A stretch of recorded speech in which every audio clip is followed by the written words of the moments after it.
Good evening. Welcome to the August 4th meeting of the Oceanside City Council. Got a lot of excitement this evening because we have some really powerful people in the house, and that includes El Camino High School girls softball. Yay, you can say it.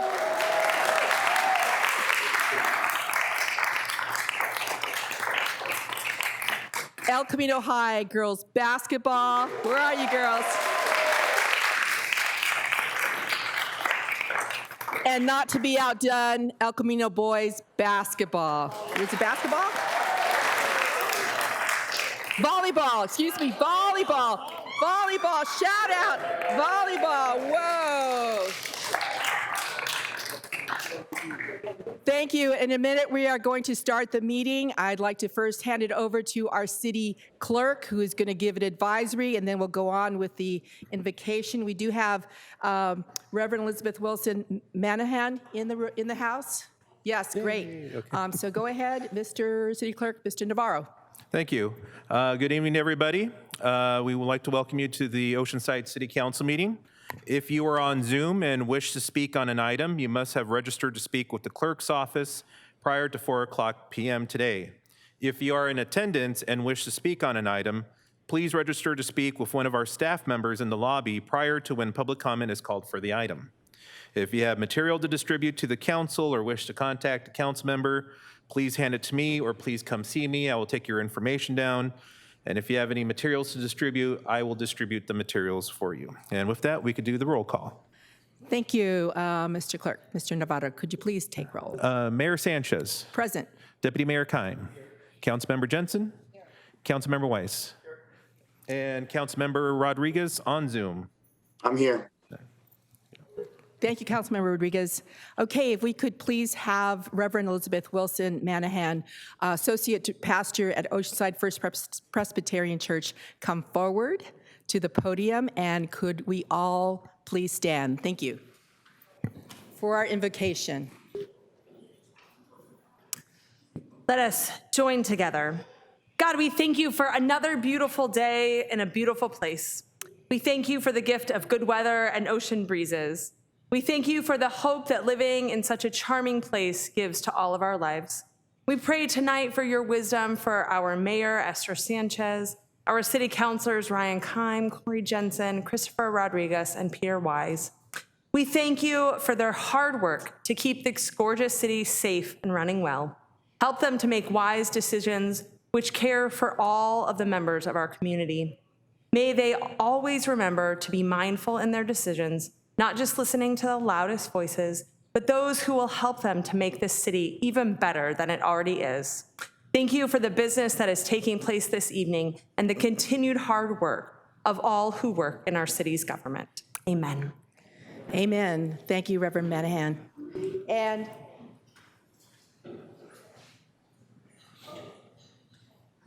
remain standing, and if I could have Brianna and Leslie, seniors, from the El Camino High School softball team. 2 people, seniors, the rest are juniors. You know what that means next year, right?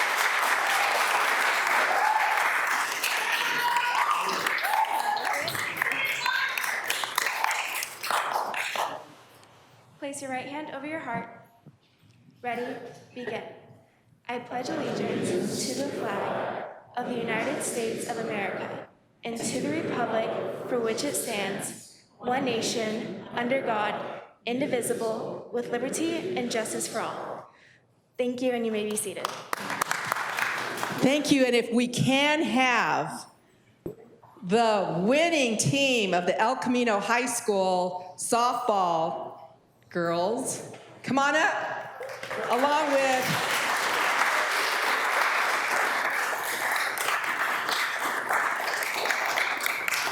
with Principal Eileen Frazier and Athletic Director Blake Borman. Come on down.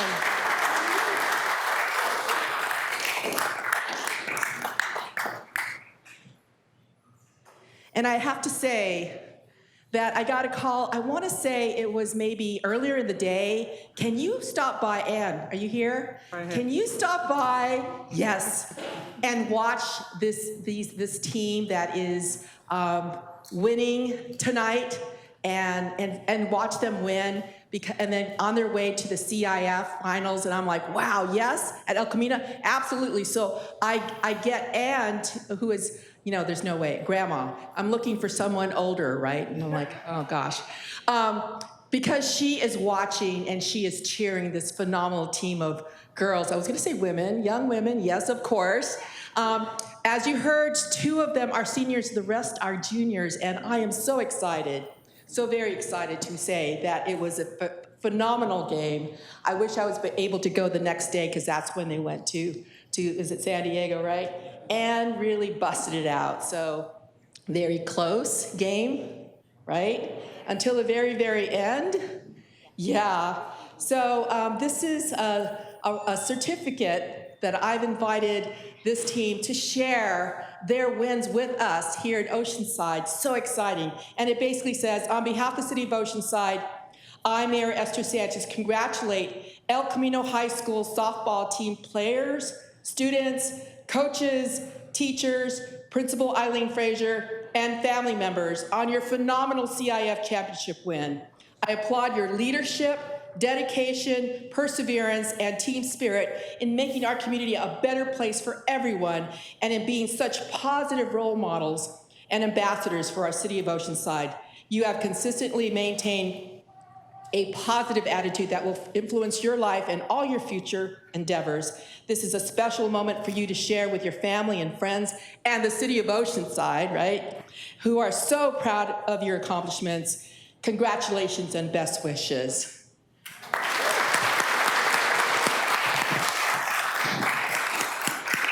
Handing this over to you, Eileen.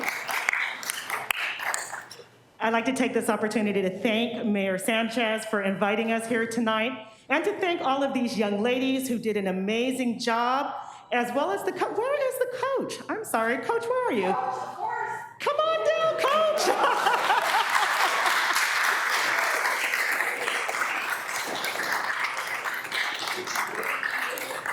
None of this would have been possible without Coach Dan and his staff and his other assistant coaches.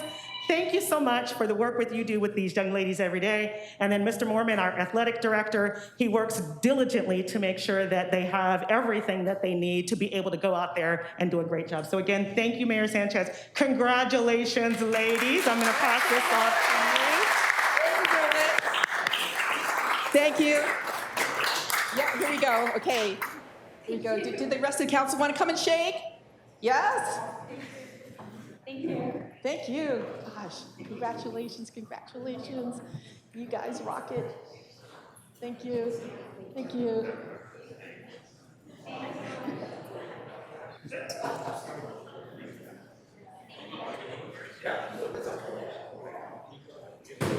Yay.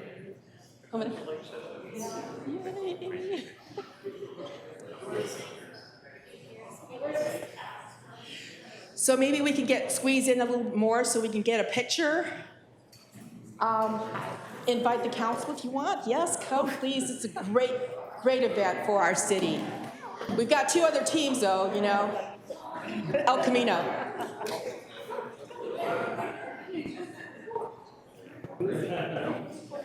Flip the.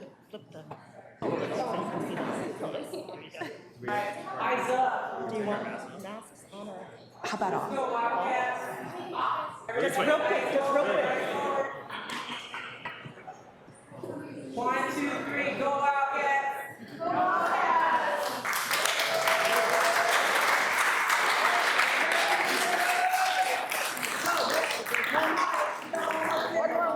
One more. Sorry, guys.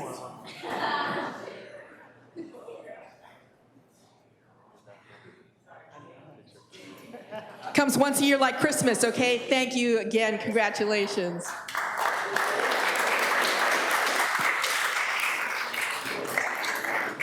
Next up, El Camino girls basketball. Girls in the house. Basketball. Woo!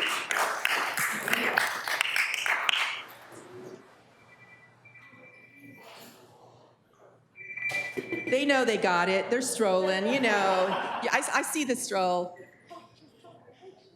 Coaches, come on down. Yeah. This is so exciting, and I want to say that what I said about the girls' softball and that statement equally applies to you. You guys really rocked it. During a really, really rough time in the history of the city, you persevered. Dark times, and yet out of all that dark times, you just pulled it out. And I just want to say thank you, congratulations. You are truly leaders and models. Role models for all our other students in the city of Oceanside. Thank you so much.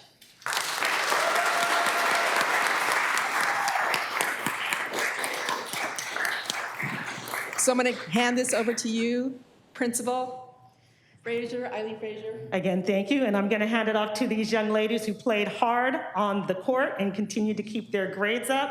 Thank you, each and every one of you. To the coaches, thank you. John Farrell is the head coach, who was also named Coach of the Year for CIF. So congratulations to John. Very well. James Greer, and we have one other assistant coach who's not here with us. I don't see him, but I wanted to thank Umal Anderson as well. Congratulations again, ladies. Job well done. I'm going to invite the rest of the council here, and we're going to give everybody a shake of the hands. Yes. Congratulations. Again. Congratulations.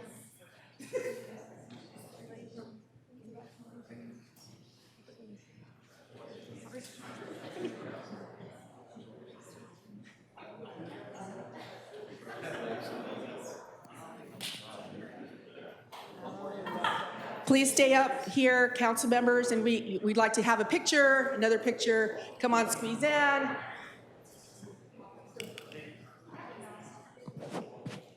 We're the champions. Woo!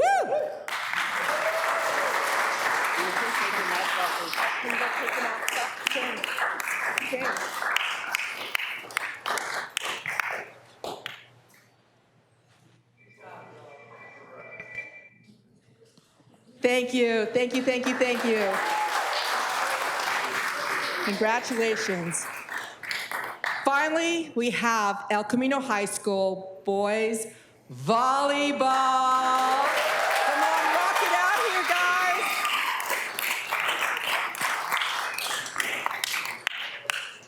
Not to be outdone, they're in the house and they're walking. They've got that strut too, there you go.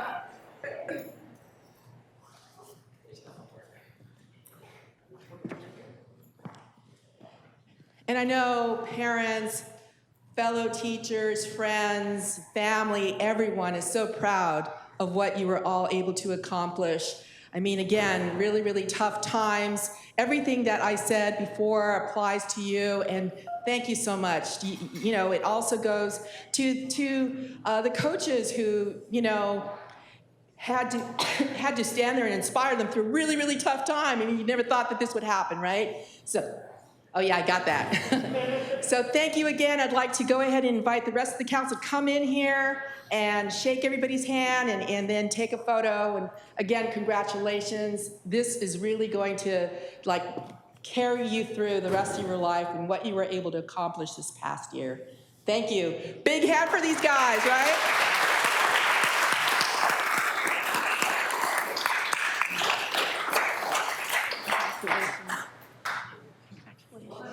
To our next game, Mayor. I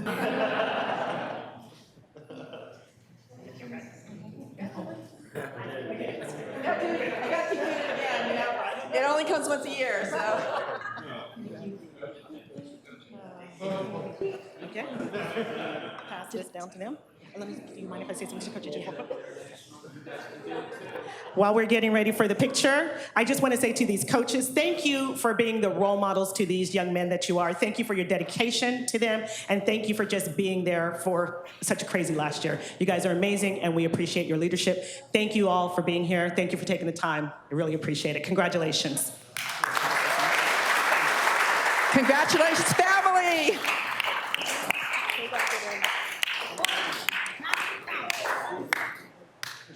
You guys can take your masks off real quick.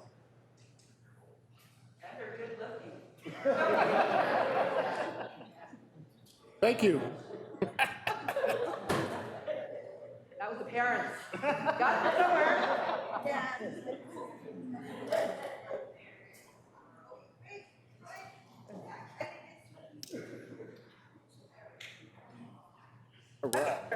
Thank you. Woo!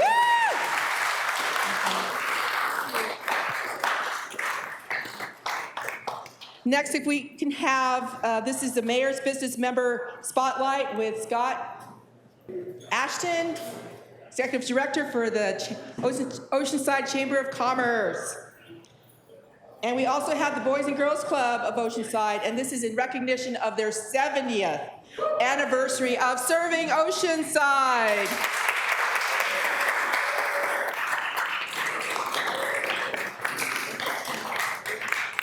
Boys and Girls Club has been there for a long time, has served our community, and it's been a wonderful place for many, many of our kids. I'm going to go ahead and hand the mic off to you, Scott, so you can say a few more words about their wonderful work.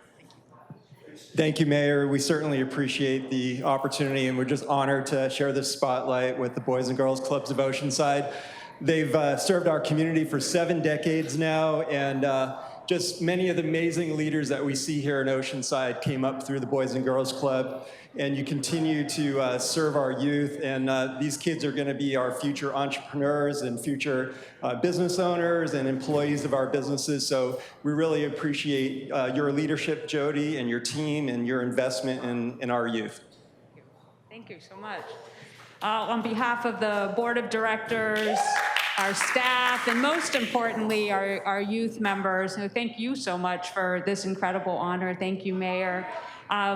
It has been an incredible year. What a doozy we've had, right? Hard to believe that we are celebrating our 7th decade of serving our youth in our community, providing life-changing programs to our youth and our family members. As you know, May 4th of last year, we opened our emergency food program, and since that time have served over 55,000 meals, free, nutritious homemade meals to all youth 18 and under. And as you mentioned, Scott, there's no way we could have done this without the incredible work of our staff. They have worked tirelessly since last May. We have been open 55 hours a week since June of 2020. So we are very tired, but we are very, very proud to still be in this community and serving our youth. And we just look forward to being able to do so for another 7 decades. So thank you again. I do have some actual gifts. I know you're giving me a gift, but I'm gonna give gifts back to the City Council and Mayor. Let me show them, it's really fun. Well, we think it's fun. It's not cup stacking, is it? No, it's not. That's even more fun. But for all of our youth, because they did such a tremendous job this year, they got an I survived the pandemic, and all I got was this lousy t-shirt and our 70th anniversary logo. So we wanted to present these to you and all the City Council member on behalf of all the kids of Boys and Girls Club, and we have a couple little decals for you. So I will leave you with some parting gifts. I think I'm supposed to give that to you. Thank you so much, and if we could have a picture.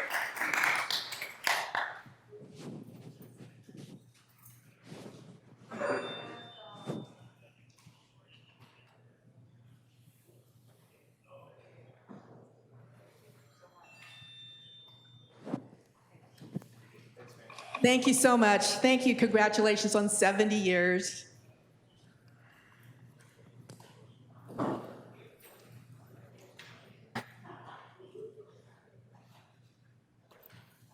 Finally, we have our last proclamation presentation, and that is in honor of Interfaith Awareness Week. Do we have Reverend Dr. Steve Albert on the line? Yes, you do. Yes, we do. Here I am.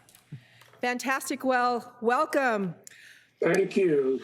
You're doing wonderful work.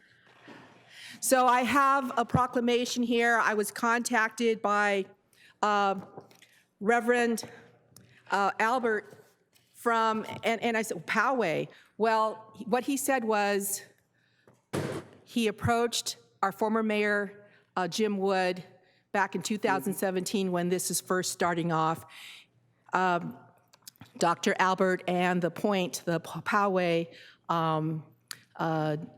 Interfaith approached 14 churches in the San Diego County, which all agreed to do a proclamation all together at the same time, and it was really wonderful. Eventually, the county did so, as well as the state of California. So, Reverend Albert, I have here, if I can read this out loud. Whereas Interfaith Awareness Week was begun in 2017 by the Poway Interfaith team, when 14 cities in San Diego County all proclaimed their support via city proclamations. And whereas the San Diego County Board of Supervisors and the Governor of California have similarly issued proclamations in honor of this important week-long event and celebration. And whereas the goal of Interfaith Awareness Week is to educate people about the beauty and the beliefs of all faiths in bringing about a peaceful understanding between people. Therefore, I, Mayor Esther Sanchez, on behalf of the City of Oceanside, do hereby proclaim August 8th through 15th as Interfaith Awareness Week in the City of Oceanside and urge all residents to participate in this week-long celebration, issued this 4th day of August 2021 in Oceanside, California. Thank you so much, Mayor Sanchez. The beauty that happened in 2017 is just overwhelmed. It was so overwhelming then, and the fact that your city council still today honors and respects all faiths, honors and respects all people.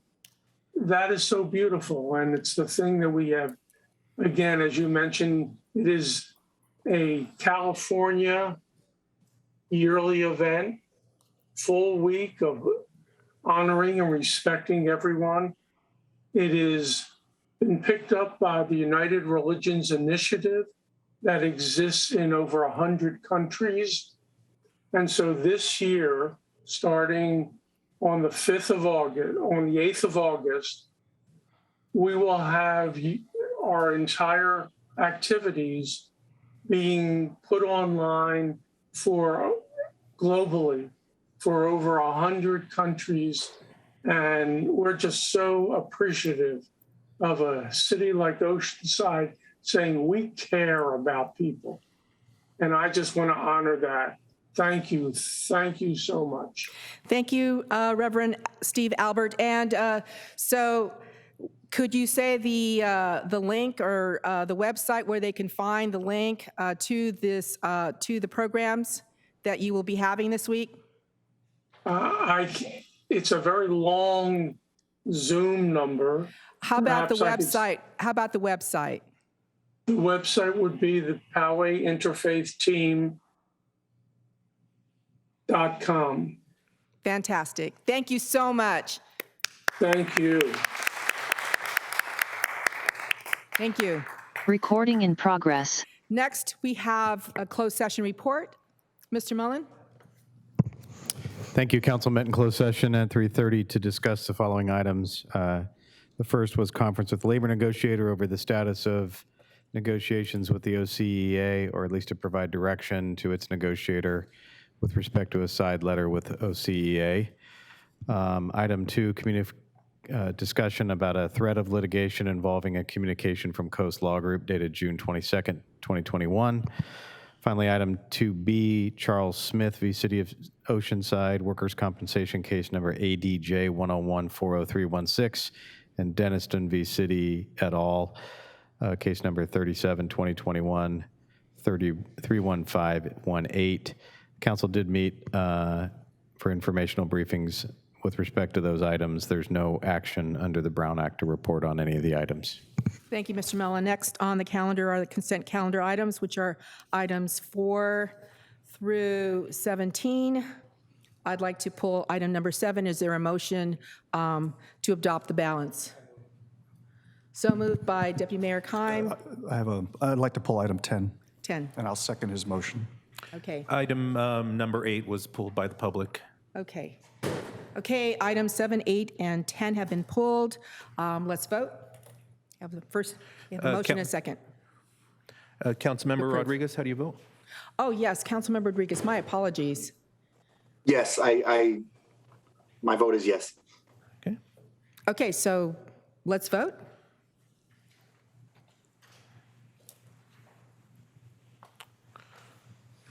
Motion approved, 5-0. Thank you. We're going to go ahead and start with item number 7. That's approval of Amendment 1 to the Professional Services Agreement with GHD of San Diego in the amount of $43,000 for a total revised contract price of $246,950 to facilitate an additional public outreach meeting in support of the feasibility study for the beach sand replenishment and retention device project, to apply for a shoreline erosion contract control grant with the California Department of Boating and Waterways, and to reinstate the SCOOP permit, which is the opportunistic permit, sand permit, approval to appropriate funds from the beach sand replenishment reserve account, and authorization for the city manager to execute the amendment upon receipt of all supporting documents. We do have 3 members of the public who wish to speak. Okay, why don't we go ahead and hear them, and then we'll have staff come up. Okay. Our first public comments from Bob Walker, to be followed by John Graham, to be followed by Jimmy Knott. And we don't see Mr. Walker in the Zoom. We don't know if he's actually here in person or not. So we'll move on to John Graham, who is on Zoom. And Mr. Graham? Yes, I'm here. Yep, whenever you're ready. I hope that I don't need to say anything. Oceanside needs its sand. We need to keep replenishing it. We need to devise some methods to make sure it stays with us once it gets on our shores. What would Oceanside be without it? I mean, we are a beach city. We are a city of wonderful people. So I encourage you to do what you can to keep the sand. Thank you. Thank you. Our next public comment is from Jimmy Knott. Mayor, council members, Jimmy Knott, 127 Sherry Lane. To let you know that the South Oceanside Community and Merchants Association met, and there was some public concern raised over this. And they also encourage you to do everything possible in order to take and address the situation. Also, I want to bring to your attention that going back to the 1940s, there has been reports about the beach sand. I don't know if you've had time to read those. I did so years ago out of the public library. And if you read those reports, you would find out that there has been blockage of the sand coming down from our tributaries on the river and different streams that we have. Those blockages has gone back to the 1800s, going back to Escondido and the other areas that are involved. That's including responsibility by the county and the federal government. Those need to be included in any study because there are liabilities that are involved that they carry, that they owe to the city of Oceanside. Because if there was a free, open flowing stream and river, the sand would be able to be transported to our beaches, which they are not now. So with that, we also have the bluffs along our shoreline. Those are being precluded from being naturally collapsing. The owners of those bluffs are taking in, blocking those by different traps, different types of riprap, et cetera, et cetera. And what takes place is that they knew that there is going to be that problem. But that robs away also from sand potential on the beaches. So the question is shared liability. And if they have a responsibility, they also owe it to the city and the citizens of Oceanside. So I hope that is also included into those studies. Thank you. Thank you, and staff could come up, please. My questions, I read the staff report and I was a bit confused because there were 3 things that you wish to accomplish through this consent item. One is to requesting funding for an additional meeting. Someone asked me to do clarification. Was that a meeting that already took place, or is that an additional meeting? No, ma'am. We originally, in the original scope of work, had one public meeting, and we decided we needed a second one. That was the one on June 30th that we just held. Okay, so it has taken place, okay. And then it's also to apply for a grant from the California Department of Boating and Waterways, and the way that it is worded in the staff report is for the second phase of work, which is design and permitting for a project that we haven't approved yet. Is that right? Technically, that's correct. So we applied for this grant back in, I think, February 1st was the deadline. It's with California Department of Boating and Waterways, the state. And we explained to them that we're going through this feasibility study. We're not sure, especially at that point, what we want to do going forward, but can we still apply for the grant? And they said, yeah, that's fine. I said, okay, even if, there's several options that we're going to give the council to look at, any of those options, we can still apply for the grant. Yes, that's not a problem, is what they told me. So you're correct. We're bringing a council workshop to you next Wednesday at 2 o'clock. Wednesday, September 11th at 2 o'clock here at council chambers. Yes, but ma'am. it's not September, August. I keep wanting to say September. August 11th, yes. So I just don't understand. I guess I just didn't see how we can do that. And especially since I don't have all the information yet, we'll have that next week. Right. Was it not possible to combine this item with the item on August 11th? We could have, but this is their actual contract, and what we're talking about next week is the actual feasibility study, so I just put it on tonight's council. But like I said, the grant, no matter what we decide next week, we still can stay in the process and application for that grant. The grant won't be awarded for probably a year. Okay, so the grant could be for assistance in doing sand replenishment. Yes. Just sand replenishment. Yes, we could use it for design and permitting of sand replenishment, of groins, of artificial reefs, of a bypass system, or something else that we come up with. Right, so, okay. And then the third thing you're asking for is, in this same report, is for approval to go forward and apply for a new scoop permit, right? Yes, ma'am. Right. And it wasn't a matter of not applying at the right time. All 3 agencies said you had to apply for a new one.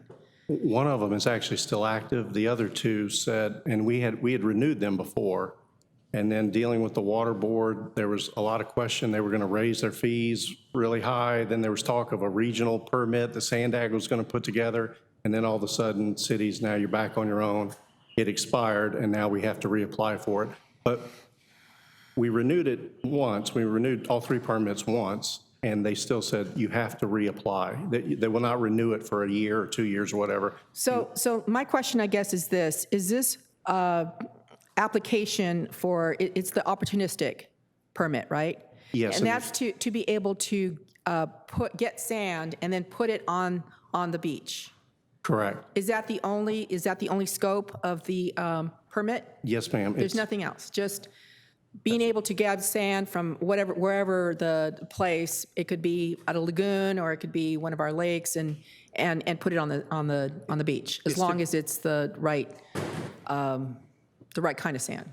You're correct. It's typically from development, though. If you have a development project, they discover they have extra sand or whatnot, then we can take that and take it to the beach. It's a very restricted permit as well. We cannot put sand on the beach between March 1st and September 14th. There's a lot of restrictions. Right. Okay, thank you very much. Is there a motion? I'd move approval. Is there a second? Okay. I would be voting yes on this if it was 1 and 3, but 2, I don't know what I'm really voting for, so I'm going to go ahead and abstain on this one. Thank you very much. Please vote. Councilmember Rodriguez, how do you vote? Yes.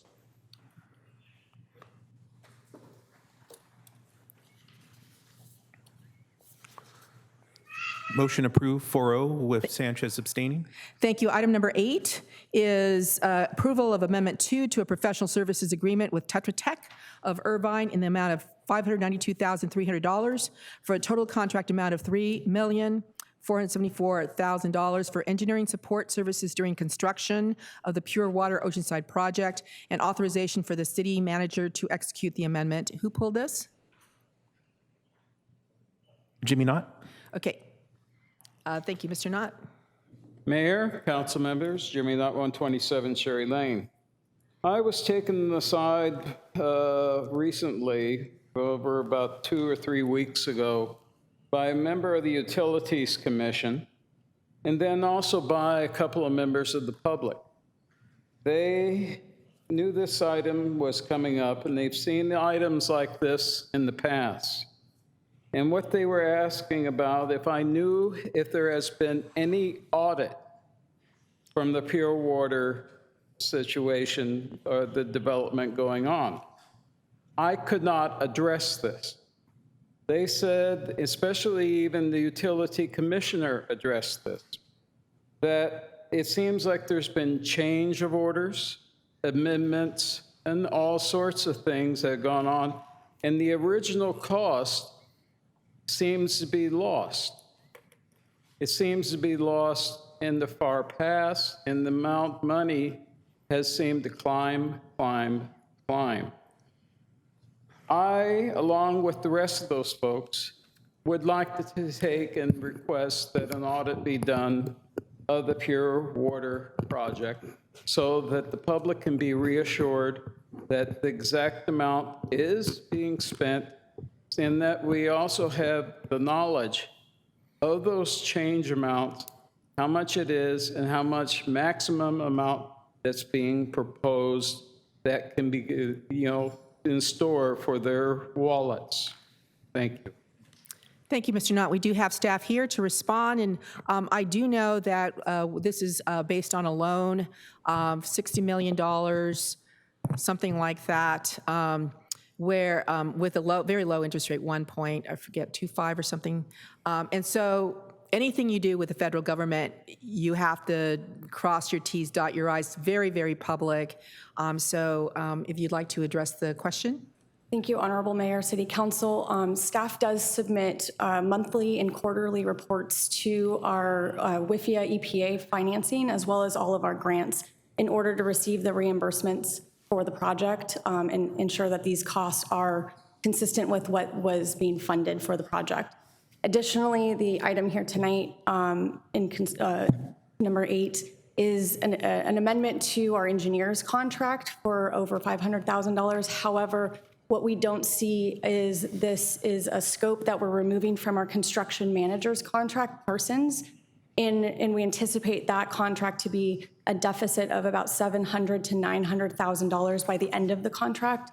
So we're moving the money from the Parsons contract into the Tetra Tech contract because the items that are coming up in construction are more technical and require the engineers to address them rather than administrative where a construction manager would. But staff does have all financial contracts available, summarized for the project, and can provide those on request. So, Mr. Knott, it sounds like you can get all the documents. They're public documents, is that correct? That is correct. Yeah. They're all from the city clerk's office, yes? So, okay, thank you. Okay, is there a motion to approve? Move approval. Second. Okay, Councilmember Rodriguez, how do you vote? Yes. Okay, let's vote.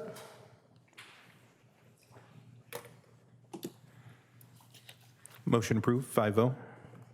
Thank you. Item number 10 is approval of a public works agreement with Airwave Mechanical of Escondido in the amount of $98,043 for the installation and replacement of the cooling tower unit at City Hall, and authorization for the city manager to execute the agreement upon receipt of all supporting documents. And who I did. requested? Okay, Peter. I Councilmember just have a Weiss. question for staff. Under fiscal impact, it says that we're taking the money from the general fund reserves. Are we not putting enough money into the deferred building maintenance accounts to pay for long-term deferred maintenance and replacement of apparatus like this? I guess the short answer is no. We had a report done a couple of years ago by a consultant that assessed all of our buildings, and they told us over the next 20 years we need to be spending about $170 million. So that's basically $8.5 million a year. That's for all city buildings. So it's a big number, but we have a lot of buildings. Our total building maintenance budget today is about $5.5 million.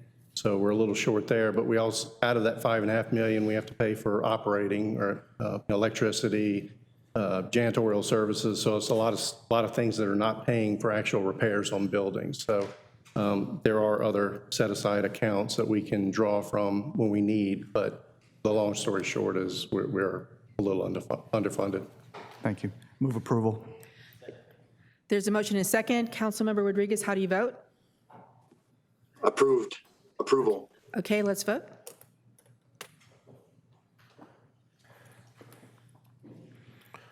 Motion approved, 5-0. Thank you.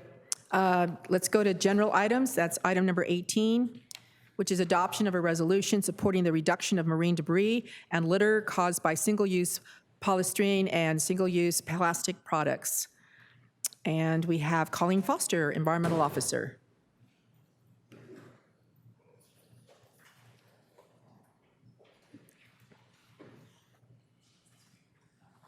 Strying.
Good evening, Honorable Mayor and Council. My name is Colleen Foster. I'm the City of Oceanside's Environmental Officer with the Water Utilities Department. I'm here to give a presentation on staff's recommendation to City Council to adopt a marine debris reduction resolution and to direct staff to continue with education and outreach to phase out single-use and difficult-to-recycle material. The City of Oceanside, starting from the adoption of the City Zero Waste Plan in 2011 and its update in 2020, has engaged in education focused on environmental conservation and zero waste, as well as sustainability. Several years ago, as part of our original Zero Waste Plan and then moving on to our updated plan, it was identified that single-use plastics such as polystyrene, as well as single-use condiments, utensils, and difficult-to-recycle materials were an item of concern and were a cause for litter.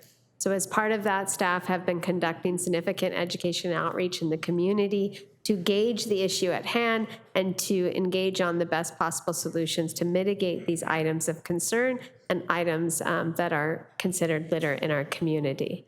Over the past 2 years, we've had a Be Disposable Free campaign where we've held community booths, we've had stakeholder meetings, and we have engaged in public surveys as well as direct mailers to residents. We've had overwhelming support and participation through that process, basically with the community coming out and saying, this is an item of concern, polystyrene, single-use plastics, it does need to be addressed, in particular because it's become a major litter issue in our coastal region, and in particular because it is not accepted as a recyclable and it is difficult to recycle. With this, we incorporated With this, we incorporated language in our 2020 Zero Waste Plan to encourage policy to limit and mitigate the use of polystyrene, encourage the use of recyclable or compostable alternatives, and to also source reduce other single-use items like utensils. We presented the 2020 Zero Waste Plan at a council workshop on March 17th. As a result of that council workshop, City Council adopted the 2020 Zero Waste Plan and further recommended that staff return to City Council with a resolution committing staff towards working with our business community to achieve voluntary participation and compliance towards the use of alternative, more sustainable packaging materials. As a result, staff developed a marine debris reduction resolution goal and resolution, which is being considered this evening. That resolution includes a goal to reduce litter and marine debris by targeting materials that commonly end up as litter in response to community and stakeholder input, and also urges businesses to phase out these materials over the next few years. In addition, the resolution also encourages the use of reusable, compostable, and/or other recyclable products. It encourages and develops the opportunity for a cooperative purchasing program amongst our business community. And further, the resolution develops a framework to effectively measure and return to council with updates as to effectiveness of outreach and education. It also advocates and encourages staff to continue to advocate for effective and efficient state regulations so that these issues are really being addressed at the comprehensive state level versus just the municipality level. This is a slide of various bills that are currently going through the legislative process and that are in consideration. These bills touch upon various aspects of difficult to recycle materials and plastics. City staff, myself, is heavily engaged at the state level on all of these bills. The bill in kind of taking the biggest movement is our circular economy package. This bill is a 2-year bill. It is expected to limit single-use and difficult-to-recycle materials and to engage producers on eliminating these types of materials moving forward and only providing packaging that is either recyclable or compostable. So this slide just gives you an update of things that are happening at the state level and also provides an update as to how staff is engaging and lobbying behind these bills to mitigate these items as part of our zero waste effort. In regards to local efforts, several cities have passed polystyrene bans over the past several years, and some cities are considering polystyrene bans. Additionally, another option that cities are looking at, instead of or in addition to passing a polystyrene ban, some cities are considering or have adopted utensils upon request ordinances. Utensils upon request ordinances are seen as kind of a win-win for both the environmental community and sustainability, but also a win-win for businesses, as basically they don't ban a certain material, but rather they are an ordinance that requires that utensils, stirs, condiments only be handed out upon request to mitigate these materials being just blanketly given out in our to-go-ware and becoming a source of increased pollution, especially as a result of COVID and with the insurgence of takeout. Is that the skip the stuff? Yes, that would be a skip the stuff type ordinance. And that is different. That is not a ban. So the fiscal impact of the resolution before you this evening, it's an estimated cost of $10,000 to provide that education and outreach, to develop a cooperative purchasing program to work with businesses to mitigate the use of polystyrene. This was included in the solid waste and recycling fiscal budget for 21 and 2022. That concludes my presentation with a recommendation to adopt the resolution before you this evening. Thank you. Thank you very much, Ms. Foster. We have 14 that signed up by Zoom, and how many? Altogether, we have 24. 24, okay, 2 minutes each? Okay. Okay, If you can explain what that means, Mr. So usually Navarro. we offer 3 minutes per speaker, but if there's abundance of speakers, we can cut down the time to 2 minutes to make sure that everybody's able to talk, and also we could move on to other items here on the agenda. Understand that we have more speakers on items that are going to be discussed further on down the agenda, so we'll move on down the line. So you will have 2 minutes each, and since it's been a long time, if you're here in person, we do have two podiums. You see the green light, that means go. Yellow light means start wrapping up your comments. And then the little ding in the red light means stop. And we'll move on to the next speaker. Our speakers are Brian McDonald, to be followed by Melissa Morris, to be followed by Suki Glenn, to be followed by Ben Schrick. And do we have Brian McDonald on Zoom? Mr. McDonald, whenever you're ready. Hello, yes, I'm here. Thank you for having me. Good evening, everyone. My name is Brian McDonald. I'm from Importe, and we run a zero waste takeout program across San Diego County. We have locations in Oceanside. I actually live down in like San Diego proper, so I just want to preface this, I guess, by saying that the decisions that are made tonight are going to be made or be felt across San Diego County and not just in Oceanside. But the skip the stuff campaign, all that kind of stuff is basically, it's such an easy thing to do. Like private companies are already doing it without being asked to. So the ordinance is really about getting everybody else on board. People are going to go back and forth between Oceanside and Vista. So it'd be good to have, consistency throughout the North County. And you guys have the opportunity to do that tonight. So I'll keep it short and sweet and let everyone else say their word. So thank you. Thank you. Our next public comment is from Melissa Morris, to be followed by Suki Glenn, to be followed by Ben Schrick, to be followed by Ashmin Mahal. Melissa, whenever you're ready. And we're having audio issues. Did you unmute yourself? I can hear her barely. Yeah, speak again.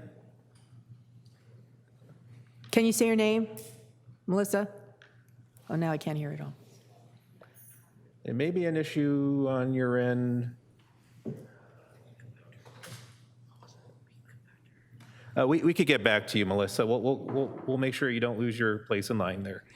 So move on to Suki Glenn, to be followed by Ben Schrick, to be followed by Ashmin Mahal.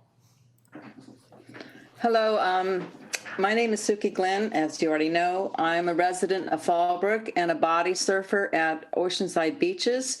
And it's very important to me to reduce the litter going into the ocean and other pollutants that damage marine life and the quality of life of people using the beaches. I live rurally near creeks that flow into the Santa Margarita River, and I have participated for many years in the I Love a Clean San Diego cleanups. And I also privately clean our local roads and creeks of debris. I know how much litter and debris is potentially going into our creeks and in the oceans. It's tons and tons just from the roads.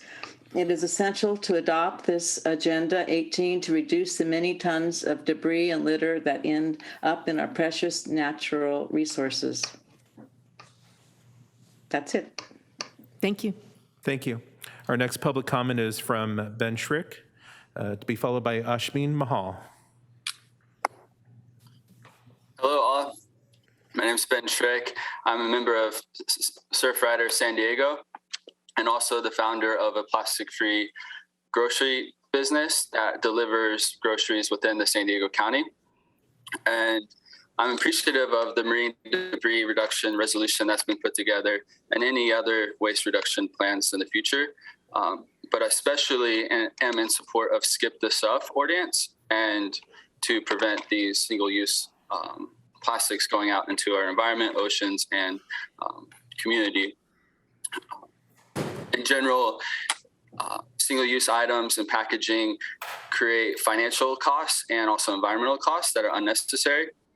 So, yeah, that's kind of my quick summary of what I would like to see change here going forward in Oceanside. So thank you for your time tonight. And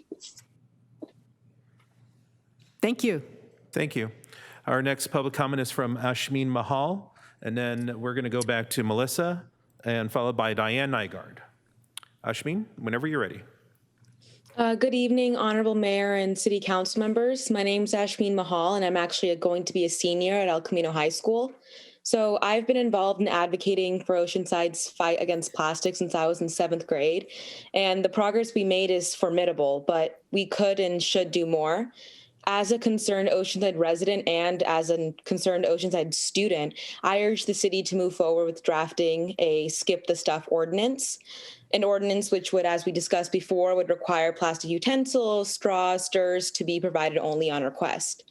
Passing this ordinance would not only benefit our beaches and coastlines, as takeaway food and drink litter dominates ocean plastics, but it would also benefit our businesses.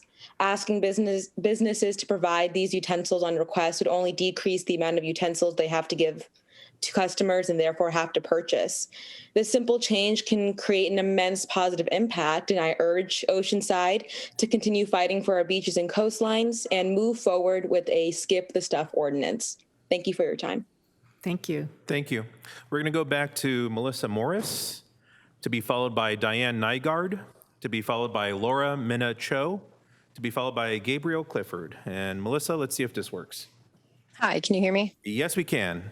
Awesome. Thank you. Good evening. Thank you, Mayor and Council, for the opportunity to speak on the Skip the Stuff ordinance to address plastic pollution. My name is Melissa Morris, and I am Oceana's Southern California field representative, and I cover San Diego and Orange County. Oceana is the largest advocacy organization dedicated to ocean conservation. A rough estimated 33 billion pounds of plastic enter the marine environment each year, and it's no surprise that much of this pollution is single-use plastic. Nearly 40% of all plastic produced is for packaging, most of which is used once and then thrown away. The top 10 most common waste items found at beach cleanups are single-use plastic straws, cups, containers, utensils, and bags. Although Oceana is supportive of the resolution being considered by the City Council this evening, as it is a step in the right direction, we really encourage the city to do more. The ordinance, Skip the Stuff, that's been presented would do that by making single-use plastic items such as straws, stirrers, utensils, chopsticks, and condiment packets available by request only. This is a win for everyone since it reduces single plastic waste, saves businesses money, and gives consumers the ability to avoid unwanted single-use plastic. Earlier this summer, the cities of Vista and Laguna Beach both passed ordinances prohibiting various single-use plastics in an effort to do their part in the fight against plastic pollution. I think it's time Oceanside steps up to the plate. We have a responsibility to protect our communities, our planet, and our future. There is no more time to waste. I ask that you advance and pass this ordinance. Thank you all for your time. Thank you. Our next public comments from Diane Nygaard, to be followed by Laura Minna Cho. And Diane, whenever you're ready. Good evening, Honorable Mayor and Council. Diane Nygaard on behalf of Preserve Calavera. The amount of plastic debris in our local watersheds and coastal waters is heartbreaking. For many of our marine animals, that is not just a figure of speech. Plastic debris is killing both inland and coastal wildlife. We've been sponsoring cleanups for over 20 years, but there's no way for volunteer efforts like that to really impact us. We need you and elected officials at every level of government to help. So we're asking you tonight to take a critical step to do this and listen to the voices of your residents and groups like surf riders and add to what's before you and include a real ordinance to skip the stuff, requiring local businesses to only provide single-use plastic upon request and to implement this program within 6 months. As was said earlier, this is a win-win for everybody. And it's one small step for Oceanside, but one huge giant leap for reducing the plastic debris in our coastal waters. Thank you. Thank you. Thank you. Our next public comment is from Laura Minna Cho. Hopefully I'm pronouncing that correctly. Yes, you are. Thank you. My name is Laura Minna Cho, and I'm a volunteer with the San Diego Green New Deal Alliance. We're an alliance of over 50 member organizations helping fight for our planet. And I urge the council to go beyond a resolution and enact legislation that would skip the stuff and require things only upon request only, and do this with a 6-month time limit from now. Oceanside can actually help small businesses see that such a restriction is not an obstacle, but something that can actually make local businesses stronger while protecting the environment. Small businesses can actually grow their business with positive green marketing messages on social media and online sites because they're showing that they're not thinking of profit, but also helping the greater good. There's a Forbes article, Do Customers Really Care About Environmental Impact?, that shows a 2017 study of 1,000 Americans, demographically representative. And the study found that 87% of consumers have a more positive image of a company that supports social or environmental issues. 88% of consumers are more loyal to a company that supports social or environmental issues. 87% would buy a product with a social and environmental benefit if given the opportunity. 92% are more likely to trust a company that supports social or environmental issues. And millennials are the most likely to tell their friends and family about such green businesses. One can see a skip the stuff ordinance as an obstacle, but really it's not. These survey results show customers want businesses to think green. Oceanside can actually turn such an ordinance from being an obstacle into a powerful asset that helps us all. Thank you. Thank you. And at this point, it is 6 o'clock. We're going to have to stop here on this item number 18 and take up our 6 o'clock public hearing items. These are time-certain items that have been noticed at this time. So thank you. I appreciate your indulgence here. We're going to be calling now, and I'm going to actually call item number 20, which is adoption of a resolution approving a tentative parcel map, development plan, and regular coaster permit to allow the demolition of an existing residence and detached garage in order to allow for the construction of a 3-story, 3-unit condominium complex located at 806 North Cleveland Street. The applicant is JDJ Development, Inc. I'd like to call this, open this public hearing, and I'm going to go ahead and start with disclosures of commissioners and constituent contacts and correspondence. Staff only. Staff only? Staff. And Councilmember Rodriguez? Just staff only. Thank you. Mr. Clerk, do we have any correspondence and or petitions? We have not received any correspondence on this item. Okay, we're going to go ahead and start our testimony with Principal Planner Richard Greenbauer. Good evening, Honorable Mayor Sanchez, Deputy Mayor Keim. I'm Richard Greenbauer here to present this new development in the Cleveland Street area. It's a request for a parcel map, development plan, and regular coastal permit. Before I get started, I just want to clarify we did receive 6 comment letters regarding this project, and it was misrepresented as far as the short-term rental aspect. The aspect that they denoted in the comments was something that the Planning Commission recommended, but this body did not move forward with. So I just wanted to clarify that for the public record. And Clarify which again, with respect to the short-term rentals, what was that again? we received 6 comment letters where they refer to short-term rental ordinance, but they misquoted the ordinance itself. Okay. So I just wanted to clarify that for the public record. Consistent with the redevelopment that we've been seeing in the downtown area, we have another redevelopment where they're going to demolish a 400 square foot single-family residence and detached garage in order to allow a 3-story, 3-unit condominium complex.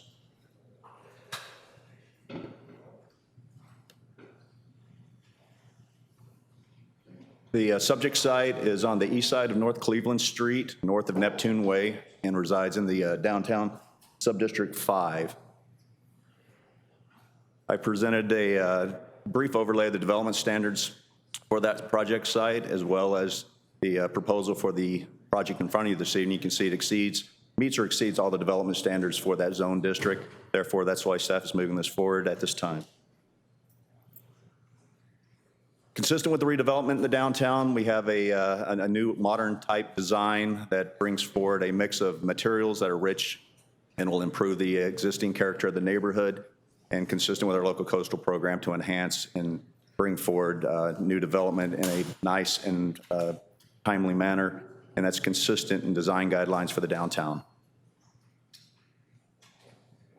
Staff had the applicant work on a neighborhood massing context just to show the context of the new structure in relationship to the existing built environment. And it is consistent across the board. We do have a vacant lot just to the north of the site, but it is consistent with redevelopment in this area. There will be rooftop decks, but there are no appendages or appurtenances above the height limit, and they maintain the height limit per the code. So right there on that picture, it's the same height as the building next door? It would be the same height as the building next door? That's correct. Okay, and you did mention the rail, it would be, what, 33 feet to the rail? They won't exceed the max height of 36 feet. Okay, so the rail, the top of the rail is at 32, is that right? That's correct. Okay, thank you. With that, staff has made the determination that the 3-unit condominium project meets all the development standards in the downtown zoning district and is consistent with general plan policy A for the land use element by bringing forward an improvement of visual image to the surrounding neighborhood through architectural form, as well as the treatments and materials that are being presented this evening. With that, staff recommends that the Community Development Commission move to approve the tentative parcel map, development plan, and regular coastal permit by adopting the attached resolution. And that concludes my staff's presentation, and I'm available for any questions. Thank you very much. Do we have the applicant? Does he wish to say anything? Mr. Daniel Still, are you in attendance? Yeah, hi guys. I am on the road on a phone. We'll go ahead and hear from him. Yep. So just we're excited to be in the neighborhood and be able to put together a very nice project. Have had a very good experience working with the city and Richard, and looking forward to getting this project going. So thank you for your time. Thank you very much. Do we have anyone who has signed up? Yes, we only have one speaker on this item. This is a public hearing. And this is a public hearing. Yes. But we did have one person register, and that's David Wittenborn. Please approach the podium, sir. And you Yes, have- please come on up. You have 3 minutes to speak on this item.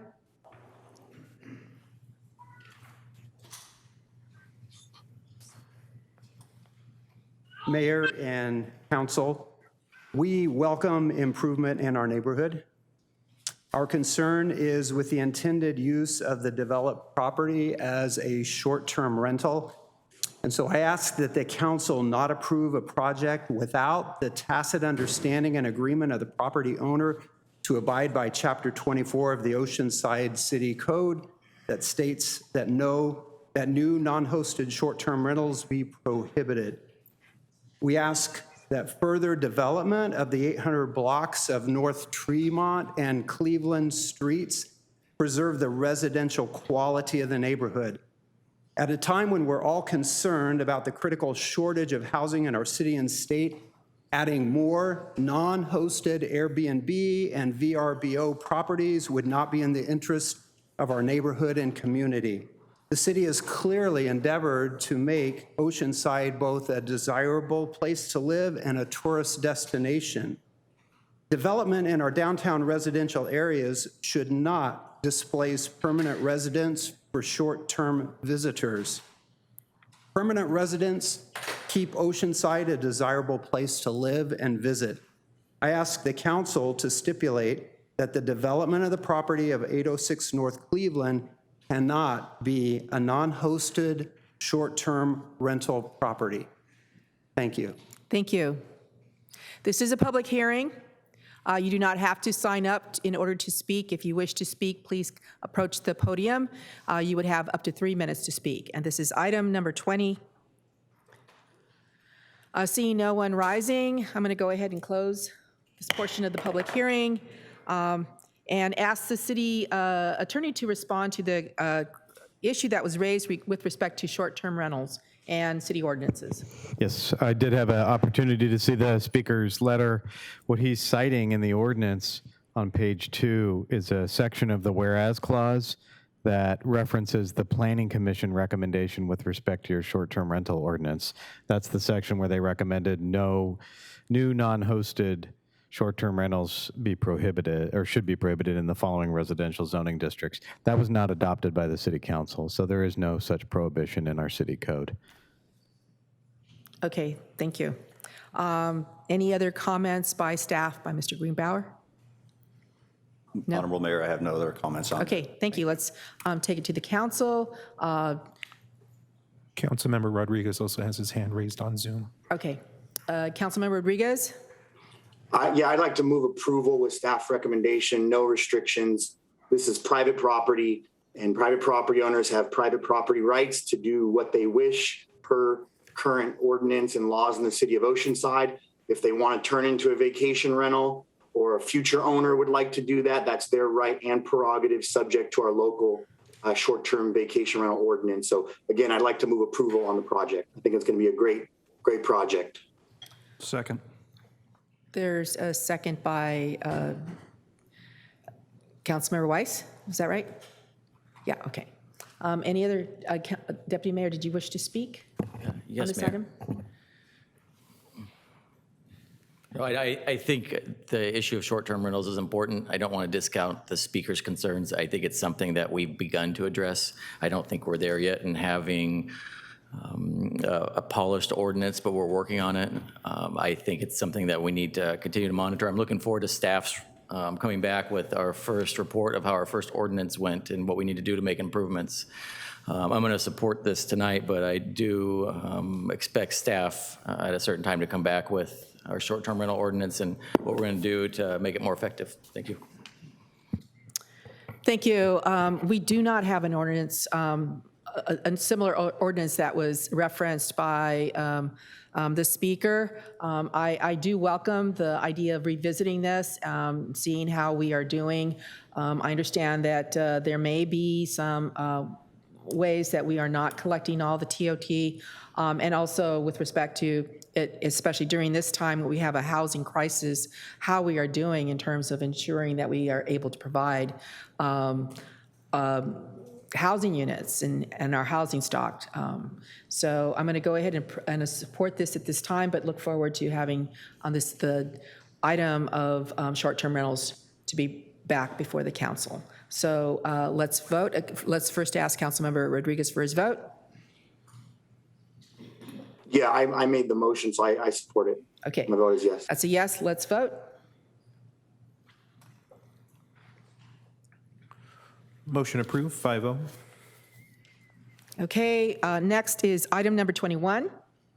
This is consideration of an addendum to the Ocean Ranch Master Development Plan and Master Tentative Tract Map Mitigated Negative Declaration, adoption of a resolution upholding Planning Commission Resolution number 2021-P20, approving development plan, conditional use permit, and variance to construct a 142,746 square foot warehouse distribution facility with fleet vehicle parking for a package delivery service.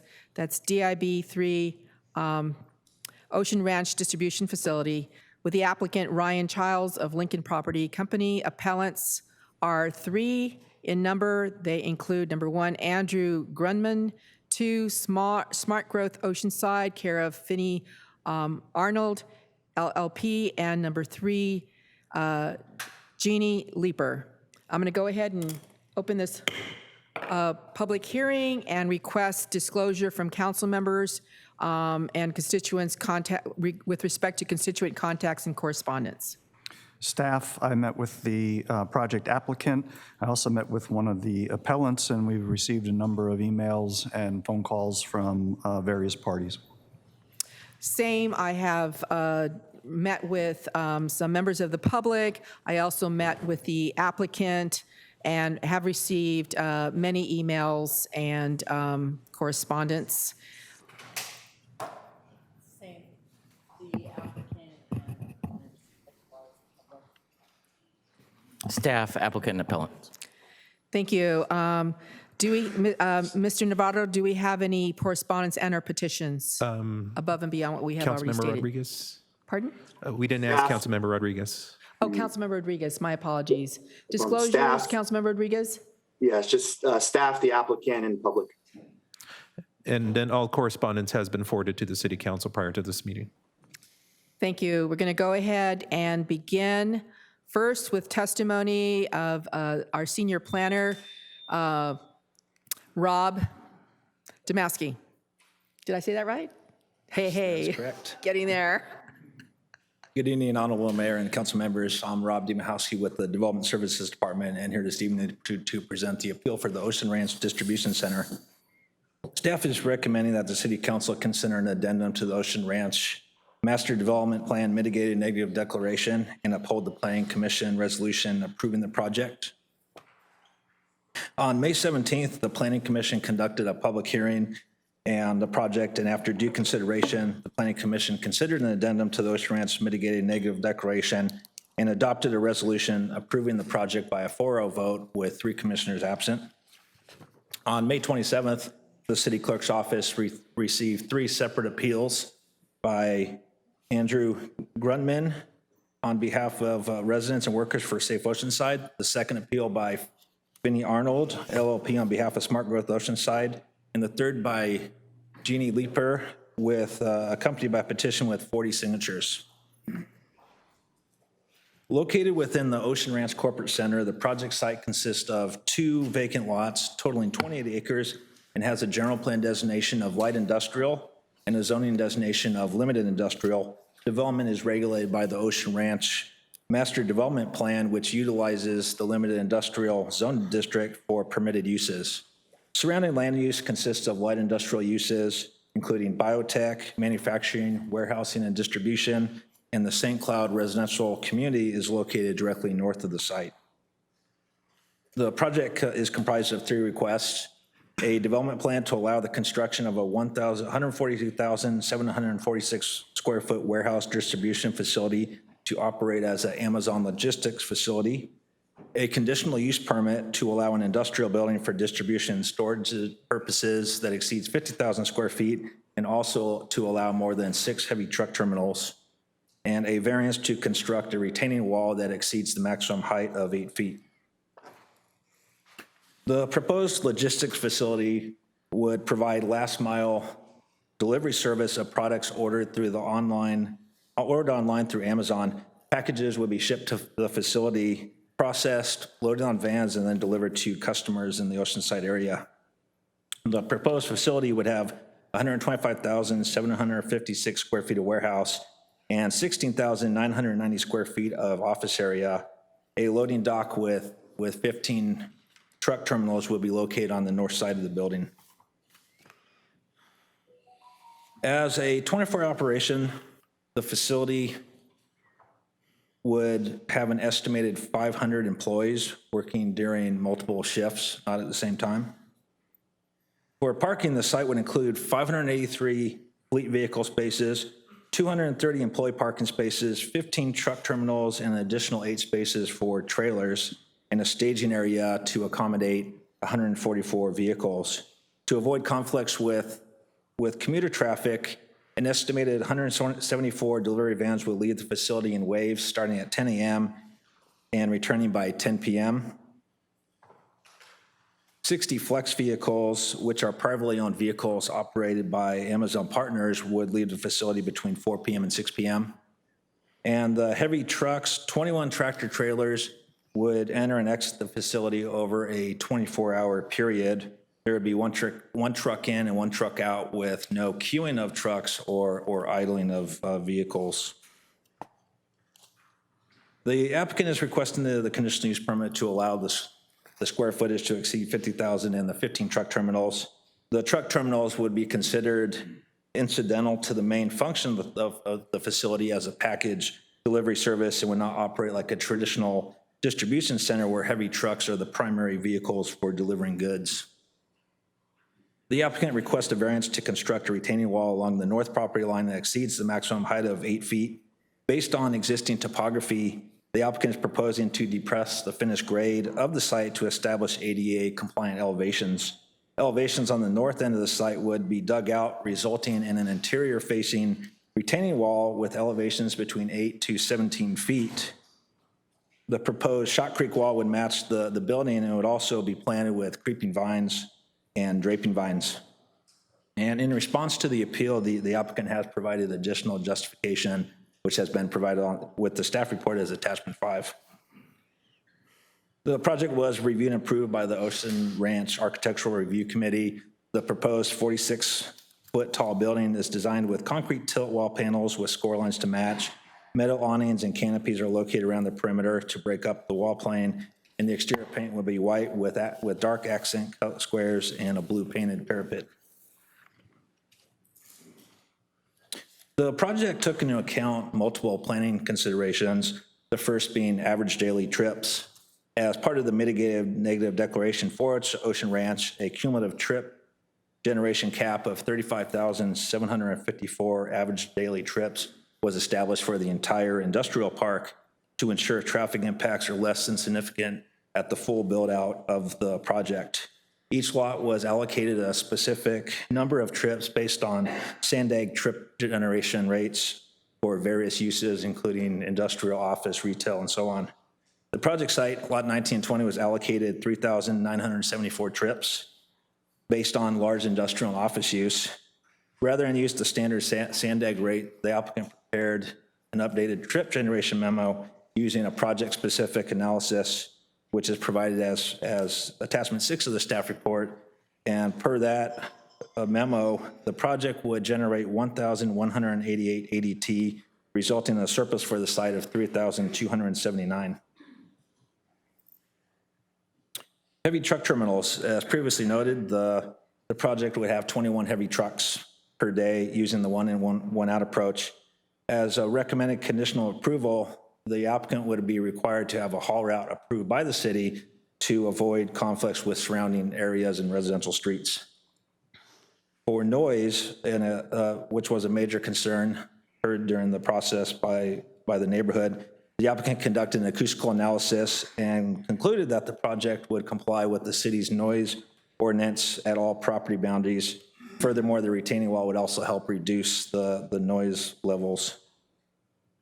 The applicant conducted 2 public meetings in 2020, outreach to the neighborhoods via Zoom, and discussed concerns such as noise, lighting, aesthetics, and traffic, amongst other concerns. For CEQA, pursuant to section 15162 and 15164 of the CEQA guidelines, an addendum to the Ocean Ranch M&D was prepared for the project. CEQA allows an addendum to a previously adopted M&D if a project is determined to not result in new significant impacts, represent changes to the original project, or if no new information becomes available that was not known when the previous M&D was adopted.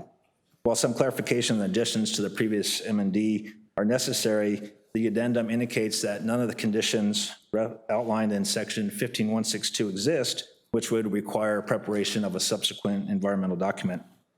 In response to the appeal, the applicant prepared an updated M&D that shows revisions and adjustments in underline and strikeout as attachment 7 of the staff report. Pursuant to Article 46 of the zoning ordinance, the City Council may consider only the issues raised in the appeal filed with the city. A summary of the issues raised by the 3 appellants is provided in the staff report, and responses are provided by staff as well. In the interest of time, the staff presentation will focus on the key issues raised by all 3 appellants. The appellant asserts that the addendum to the M&D sidestepped the public review process embodied by CEQA. In response, section 15164 specifies that the addendum does not have to be circulated for public review prior to consideration. Even though the addendum was not circulated, the document was made publicly available in advance of the Planning Commission hearing by a newspaper legal notice, mail notification to surrounding property owners, and posted on the city website with the staff report. The appellant asserts that the M&D is outdated and did not contemplate the type of use being proposed. In response, the Ocean Ranch Master Plan was approved to allow all permitted uses in the limited industrial zone district, including wholesaling, distribution, and warehouse. And while a last mile delivery service may not have existed in 1999, the wholesaling, distribution, and storage use classification adequately covers a facility that receives packages in a warehouse setting and distributes them to customers. This type of facility would also rely less on heavy truck trips in comparison to other facilities in the area, such as FedEx or Coca-Cola. Next, the addendum failed to consider cumulative impacts or significant changes from the original M&D. In response, all cumulatively considered impacts associated with the build-out of Ocean Ranch were concluded to be less than significant in the M&D. Implementation of the proposed project, when combined with other approved projects in the city and outlying areas, would not contribute to cumulative degradation of the environment because the project complies with all development parameters of the Ocean Ranch Master Development Plan, and all needed infrastructure to accommodate the project is already installed. Therefore, no cumulatively considerable impacts would occur as noted in the addendum. The next is the addendum. The VMT analysis is unclear, and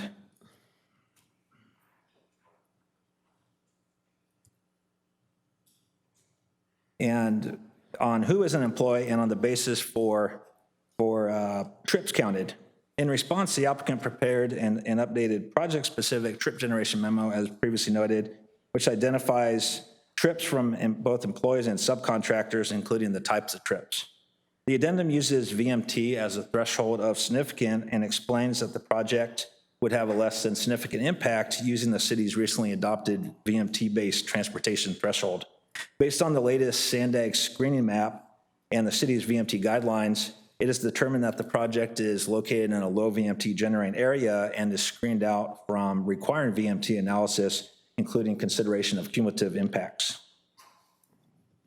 Next, the project failed to properly evaluate and mitigate traffic impacts. In response, staff notes that the site is located in a VMT efficient location and has less than significant VMT impacts. The Ocean Ranch M&D originally used level of service, LOS, as a method of analyzing traffic impact. At full build-out, Ocean Ranch is anticipated to generate 37,754 average daily trips. The M&D concluded that the mitigation impacts to on-site and off-site roadways and intersections would be less than significant. The project was allocated the 3,974 trips and is anticipated to generate the 1,188 ADT, which leaves a surplus of 2,786 ADT for this site. The appellant asserts that the GHG analysis is inadequate based on the unique use of the site. The addendum provides an analysis of GHG emissions based on current information and the city's GHG threshold. The project is compliant with the city's CAP consistency checklist and must also comply with the city's recently adopted CAP ordinances provided in the zoning ordinance, which require renewable energy facilities to be installed, EV charging stations, a minimum tree canopy, and a transportation demand management plan to reduce GHG emissions. The addendum concludes that the GHG impacts will be less than significant. Next, the appellants assert that the addendum did not contemplate residential uses abutting the site and potential impacts to surrounding residents, and the project is within 1 mile of schools and senior communities and has not been properly analyzed for traffic risks, noise, lighting, and air pollution. In response, the project is located adjacent to the St. Cloud neighborhood with the nearest sensitive receptor 170 feet away. The St. Cloud project included design features to account for existing and future limited industrial development by providing a landscape buffer between the project and the lots 19 and 20 in Ocean Ranch. The addendum evaluated impacts to sensitive receptors, including residential uses and nearby schools, and concluded that compliance with the mitigation measures provided in the MND, the impacts caused by air pollution would be less than significant. In response to noise and lighting, the subject project must comply with the city's noise ordinance and light pollution ordinance, which requires lights to be fully shielded to minimize light impacts on surrounding properties. And the acoustical analysis concluded that the project would comply with the city's noise ordinance. The appellant asserts that the Rancho Doro interchange at Highway 78 is unlikely to be built. The M&D included a traffic analysis with 3 alternate scenarios for traffic impacts. One of the scenarios analyzed the traffic impacts and LOS without the construction of the RDO 78 interchange, and the traffic study concluded that the interchange was not necessary to build the Ocean Ranch project at full build-out. And the recommended scenario did not rely on construction of the interchange when determining appropriate traffic mitigation measures for the industrial park. Therefore, the proposed project would have a less than significant impact based on the traffic analysis in the M&D. The appellant asserts that the M&D does not address the city's climate action plan. As previously noted, the project is found to comply with the climate action plan consistency checklist and will conform with the CAP ordinances as required by the recommended conditions of approval. Therefore, the project's GHG impacts were adequately addressed. The appellant states that the project failed to meet findings for the variance. In response, the applicant is requesting the variance to build a retaining wall in excess of the max height because the site is constrained by slopes and elevation changes. Compliance with the height requirement would result in a step-back retaining wall that would reduce the buildable area necessary to meet ADA compliance elevations throughout the site. Per the findings, strict application of the code requirement would deprive the property privileges enjoyed by other property owners in the vicinity and under the same zoning. The next, the appellant states that the project does not meet requirements for approval of a CUP based on unique and unstudied impacts of the last mile delivery facility. In response, the applicant requesting the CUP for the 15 truck terminals for 21 daily delivery trucks. The physical design and location of the terminals are not unique to the proposed facility and is consistent with the design and scale of similar industrial buildings in the area. The truck terminals would not operate like traditional distribution centers where you have a high volume of heavy trucks that are used to ship warehoused inventory. And it is also noted that the last mile delivery service, the vans, are not subject to a CUP. It's specific to the heavy truck terminals. And the last point, the appellant states that the area significantly changed since Ocean Ranch was approved and the project has not been properly analyzed based on land uses, new state laws, and the pending comprehensive general plan update. In response, staff notes that the Ocean Ranch area has been planned for and developed with industrial, commercial, and residential uses for decades, as demonstrated by the Rancho Doro specific plan. The limited industrial zone district, as defined in the zoning ordinance, is intended to provide areas for a wide range of moderate to low intensity industrial uses capable of being located adjacent to residential areas with minimal buffering and attenuation measures.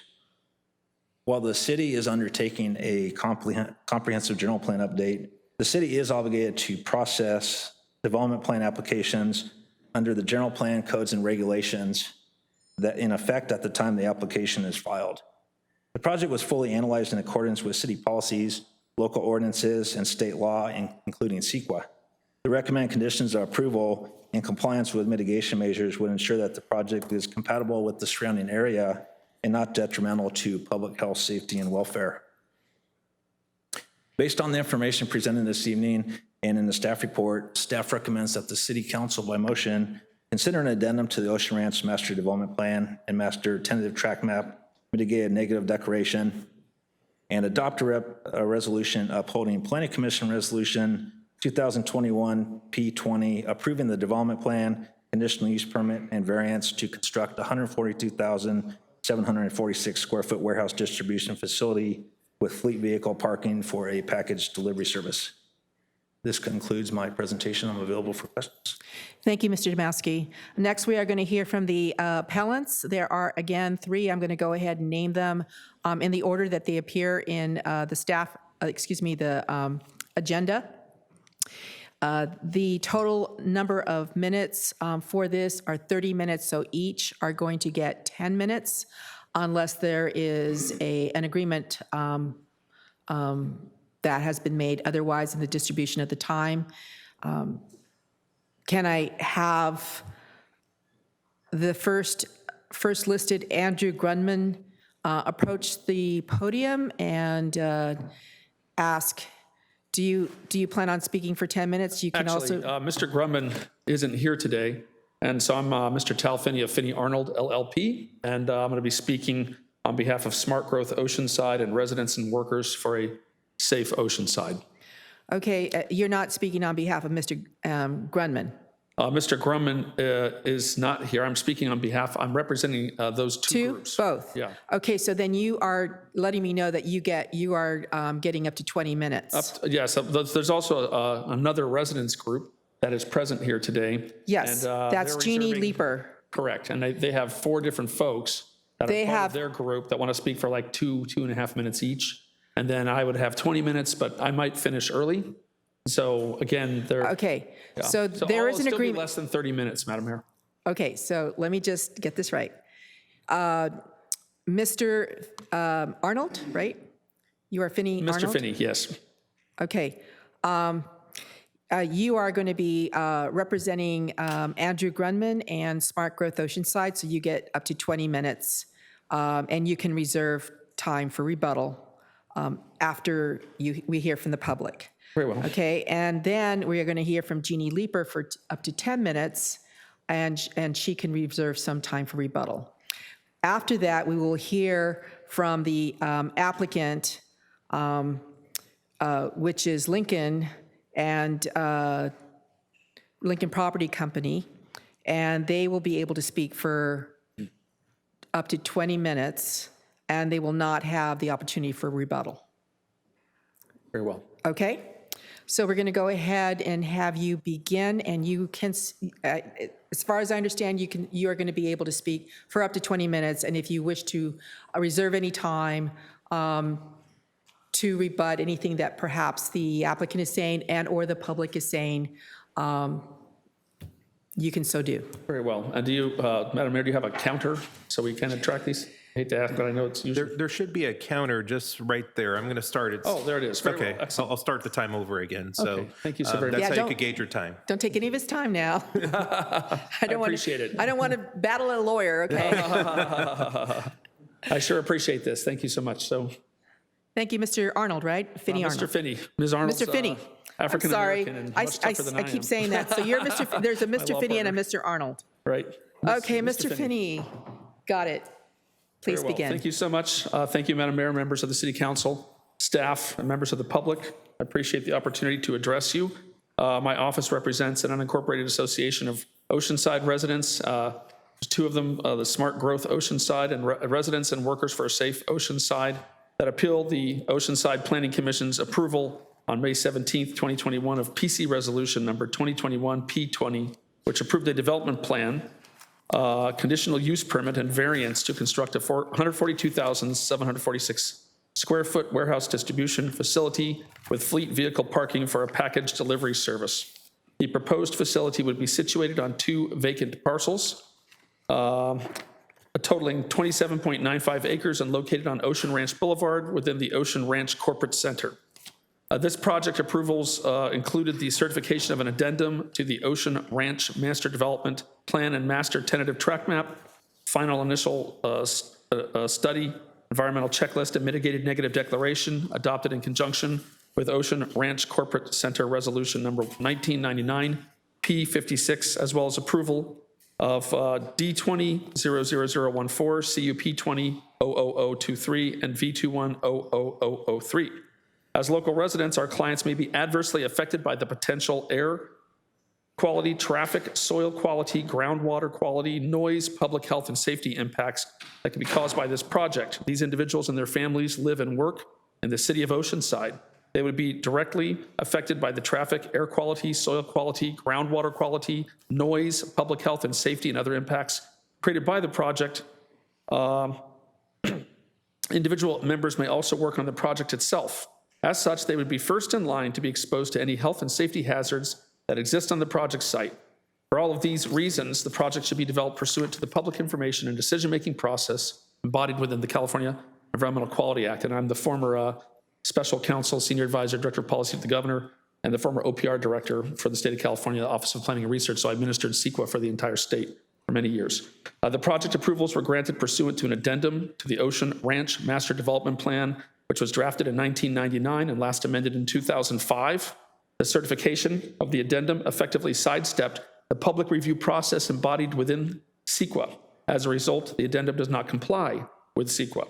CEQA has two basic purposes, neither of which the addendum satisfies. Firstly, CEQA is designed to inform decision makers and the public about the potential significant environmental effects of a project.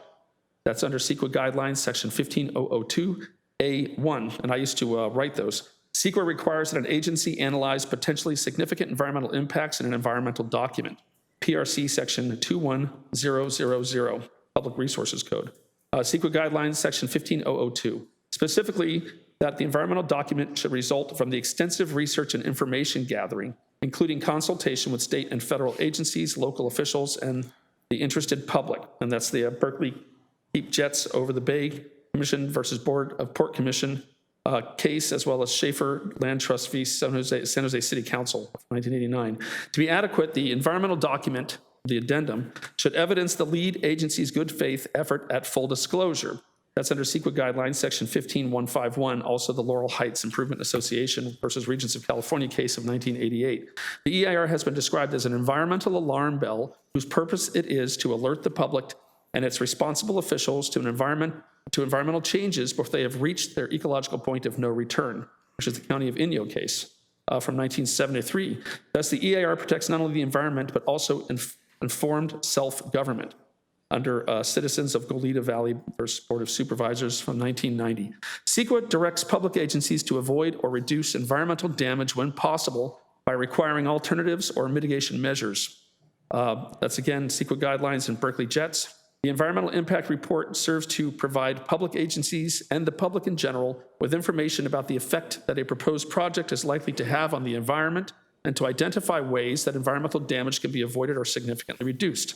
If a project has a significant effect on the environment, the agency may approve the project only upon a finding that it has eliminated or substantially lessened all significant effects on the environment where feasible, and that any unavoidable significant effects on the environment are acceptable due to overriding concerns. Such is not the case with this project. The Planning Commission failed to fully address the myriad impacts caused by the project. The addendum fails to comply with the requirements of CEQA and may not be used as the basis for approving the project. Because there's no requirement to distribute the addendum to the public or to receive public comments or input on the addendum, this document fails in significant aspects to perform its function as an informational document that is meant to provide adequate time to the public to review the project and to provide public agencies and the public in general with detailed information about the effect which a proposed project is likely to have on the environment, and also to list ways in which the significant impacts and effects of such a project might be minimized. When the Planning Commission considered the project, the staff report stated that the project included more than 600 fleet vehicle parking spaces for a package delivery service. This project tenant is not a package delivery service. It has been recently revealed that Amazon will be the project's tenant. Amazon is arguably the largest product distributor in the United States, perhaps the world. And right now there's quite a competitive battle going on with Walmart to see who could stay in that top post. Traffic near Amazon distribution centers is famously dominated by Amazon delivery vans. The Planning Commission failed to reveal this basic fact to the public, and the addendum failed to consider the impacts that will result from Amazon developing a distribution center at the project location. For example, the addendum says that vehicle miles traveled, or VMTs, will be much lower than is provided for in the original master plan. This is deceptive. Firstly, this is just one development that is included in the master plan. VMT will be cumulative over time as they add additional developments. The use of this addendum to spring this development on the public and then pretend that VMT will lower than was anticipated in the master plan was inappropriate and a violation of CEQA. The subject of Amazon impacting the environmental aside, this is no ordinary commercial development. Project site has an Oceanside general plan land use designation of light industrial and a corresponding zoning designation of limited industrial. CUP 20-00023 is required to allow an industrial building for distribution and storage with a floor area greater than 50,000 square feet, and to allow approximately 15 heavy truck terminals to be constructed and well in excess of 600 parking spaces, all abutting a residential neighborhood, schools, a senior center, and other important sensitive developments within the community that exist. The addendum failed to analyze adequately impacts to these residents, including sensitive receptors that may live there. The addendum fails to provide adequate mitigation measures to alleviate these traffic issues. Going forward, we will submit expert reports, which we have now done on both traffic issues and environmental issues that involve air quality, traffic, soil quality, groundwater quality, noise, and public health and safety, including that it appears that the applicant failed to conduct a phase 1 environmental study, and also that we are receiving reports that UPS, another major national parcel developer, took a pass on this very site due to concerns associated with soil contamination due to a metal wire recycler and manufacturer located in the area. Under CEQA, the city of Oceanside cannot approve the project as proposed because there are feasible mitigation measures available which would substantially lessen one or more of the project's significant environmental effects. For example, the public has engaged with the developer about making certain changes to the project to minimize its profile. That's wonderful. However, the aesthetic challenges of the profile of the building pale in comparison to the challenges caused by the fact that Amazon is the project's tenant, a fact that was conveniently closely held and not widely disseminated to the public. The myriad impacts to the community caused by the unique nature of Amazon was not addressed in the addendum. A fleet of Amazon trucks will necessarily cause adverse traffic issues in an area that is already struggling with severe traffic issues, possibly creating backups onto streets, side streets, and increasing the potential for traffic accidents. Additionally, Amazon's employees will arrive at work in their personal vehicles and then switch to an Amazon delivery van, load it up, and head out to make deliveries. A lot of these drivers are not familiar with the area. They might come from other areas. They're not as familiar as serving as parcel delivery folks compared to folks who do this for a living and are part of organizations that support their knowledge and education in that regard. The traffic impacts will be epic. Traffic, air quality, soil quality, groundwater quality, noise, public health, and safety are all also likely to be impacted by the project. I also want to point out a few other more cogent facts here. If changes to the project or its circumstances occur or new information becomes available after adoption of a negative declaration, the lead agency shall prepare a subsequent full environmental impact report under California Code of Regulations Title 14, Section 15162. Improper piecemealing of a project is another issue. The utilization of separate environmental evaluations of the various lots and numerous addendums since the 1999 Ocean Ranch Mitigated Negative Declaration is an example of piecemealing. Furthermore, the addendum explicitly states that the Ocean Ranch Mitigated Negative Declaration, together with any previously approved addendums, and this addendum, serve as the environmental review for the Ocean Ranch Master Development Plan project. By evaluating the proposed addendum entirely separately from the other 19 lots on the project site, the addendum minimizes the project's environmental impacts. Air quality and greenhouse gas emissions are an issue. During operation, we do not think that you can account for all of the trips to work and deliveries, especially during peak hours and peak seasons, Prime Day, various holidays, back to school, Black Friday, Christmas, etc. The addendum fails to adequately evaluate the project's air quality, health risk, and greenhouse gas impacts. As a result, emissions and health risk impacts associated with construction and operation of the proposed project are underestimated and inadequately addressed. Again, there's no phase 1 environmental site assessment prepared for this project site, when there certainly should have been given its size and impact. An environmental impact report should be prepared to adequately assess and mitigate the potential air quality, health risk, and greenhouse gas impacts that the project may have on the surrounding environment. The facility is also operational 24 hours a day, which creates a noise problem. In the process of reviewing and researching the project here, we were receiving reports from locals, citizens who overlooked this site, and in their homes, they could hear a single individual walking their dog on the site and everything the person could say. So there really is, imagine a fully operating facility there. Let me see here. 9 diesel trucks will be entering and 10 will be leaving the project site between the hours of 7 a.m. and 10 p.m. 230 DSP vans will be loading and leaving between the hours of 10 a.m. and 12 p.m.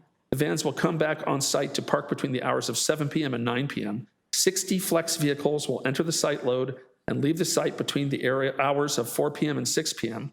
208 DSP drivers will be coming onto the site between the hours of 9 a.m. and 11 a.m. and will be returning on the site after the deliveries between the hours of 7 p.m. and 9 p.m.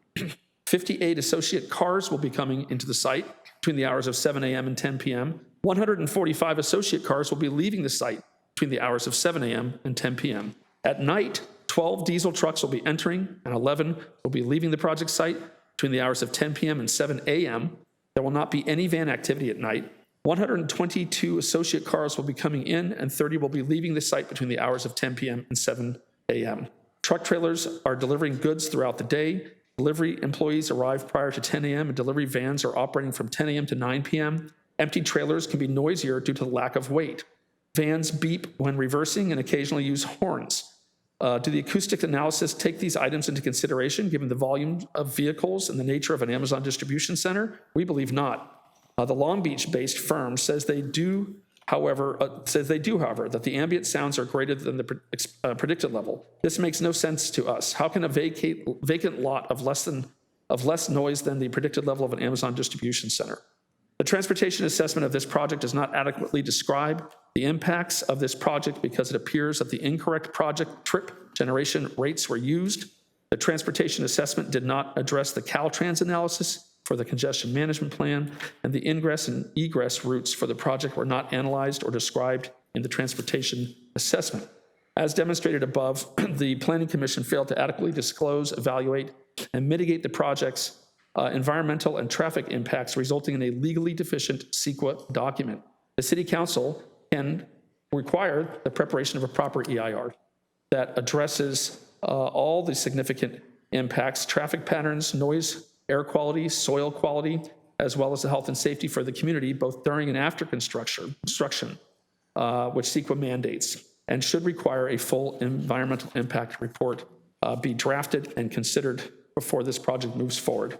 I will stop there and reserve my remaining time for rebuttal if and as necessary. Thank you, Madam Mayor. Thank you very much. I'm going to go ahead and call Jeannie Leeper. Ms. Leeper, you have 10 minutes. Okay. It looks like you have other people speaking, so you have a total of, is it 4 people as I heard that are going to be speaking? 3. Just 3? Okay, you can, are you ready? Yeah, I think so. Okay, you can begin. And just as a reminder, Mrs. Leeper, the timer is just right down there if you could see it. Okay. Perfect. Thank you. My name is Jeannie Leeper. My husband Gary and I live in Vista Capri. I am the appellant filing almost twice the required number of signatures from neighbors who live within 1,500 feet of the proposed Amazon development. Along with me in testifying against this project are Brian Whitbread, also a resident of Vista Capri, and Larry Knight, a resident of St. Cloud. With this testimony, I am also filing a written testimony that I request be included in the record. The key points I wish to make are, first, neighborhood concerns were not addressed by the Planning Commission. Brian and I testified before the Planning Commission, but while they were courteous, their decision to approve felt like an inside deal already decided on. They didn't ask any questions. Their own comments first were about the money and how many jobs Amazon was promising, but no one on the Planning Commission asked how much money the city of Oceanside will really receive because Amazon is just paying property taxes and no more. And no one asked Amazon for a guarantee that all these promised jobs will be filled by people who live in Oceanside. Second, this project threatens the welfare and safety of the people who will have to reach the air pollution from hundreds of daily truck traffic and the 24-hour lighting noise pollution. This project threatens the children who attend 3 schools and preschools within a mile of Amazon, 150,000 square foot retail center, and all the kids from across our city who play ball at Martin Luther King Park. It threatens the seniors who live in a mile of and right below the facility with thousands of parking spaces for vehicles, with 1,000 parking spaces. Third, the project's operation will disrupt our sleep and life. All night, it will shine light into our homes. All night, it will send invasive noise pollution into thousands of our homes located across from this property. And fourth and final, the city staff recommendation to approve this project is flawed and wrong. We met with staff, and they have done zero original research on how this project really impacts the people in our community. They see zero material changes since 1999. I really don't think that they could see a material change if Amazon delivered it to their front door. Now, Brian White, Fred, will talk to why this is not the best use of this land. Thank you very much. Thank you. Honorable Mayor, City Council. My name is Brian Whitbread, and I live in the Vista Capri neighborhood, which is in Ivy Ranch. My house has a direct line of sight to this proposed project, so I am directly impacted, as well as several of my neighbors, as well as other neighbors in my neighborhood. I'm not going to bore you with the description of the property. You've heard about it. What I have to say, though, the way these plans are been constructed as to where the structure of this building is going to be located on this property is wrong. You have 15 loading dock. You've got semi-truck trailers that are facing north that are going to be overlooking our neighborhoods and the surrounding neighborhoods north of the complex. When the Ocean Ranch Industrial Center was first proposed, it was proposed to the residents to consist primarily of medical, biotech, research, office space, and some light warehousing. Over the years, it seems like this area has been mitigated enough, as evidenced by FedEx, Coca-Cola, and some other warehousing and distribution centers in that area. This project alone has been mitigated where you have two technically 15-acre parcels that require, or the description should have a 50,000 square foot building or structure built on that. This has been mitigated to almost 3 times that size. I think as a result of the way the building is situated, it's going to create life issues, environmental health, and quality of life issues. I've been walking and living in this area for over 15 years. And I've been walking my dogs up in this property area for about that length of time. Approximately 10 or 11 years ago, while walking on those two 20-acre sites, there were a number of 55-gallon drums that were clustered in groups of 3 on that property, which to me indicated there was some type of environmental study, possibly storing soil trailings or what have you. I don't know what it was. I doubt that they were dumped. They could have been dumped there. I don't know what was in those drums. I don't know of any type of CEQA or environmental study that would disclose that. And I don't know whether it's had an impact on other potential builders on that site. This is called a last mile designation. And e-commerce sales and demand for quick delivery continue to increase every year. In 2018, Amazon took an impressive 41% of the US retail market. To me, the operative word here is retail. This is not a warehouse.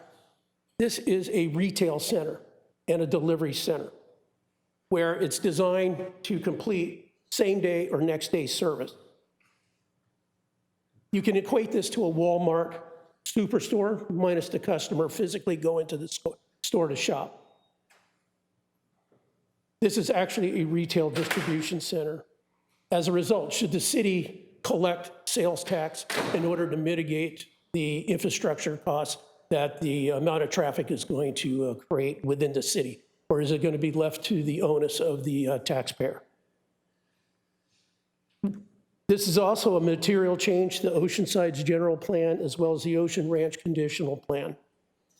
I urge you to deny passage and vote no on this project.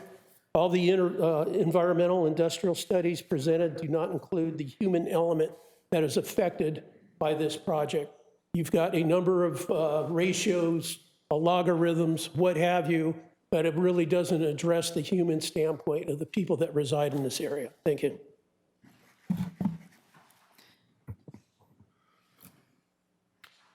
Good evening. My name is Larry Knight, and I own a home in St. Cloud. This Amazon project is on top of the hill over our homes.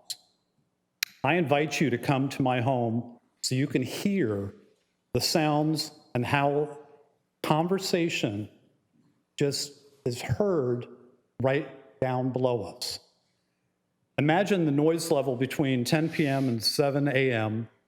when 12 diesel trucks, they're 18-wheelers, will enter and 11 exit the property. During the same hour, 122 Amazon associates will be driving in and 30 will be driving out. How many will be driving loud motorcycles? How many will unconsciously slam their car doors, shut and lock their vehicles with the beeping sound? Amazon says that they're going to use a different sound for the backing up instead of the beep, beep, beep. I've heard the new sound. It is different, but it's still loud. Amazon and city staff testify that the noise study suggests this falls within permitted levels. That is not real world. Real world is this project's noise pollution will damage our sleep and quality of life. Please also consider that St. Cloud was originally zoned as light industrial as part of Ocean Ranch. This city council voted to rezone, the city council voted to rezone it residential. Now, you're being asked to vote to approve a massive retail distribution center operating 24/7 right above our homes. This is material change, and I ask that you do not ignore. How can you approve putting a high volume of noise, light, and air pollution right above our heads after a prior city council voted for rezoning that created the St. Cloud residential community? I'm almost out of time. Do I have the yielded time from Mr. Finney? Okay, stop the clock here. No, Mr. Finney is representing two other he's representing two parties, and so you have 6 seconds left. Okay, thank you. And Thank this you. concludes my testimony. Okay. Well, who knows? Maybe you can say something in 6 seconds for the rebuttal. I don't know. Okay, next we have the applicant, and that is Ryan Childs, which is Lincoln Property Company. Mr. Childs, are you here? In person? Okay, there you are. Okay. Mr. Childs, you do get 20 minutes altogether. You do not get any rebuttal. So whatever time you use of the 20 minutes, you use. Can we save this rebuttal later? No rebuttal. Okay. Good evening, Mayor and members of the City Council. My name is... Let me just, before you begin, can you give him his time? I went through this with the city attorney. I want to make sure that I have that right. Mr. Mullen? Yes, you have it right. The appellants had a total of 30 minutes divided up as you discussed. The applicant, I believe, also has this 20 minutes, and then no rebuttal with that. Okay. So when you begin, the clock will start. Okay. Good evening, Mayor and members of the City Council. My name is Ryan Childs with LPC, and we're here representing the property owner for lots 19 and 20 in the Ocean Ranch community or business park. We also have Amazon and all of our leading experts who are ready to answer any questions. I'd like to thank Robert for doing a fantastic job thus far, and I'll hand it over to Jeff.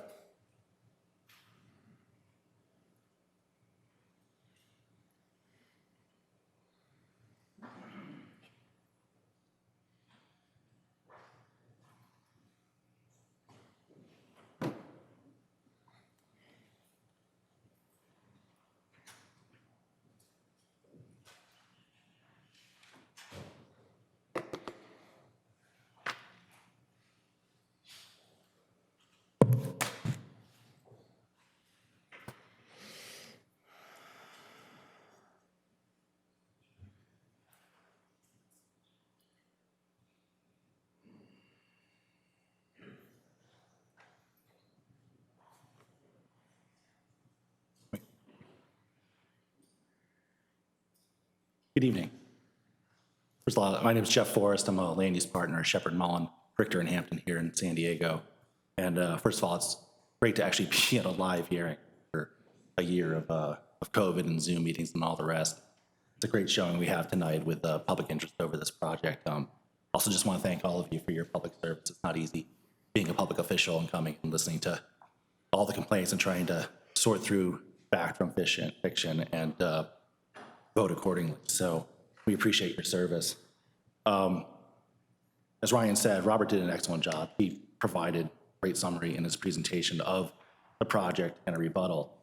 And what we really saw was that his rebuttal was not actually challenged by the speakers. They came up and they spoke about their problems with the original. But that M&D was actually changed. We had a planning commission hearing.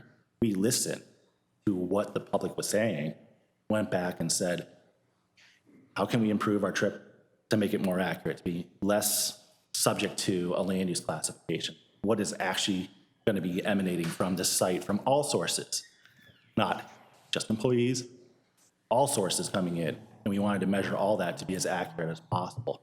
And that's what's been provided for you. But the appellants haven't really read that information and come to you and said, this is wrong because of this reason, it's still wrong. They're still talking about the old M&D. They're still talking about old technical studies. So they're not actually commenting on the information about this project, or they're commenting on old information. So it's sort of outdated. See. And there was a lot of discussion about the purposes of CEQA being environmental disclosure. Environmental disclosure is the purpose of CEQA the first time around. When you were doing the EIR, you're doing that M&D back in 1999, the purpose is to get the information out, have that public review, and then when it's done and it's certified, CEQA flips. The courts say it is no longer all about public disclosure. It's actually about finality. It's about your ability as the public agency to rely upon the analysis that was already done and just do a quick check when an additional project comes through that has a discretionary approval, like in this case, a CUP, to figure out whether there's any new significant unmitigated impacts under the 15162 standard. So you didn't really hear a lot of discussion about that. You heard a lot of discussion about what you're supposed to be doing and what CEQA's purpose is at the beginning of the process. We're not at the beginning of the process. We're at the last stage of build out of a large master plan that's actually underbuilt, right? The city plans the intensity of the sites based upon ADT, and the entire site is actually 12,000 ADT less than what had been assumed in 1999. So let's think about that for a second. In 1999, you anticipated all this intensity, all this traffic coming out of the site, and you applied mitigation measures accordingly. The landowner spent money to widen your roads and widen your intersections, put in signals and all that, assuming 12,000 more trips were going to occur than what they've actually built. It's kind of actually a public benefit to the community that there are now 12,000 free trips for others to use, not us. And while the overall site is 12,000 more, or has a 12,000 surplus, our project site itself has almost 2,000 ADT surplus, which were shown in the charts before and have not been contested. I want to speak for a second about the hazardous materials. There was discussion that no phase one analysis has been done, and then we were speculating that one day I saw some drums on the site and it might have, hazardous materials in it, so we just don't know. Lincoln probably does not spend $30 million to buy a property without doing a phase one analysis. We did one. It came out clean. There was slight contamination, but it had something called the no further action letter, which is the letter that the government gives when they are confident that it is clean. So we bought a clean site. The document, the phase one document, is in the public record, and so those comments and concerns are just simply unfounded, not based on that. In terms of noise, I just want to talk a little bit about kind of the superior design of this project. That this project is actually set down into the ground a good 8 to 10 feet. And there's a reason why we did that. We didn't want the noise from the site to be leaping off the site and down into the residents, or even the residents that don't live below us but live across the street from us, because there was a concern at the planning commission hearing that maybe we were only looking at the noise below and not the noise across the street. We went out and we tested all that with the experts using this design that has this naturally depressed elevation, keep the sound from launching out into the community. We've also built landscape buffers to further shield it. And when the experts actually analyze the impacts of that, of all those features, right, and the noise that was emanating from the site, they found something very interesting, that the noise coming out was actually lower than the ambient levels of the noise that are out in these communities already. In addition, when that comes out, the volume of the increase when our low sound comes out with the higher sound that exists out there, only a slight increase. We're talking 1.6 dBA. And what that means to the experts is that it's actually not audible to the human ear, that level of increase. Not saying that no one will ever hear sound, but from a significant standpoint, it's actually not audible. So what's important here is that there was kind of a comment saying, well, there's a bunch of algorithms. They have a bunch of algorithms, but none of those algorithms take into account the human experience. Well, when the city set up its threshold, you had public hearings. You had secret review before you decided that VMT was going to be the public threshold or the significance threshold for transportation. You had a public hearing and you had environmental review before you decided that the climate action plan compliance was going to be mitigating impacts below a significance. A lot of this stuff was held as recently as last summer. People could have come in, if they objected, if they thought, no, the cap is not enough, or the cap's not strong enough, they could have come to those hearings and objected. And they could have sued you if they thought that your environmental analysis was wrong. None of them did. They all sat on their hands and waited for a project to come forward and then decided to tell you that thresholds that were adopted were no good. That's not how CEQA works. Remember we talked about finality. If you certify a CEQA document, you get finality and you're allowed to rely upon it. The same thing goes for these CEQA thresholds. So when we come through and we process a project with your staff who apply your thresholds to our project and they come in below a level of significance, that means there's no mitigation that's needed. There's no debate about whether or not there's a significant impact. You're not coming back in here on this hearing and saying, let's have a new debate about what the threshold really should be. There's a time to have a debate about what the threshold should be, and there's a time to actually just follow the thresholds that were adopted because that's what's fair. That's the only way a city could operate.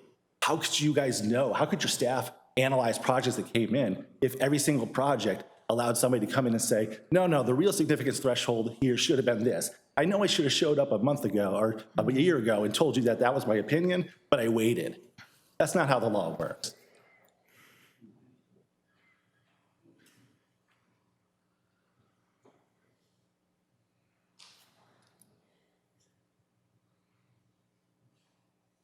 There's a comment that this is really a retail use.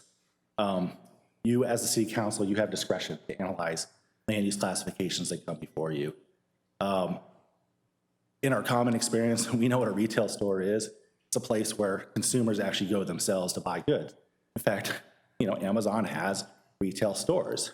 Go down to UTC and buy Amazon books. It's not just Amazon books that are there. There's all sorts of electronic devices and all the rest. They have a retail component, but this is not retail store, retail use. These are trucks coming in, dropping off goods, being stored there for short-term periods, and other vans and stuff taking it back out to customers. So that is what warehouse and distribution is. That is light industrial.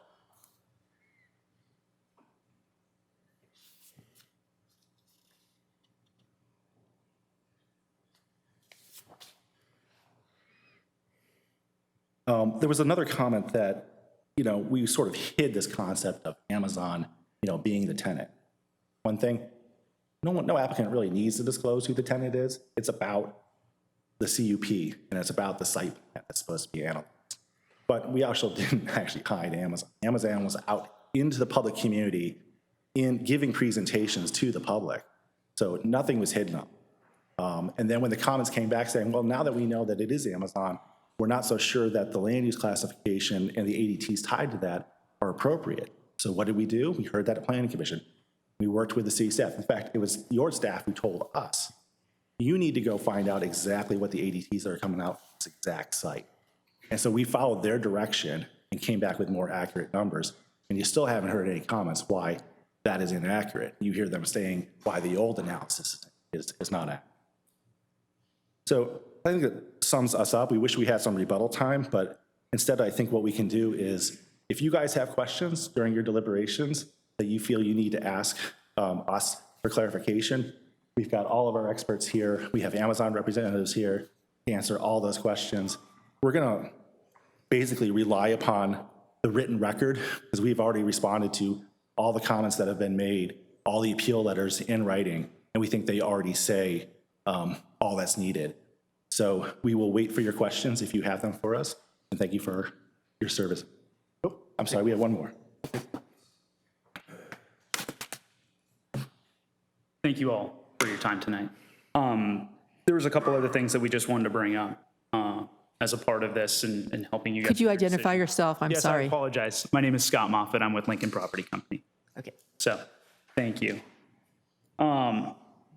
Just kind of going back in history here and talking about Ocean Ranch and how it fits in with St. Cloud in the residential community. We just wanted to go back in time because originally the St. Cloud piece was part of the Ocean Ranch corporate center. It was part of the master plan and actually zoned industrial.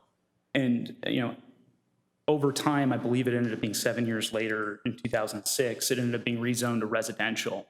And so this site was always intended to be industrial. And even when the deliberations were to convert that to residential, it was well known that there was a business park, there was an industrial center that was going to be there. In fact, there's covenants within title on that community stating the uses that would be in the adjacent sites because it was always intended to be an industrial, light industrial use. And so we just wanted to make sure that was brought up because some of the residential that was around this area was not intended to be at the beginning of this business park. I do want to touch just quickly because there was something that was brought up about a recycling site, and that's not this site. There is another site in Oceanside that has had recycling and things on it. That is not this site, so I just want to be very clear about that. And then lastly, I know there's always critiques and there's a push and pull along with the design and the layouts of the buildings. It's a very difficult thing for everyone involved, right? Because you're taking into a lot of stakeholders.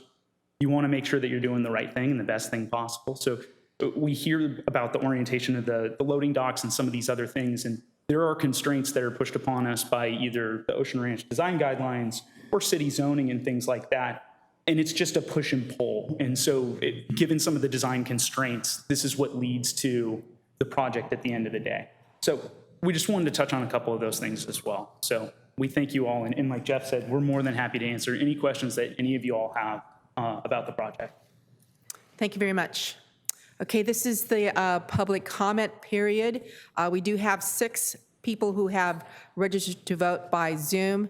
Mr. Navarro, do we have people who have, this is a public hearing, so you don't have to actually register in advance for those who are present, but do you have any that registered in advance for people who are present?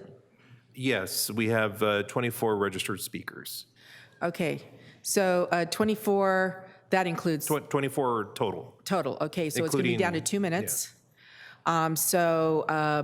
We usually provide 3 minutes for public to speak. This is a public hearing, so again, you don't have to register previously to be able to speak. After we take those that have registered, then I will call out to see if there are any other folks who would wish to speak.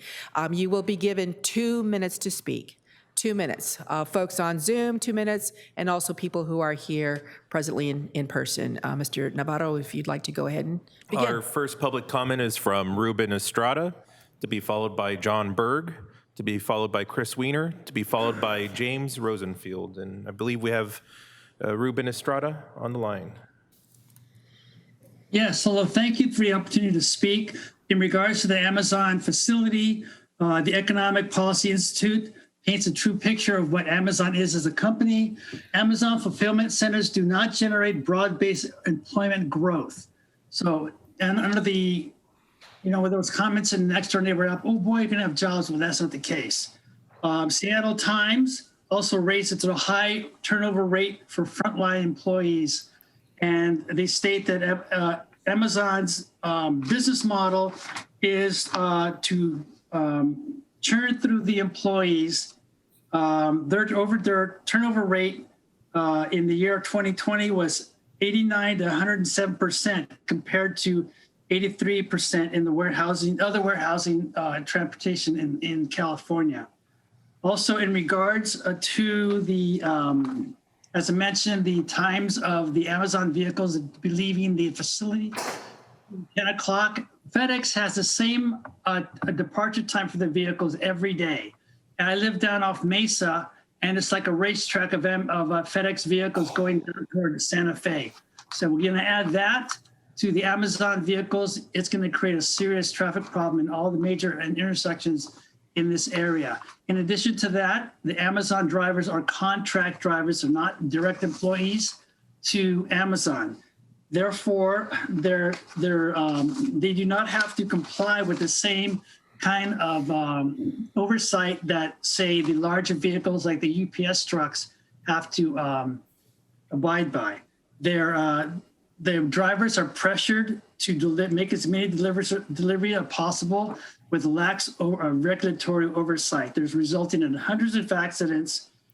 Amazon branded 5 vehicles seconds. fall under the weight limit of the DOT, so there's no oversight. And that's time.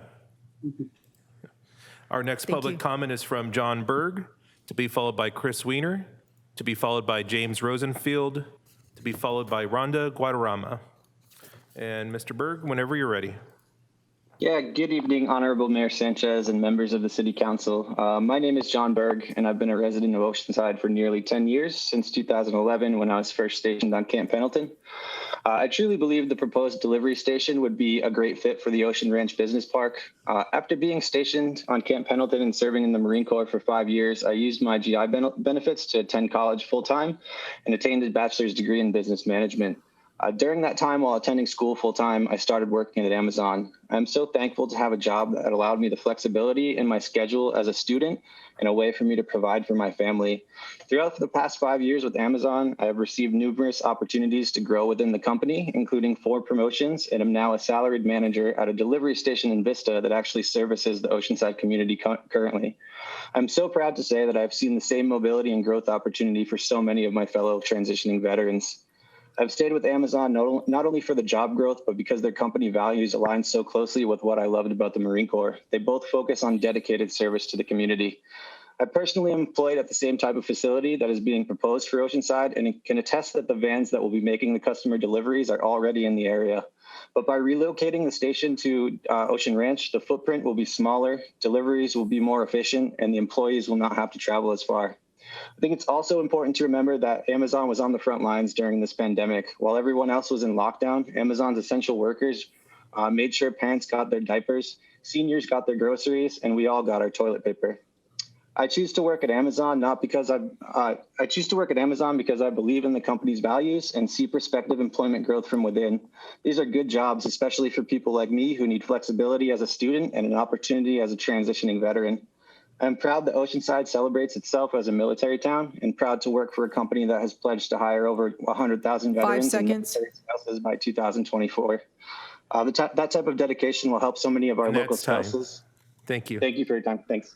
Our next public comment is from Chris Weiner, to be followed by James Rosenfield, to be followed by Rhonda Guadarrama, to be followed by Sunny Sonethavile. And Chris, whenever you're ready.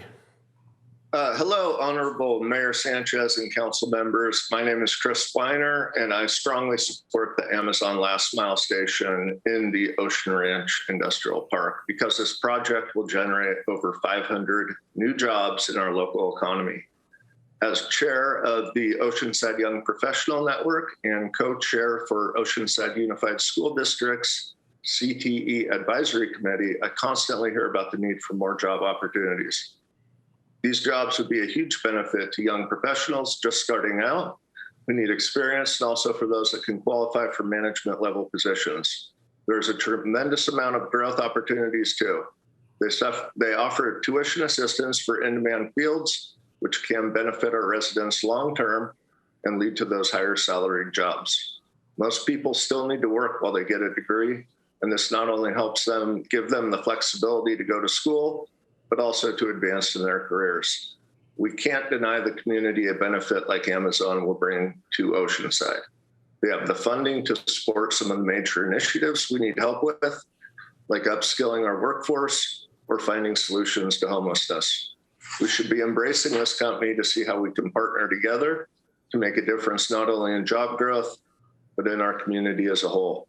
If Amazon is interested in locating a facility here, there must already be demand from the residential and business customers.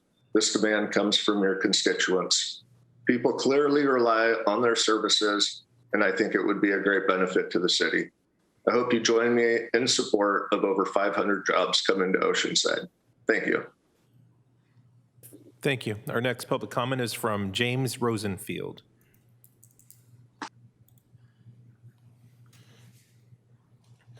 He's muted. And you need to unmute yourself, Mr. Rosenfield. There you go. I'm unmuted. There you go. Thank you. Mayor Sanchez, council people, everyone else. This is going to be the shortest session today, because I'm just going to do one thing. I'm going to ask you to take your computer, you all have computers, and go to Google. You all know how to go to Google, and Google distribution centers and nearby neighborhoods. There are over 70 articles about what happens when Amazon, it's mostly Amazon, but it's a few other people also, when they locate in the kind of neighborhood that we're talking about here at St. Cloud, which is where I live. So that's all I have. Thank you. Thank you. Our next public comment is from Rhonda Guadarrama, to be followed by Sunny Sonethavile, to be followed by Richard Drury, to be followed by Paul Ruben-Nacker. And Rhonda, whenever you're ready. I'm ready. Good evening, Mayor and City Council members. My name is Rhonda Guadarrama, and I'm here to speak in support of bringing more jobs, economic impact, and community partnerships to Oceanside with the proposed Amazon distribution facility in Ocean Ranch. I have the pleasure of working in this city every day as the Chief Development Officer for the Boys and Girls Club.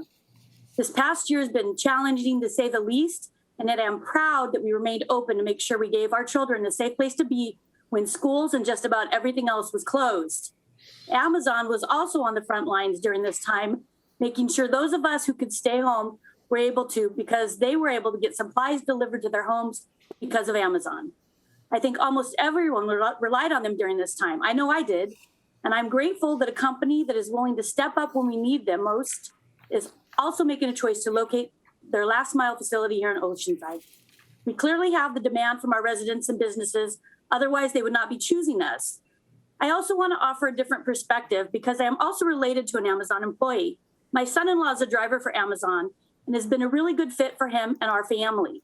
He's been able to take advantage of the many programs his company offers, like flex scheduling and the paid tuition assistance to advance his future. I've learned Amazon also asks their own employees what organizations and causes are important to them so that their resources and partnerships are benefiting what their staff believes in. This would be a huge win for Oceanside to welcome a partner like this into our city. I'm excited about the opportunity to gain a great employer and hope you join me in welcoming Amazon to Oceanside. Thank you. Thank you. Our next public comment is from Sunny Sonethavile, who's on the phone right now, to be followed by Richard Drury, to be followed by Paul Ruben-Nacker, to be followed by Sean Martinez. And Sunny, whenever you're ready, you please need to unmute yourself first on the phone.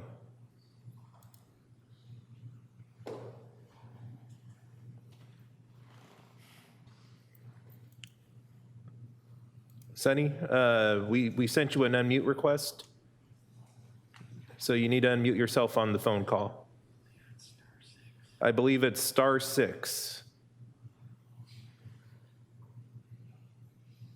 And we could get back to, we're going to move on to Richard Drury, to be followed by Paul Ruben-Nacker, to be followed by Sean Martinez. And Mr. Drury, you're on. Thank you very much, Madam Mayor and honorable members of the City Council. My name is Richard Drury with the law firm Lozo Drury, and I'm representing the Supporters Alliance for Environmental Responsibility. We filed a fairly extensive comment letter on this project, and we were very pleased that the developer reached out to us almost immediately and resolved most of our concerns. One of our major concerns here was the health risk created by diesel emissions during construction and operation of the project. The applicant has agreed to use Tier 4 construction equipment in constructing this project. That is the most advanced, cleanest construction equipment that is available. It will reduce diesel emissions by almost 90% and thereby reduce the health risks of the project to less than significant levels. Particularly true since FedEx is transitioning to using an electric fleet of delivery vehicles. That will make this one of the cleanest projects anywhere that I've dealt with, and I've dealt with hundreds and hundreds of warehouses across the state. The project will have photovoltaic panels on the roof, generating 415 kilowatts of solar power, more than half of the electricity used by the project. It will have 17 electric vehicle charging stations for 34 vehicles and 672 electric vehicle charging stations for the fleet of vehicles. That will make this one of the cleanest projects with the lowest greenhouse gas emissions of any type project. The legal standard under CEQA 15162 is that the project must have more significant unmitigated impacts than the project that was previously analyzed. This project will have less significant impacts than the project analyzed in the prior negative declaration. And therefore, the CEQA addendum is appropriate, and we support the project and the approval of the addendum. Thank you. Thank you. We're going to try Sunitha Vile again.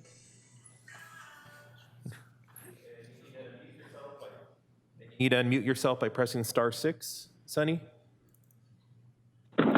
There you go. You're on. Great, thank you. Good evening, Major Sanchez and City Council members. My name is Sunny Santavla, and I'm calling in tonight in support of Amazon coming to Ocean Ranch. I'm currently an operations manager at an Amazon delivery station out of a Mission Viejo, Orange County location. Hopefully my perspective is unique to in comparison to many of the others who are speaking tonight. As a military veteran, I am proud to have found my home in Oceanside, specifically in the Ocean Ranch community, really close by, after finishing out my last duty station before retirement out of Camp Pelican. I really love this city and this community, and my kids go to an excellent elementary school just a few minutes down the street at Ivy Ranch Elementary.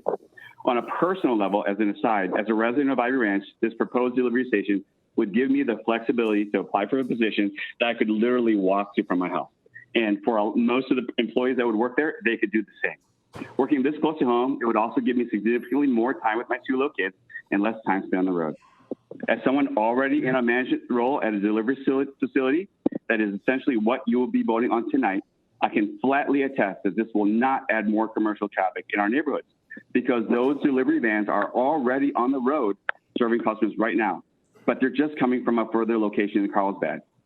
Additionally, of note, the vans out of the new proposed station are in the process of converting to electric to meet ambitious sustainability goals. This would be a win for Oceanside and Ivy Ranch. The customer demand at Oceanside clearly already exists, but this new station would allow less delay in deliveries and be more pleasant for both the hardworking drivers and us as customers. Basically a win-win. Prior to accepting a position with Amazon, I had an offer to work with Tesla. However, I chose Amazon because of their leadership principles. Much like when I was a Marine leader, my life purpose continues to be to help people reach their untapped potential. Amazon's culture and values towards a dedication to developing their employees professionally and continuously offering opportunities for growth and advancement continue to align with my personal mission for the last 20 years of my adult life. Part of Amazon's principles, which I've also seen to be a really important benefit for the community we serve from a current experience working at a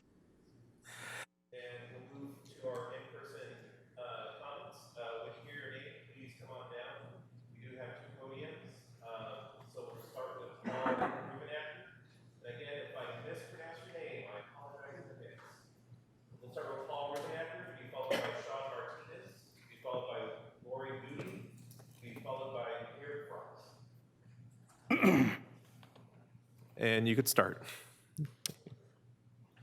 I'm a homeowner in the St. Cloud development. In spite of this pandemic, it took an issue of this magnitude and importance to bring me to this podium tonight. I urge a no vote.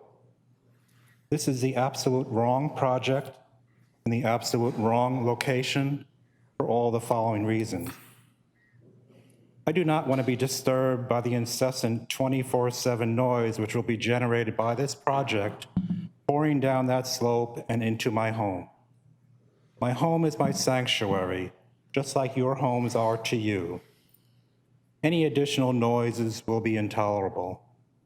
The noise of hundreds of Amazon vans with their annoying backup signals simultaneously reversing out of parking spots will be overbearing. The original site plan included an 8-foot screen wall along the entire east-west boundary with St. Cloud, but has since been removed, replaced by trees and shrubs that will do nothing to block any noise transmission into my home. This facility will disperse day and night hundreds of trucks and vans onto our already decrepit streets. Amazon will not be paying sales tax to the city to cover damage their vehicles will impose on local streets, leaving the cost to the citizens. It will not be safe for the pedestrians, the bicyclists, nor the school children. Why do we need yet another low-wage retail establishment in the city limits, which is what this facility is? It is the same as the 3 Walmarts, 2 Targets, and other Oceanside retailers. Why should Amazon get a free ride? This establishment will definitely affect the property value of my home. Thank you. Sean Martinez, to be followed by Lori Booty, to be followed by Mihir Frost, to be followed by Ralph Velador. And again, we have 2 podiums. When you hear your name, please go ahead and start lining up, and feel free to use either podium. Sean, whenever you're ready. Good evening, Mayor and Council. My name is Sean Martinez. I'm a proud Teamster, and for the last 6 or 7 years, I've had the privilege of working with and supporting workers and communities impacted by Amazon's intense proliferation. And I'm here to talk to you about Amazon and potentially your new neighbor. I think you have the legal authority, if not the imperative, to vote down this project. But if you want the real story about Amazon and how they're going to impact this community, you can go to Vista or Poway, some of their newer facilities here in North County. You can go to Carlsbad, it's an older facility. But maybe Oceanside can be wise enough to learn from those cities' mistakes. Amazon's proliferation has prompted cities like Riverside, San Bernardino, and Colton to pass warehouse moratoriums that pause development of these types of facilities because of the negative impacts that they have on communities. Fort Wayne, Indiana recently voted down a tax abatement for Amazon. Arvada, Colorado said no to a last mile delivery station just like this one. Hayward and California, Renton, Washington are sending staff back to the drawing board on projects like these, because this project is not job creation. What it is replacing good jobs at UPS and the Postal Service with low-wage, high-turnover, high-injury rates jobs at Amazon. This is not economic development. This will generate property tax, no sales tax to deal with the external costs on roads and bridges in this community. This is traffic, inexperienced drivers, both truck drivers who are misclassified independent contractors and van drivers who are inexperienced, no fault of their own, but most of them are new and they're on different routes every day. So they follow their GPS on their way out the facility, and that poses traffic concerns and dangers on the road. So we urge you to vote no on this project. Thank you. Good evening, Mayor Sanchez and council members. My name is Lori Booty. I'm the Executive Director of Veterans Association of North County, Vance.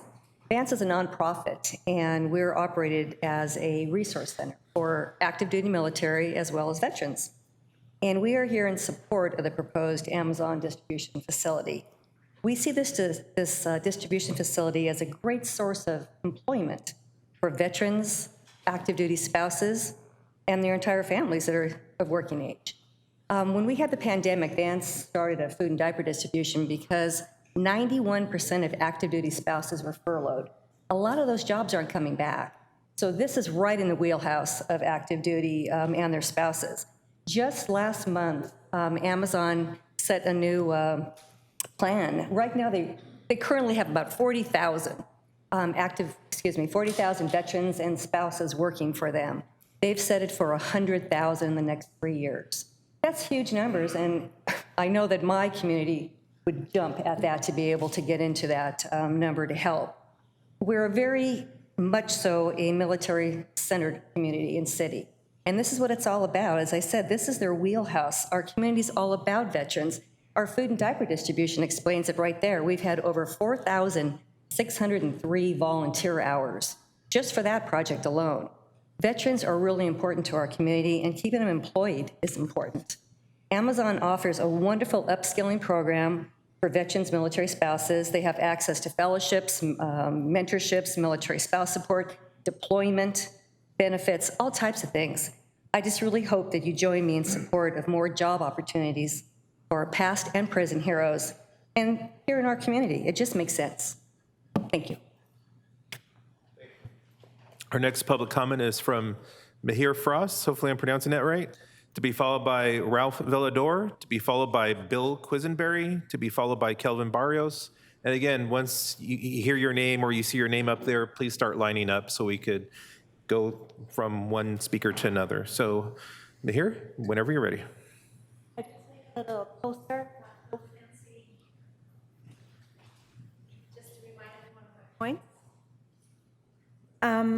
Shorten my speech. So let's start with Ivy Ranch Elementary is one of the best rated schools that Oceanside has to offer, besides the great teachers at all the other schools. We moved to this area because of the schools, which are across from our homes. When designating our area to residential and the area behind us 20 years ago to light industrial, no one had in mind a 24/7 Amazon high technology warehouse with over 900 vehicles, including workers coming in and out. Oceanside values our small businesses, families, great weather, and community of neighbors who help and support each other, especially during a pandemic. Amazon easily destroys small businesses that cannot compete with low prices and has often shown a negative impact on local communities. That is a fact and can be really researched. There are more than 3,000 large warehouses, over 1,000 square feet in Southern California, and they're concentrated in areas that rank in the highest percent of toxic emissions in the state. There are approximately 640 schools in the region that are located within a half a mile of a warehouse. More than 450 warehouses are located in the top 10% of worst census tracts for traffic-related pollution. The environment consequences have been severe, and again, the jobs that can be created from Amazon are hazardous or exploitative. An example, the city of San Bernardino, home to more than 75 large warehouses, has been ranked as having the worst ozone pollution in the US, recently suffering more than 100 days of bad air each year. I moved here for the schools, great community, and the breeze from the ocean. Amazon's carbon footprint starting is 44.4 million. Yeah. Thank you. Please consider that when you think about your children. Thank you. Thank you. Good evening, Honorable Mayor, City Council. My name is Ralph Ballador, and I'm here on behalf of the Southern California District Council of Laborers. And our economy depends on developers like this to infuse private money into our economy and to make it robust. We support developers who are not only committed to but to hire well-trained union tradesmen who are professional in their craft and build to the highest standards. We are confident that the developer will deliver the very best project for our community, and we'll be proud to build it. This developer here is committed to do that. Our members, somewhere in this room today, will you all please stand? They're here with Liuna. We would have more here today if they didn't have to go to far-off places like Los Angeles, down deep into San Diego, the Imperial Valley, Riverside, San Bernardino, if they can build right here in our own community. We would be proud to build this today if you just give us that opportunity. We don't ask for a handout, we ask for an opportunity, and this developer gives us this opportunity to build. Let us build here in our community. and let us help us build America. Thank you. Thank you. Our next public comment is from Bill Quisenberry, to be followed by Kelvin Barrios, to be followed by Rob Gunnis, to be followed by Jamie Vasquez. Mr. Bill? Good evening, council members and mayor. My name is Bill Quisenberry. I'm a member of LIUNA, the Laborers International Union in North America, and I'm in support of the Ocean Ranch Distribution Center project. This project will create many jobs for residents in the local community. The construction jobs will be good-paying jobs with fringe benefits like medical, defined benefit pension, and even a vacation check. Project, if approved, also means that the paychecks earned constructing the project will be spent here locally rather than spent elsewhere, an out-of-area contractor with their outside laborers brought in. Also, contractors that employ our local members and who have partnered with responsible developers like Lincoln Property Company understand that a skilled trained workforce means productivity and safety are optimized. And that will likely happen if this project gets approved. This project will also mean another opportunity for some of our 2,400 active apprentices to get their on-the-job training that's required to complete their apprenticeship program and become full-fledged journey workers. With an aging workforce in construction, much like many other industry sectors, training the workforce for tomorrow is a constant undertaking. These reasons and many others are why this project is a good project, and I ask that you approve it tonight. Thank you.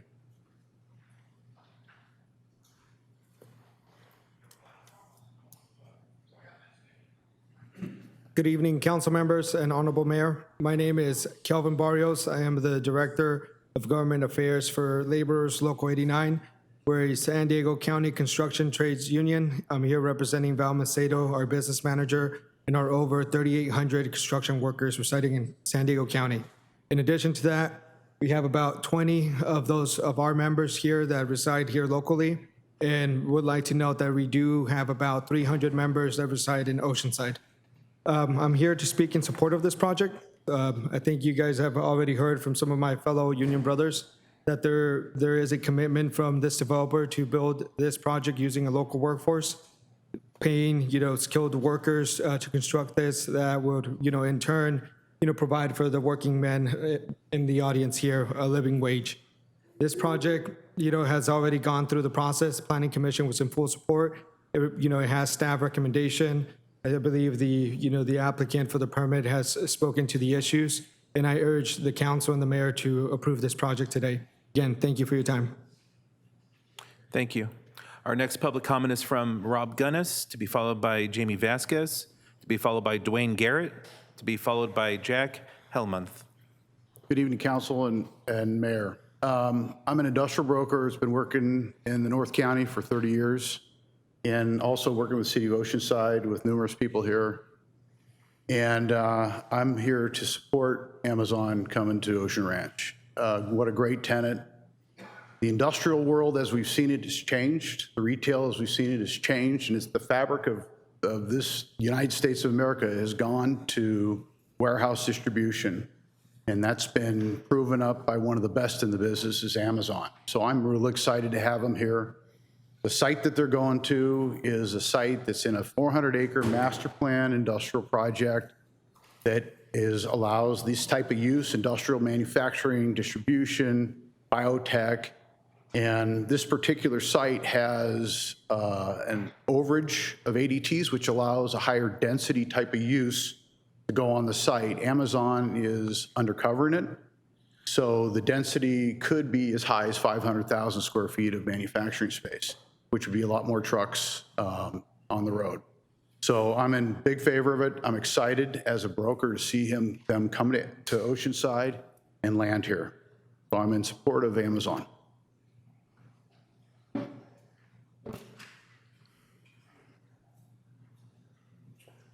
Good evening, Mayor and State Council members. My name is Jaime Vasquez, and I'm the Secretary Treasurer and Principal Officer at Teamsters Local 542. We have approximately 8,000 members here in San Diego and Imperial counties, and roughly about 500 members that live here in the city of Oceanside. which includes members that do work for UPS, Costco, North County Transit District, and Canteen, US Foods, and other companies as well. Amazon well-documented mistreatment of workers, a threat to all work, and in particular to the working conditions our members at UPS and Costco had fought hard to win and protect. Combine Amazon's low wages, high turnover, churn and burn model of employment with cannibalization of small businesses and the fact that this facility will only contribute property tax which go to the county while causing wear and tear on local roads and other infrastructure. And you're looking at a bad deal for Oceanside and one steal of a deal for the richest man in the world. This project will erode Oceanside local economy and tax base, all while bringing more traffic congestion, potential hazard, and noise and other pollution surrounding communities. We urge the council to make what we believe is clearly the right decision and vote no on item 21. And I also want to add something. Please listen to your residents. I don't live in the city of Oceanside, and I know that there's other speakers that come from outside the city. You do have residents from Oceanside, which obviously my recommendation is for you to listen to them. Thank you. Good evening, Madam Mayor Sanchez and City Council. My name is Dwayne Garrett, and my wife and I live in the Ivy Ridge community. We've been living there since 1998. For over 20 years, we have been invested in Oceanside and the community members who live and work here. Amazon's proposed distribution facility is a threat to our community, and we have significant concerns about the impact that it will have on Oceanside. Nationwide, Amazon has slashed good middle-class jobs in the logistic industry that the U.S. Postal Services and UPS workers have fought for years to establish good-paying careers. This proposed Amazon facility will undoubtedly increase noise and light pollution in Oceanside, immensely increase traffic congestion in an already congested area, and to depress industry wages for workers countywide. My union, Teamster Local 542, has shared a fact sheet with the Oceanside City Council and knocked on doors in the community because we are not interested in Amazon polluting our community, increasing traffic congestion, and bringing low-wage jobs to Oceanside. We are demanding the Oceanside City Council take a stand to stop or slow down this project and address our very serious concerns, protect our neighborhoods and community, and push Amazon to pay its employees and contractors wages that meet industry standards. And as the previous speaker just spoke, Mr. Jaime Vasquez, please listen to your community and consider opposing this measure. Thank you. Hi, my name is Jack Helmuth. Thank you very much for having me here. I'm trying to go really fast, so again, thank you, Mayor and council people. I am a community member. I live right below it. When I moved in 2 years ago, I never expected to have a 24/7 operation. Let's just get some facts straight, because I feel like your role for Oceanside is to keep improving it, make it better. You look out for the community and grow it. I'm not saying don't build this facility, build it somewhere else, because this is over 500,000 trips minimum that's going to go in and out of a road. And when somebody said it's expanded, I walk it every day, go look at it. It's only one lane on each side. I don't know how semi-trucks are going to make a U-turn without going in the other lane. It's not designed for this type of activity. And I will say this, let's also understand the reality. We've talked to many of the drivers from Amazon. If there's 700 trucks there, that means the majority of those jobs are going to be people driving a van out of there. Those people start at $17 an hour. Not knocking that, I'm just trying to tell you, $17 an hour is $31,000 a year. I don't think any of those people are going to be able to live in Oceanside. The other part I'm going to ask you is, what is Oceanside getting out of this? We're not getting any taxes. We're not getting anything real significant. I mean, maybe you're getting some property tax, but it sure isn't going to be enough to fix the roads 5 and 10 years down the road.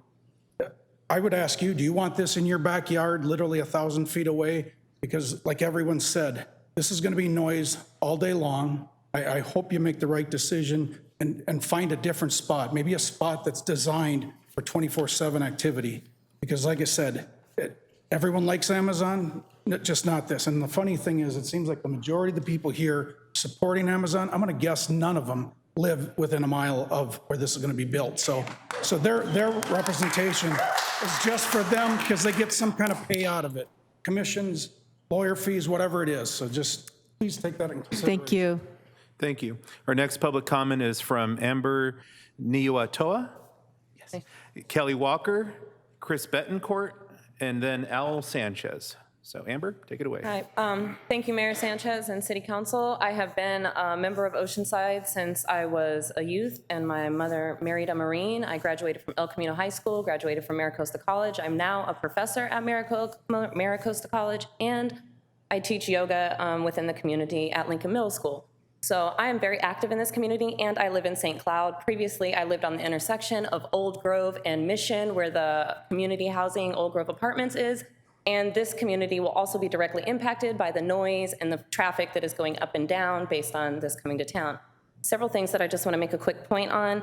Higher paying jobs are necessary for for what it takes to live in this community. My condo in this community is over $500,000. They are not buying this community wearing independent contractor jobs at the Amazon facility. So these people are not going to be here paying property taxes and paying for these roads and the facility itself. Two, we have a lot of corporate deals that we already have in the bag, as they mentioned. I've watched every single one of these as I've been here since 1990. Every single one of these Walmarts, Targets, et cetera, come to town and what that has done.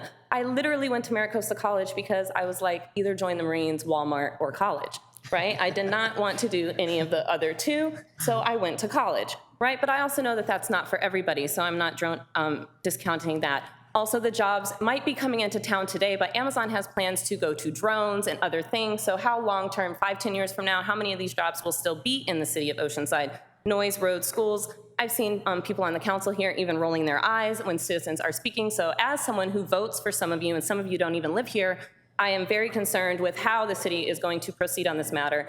I do urge that you vote no, because you will have to be elected and hear from us again, as well as I've been here a long time and I'm not going nowhere. I haven't been at a lot of these meetings, but I will come back. Thank you very much.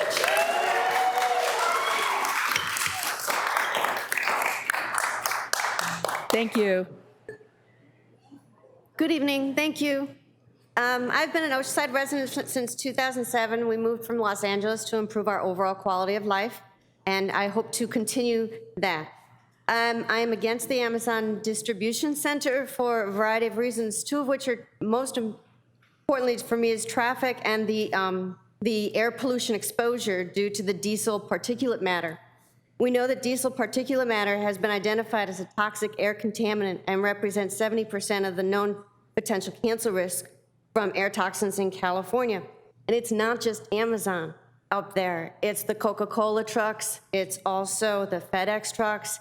And there's an indoor sports arena that's being planned with 618 parking spaces. So it's a total together. It's not just Amazon that is the issue. It's when you put all these things together, what's going on with regards to the air pollution and the traffic. We have in the area elementary, middle, and high school. We have Martin Luther King Park sporting activities for youth and adult sports, and we have senior living. All of these individuals can suffer from lung disease and asthma and cancer. If the California Air Resources Board recommends if there's a new residential or new schools or new daycare centers to avoid sitting them in sensitive land within 1,000 feet of a distribution center that accommodates more than 100 trucks per day, or more than 40 trucks with operating transport refrigeration units per day. And if that's the case for new residential, then I would think that current residential can look at that and say ask the same question with regards to a distribution center. And again, it's not just the Amazon distribution center, it's the trucks that are from Amazon and FedEx and Coca-Cola. Thank you. Our next public comment is from Chris Betancourt, to be followed by Al Sanchez, to be followed by Derek Phillips, to be followed by Javier Alvarado. Good evening, Mayor and council members. My name is Chris Betancourt. I'm a member of Local 89, 27 years. I'm the business representative and also the recording secretary of the union. I'm a second generation member of Local 89. I follow as a retiree, Local 89 out of Oceanside. He's been here over 50 years in Oceanside. I was born and raised in Oceanside, and now my son's going to be a third generation, just started in the union this summer. So Local 89 has been good to my family and myself. It's always allowed me to earn good living with great benefits. I would like to express my support for this item. The project will provide nearly 300 good-paying construction jobs using a local workforce. This project will be built using union workforce with skilled workers investing into our community. The project is supported by Labor's Local 89 and got full support from the Planning Commission and city staff. This project is exactly the type of use for this property and location.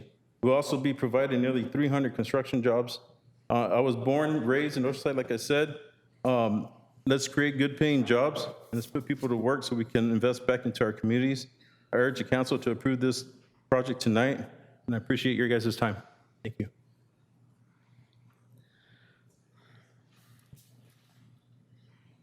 Hello, Mayor, City Council. My name is Al Sanchez. I've lived in Oceanside for 30 years, and I'm a second-generation labor of Local 9 Labor Union, and I've been in the union for 36 years. I'm in support of the Ocean Ranch Distribution Center. I know this project's exactly the type of project for this property. It will generate 300 good-paying jobs and utilize skilled construction workers. We're still feeling the effects of COVID-19 and the negative impact of in our communities. Let's create good jobs and put Oceanside residents to work. I urge the council to approve this project. I appreciate your time, and thank you very much. Thank you. Derek Phillips, to be followed by Javier Alvarado. Good evening, Mayor and council members. My name is Derek Phillips, and I am a member of Labor's Local 89. I've been with my local for 43 years. I am now a field representative for the Labor's Union here in San Diego. And under the leadership of Al Macedo, I ask that you support this project and as well as I do. Thank you for your time. Thank you.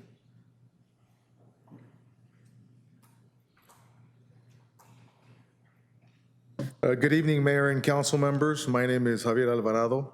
I am also a member of Labor's Local 89. I am also a second-generation labor, and I'm also going on 17 years as a member there. I started the Labor's Union through the apprenticeship program. I've graduated, and I've also become part of the skilled and trained workforce. Local 89 has allowed me to give my family a better life. Let's create jobs and put people to work so that they can invest back into our communities. I thank you, I appreciate your time, and I urge the council to approve this project tonight. Thank you. Thank you. So that is That's the final registered speaker. registered. Okay, so now, at this time, you do have a right to speak at this time on this item. I see Mr. Knott at the podium, but if you did not register, it's okay. Come on up and line up. If you wish to speak, you will have a total of 2 minutes to speak. And also, please be sure to say your first and last name for the record. Yes, say your first and last name. Thank you. And Mr. Knott, go ahead. Mayor, council members, Jimmy Knott, 127 Cherry Lane. I would appreciate the city attorney clarifying what the limitations of the decision of the council are when this comes before you. I would also like to point out that this is more than just a simple land decision. This is what the future of Oceanside will become. It is an economic development decision of what the future of Oceanside will be. Which direction will we go? This is before the council tonight. And this is more than just a site impact decision. Excuse me. This is what the past, the current, and the future of Oceanside will become.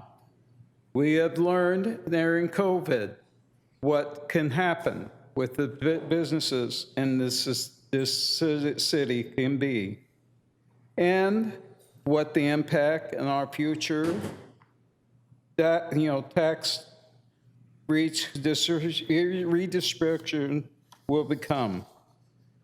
I will encourage you to just sit back for a minute and think about this.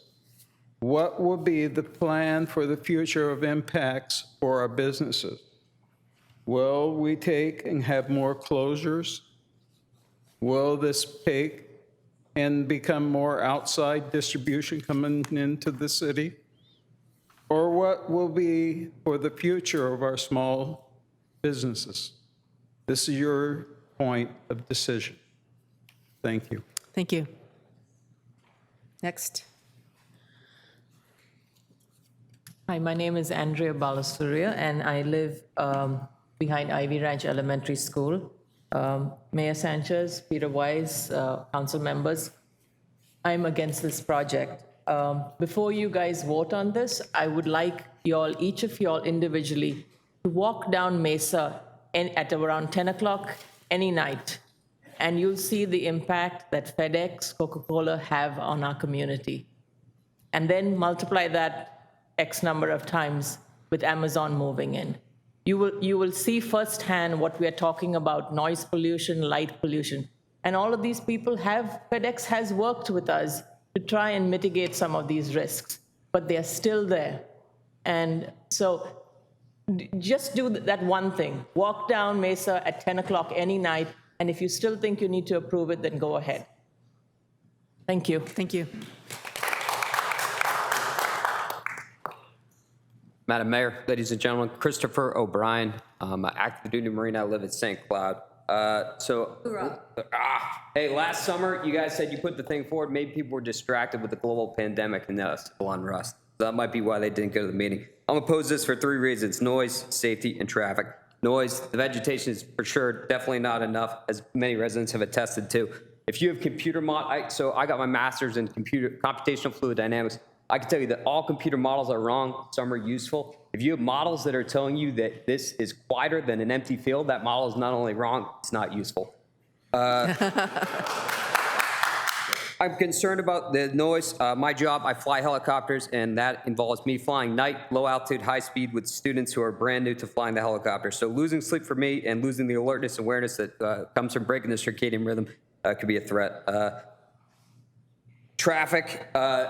Amazon drivers are mandated to look at their cell phones, which would lead them to be distracted, which obviously leads to increase in accidents. The argument that's been given that they won't change the amount of Amazon vans on the road, that's a logical fallacy. Think of a beehive. If you have a beehive and you move it, it doesn't change the amount of bees in the air, but if you want to find a bunch of bees, you go close to the beehives. So let's not put the beehive next to an elementary school.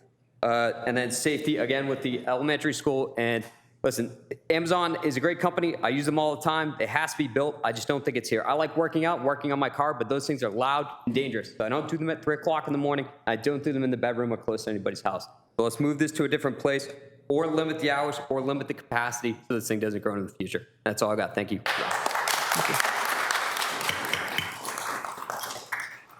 Honorable Mayor, City Council, first of all, we have a lot of conversations about this. For me, I had not planned to speak on this issue, but there were a couple of things that I could not let us go. When you say it's not going to change, it's light industrial, remember this. It's not people are going to work, working all day and leaving. That's a set of traffic in and a set of traffic out. What you have is traffic in, traffic out, traffic in, traffic out, 24 hours a day, 7 days a week. That's a lot more traffic.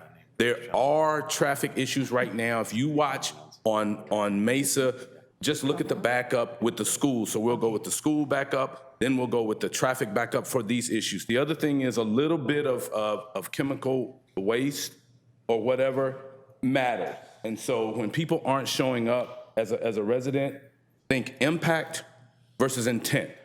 The impact was to make your case, but the intent was some of the comments were grossly offensive because I can't get to all the things all the time because I have working and other things. So just keep that in mind.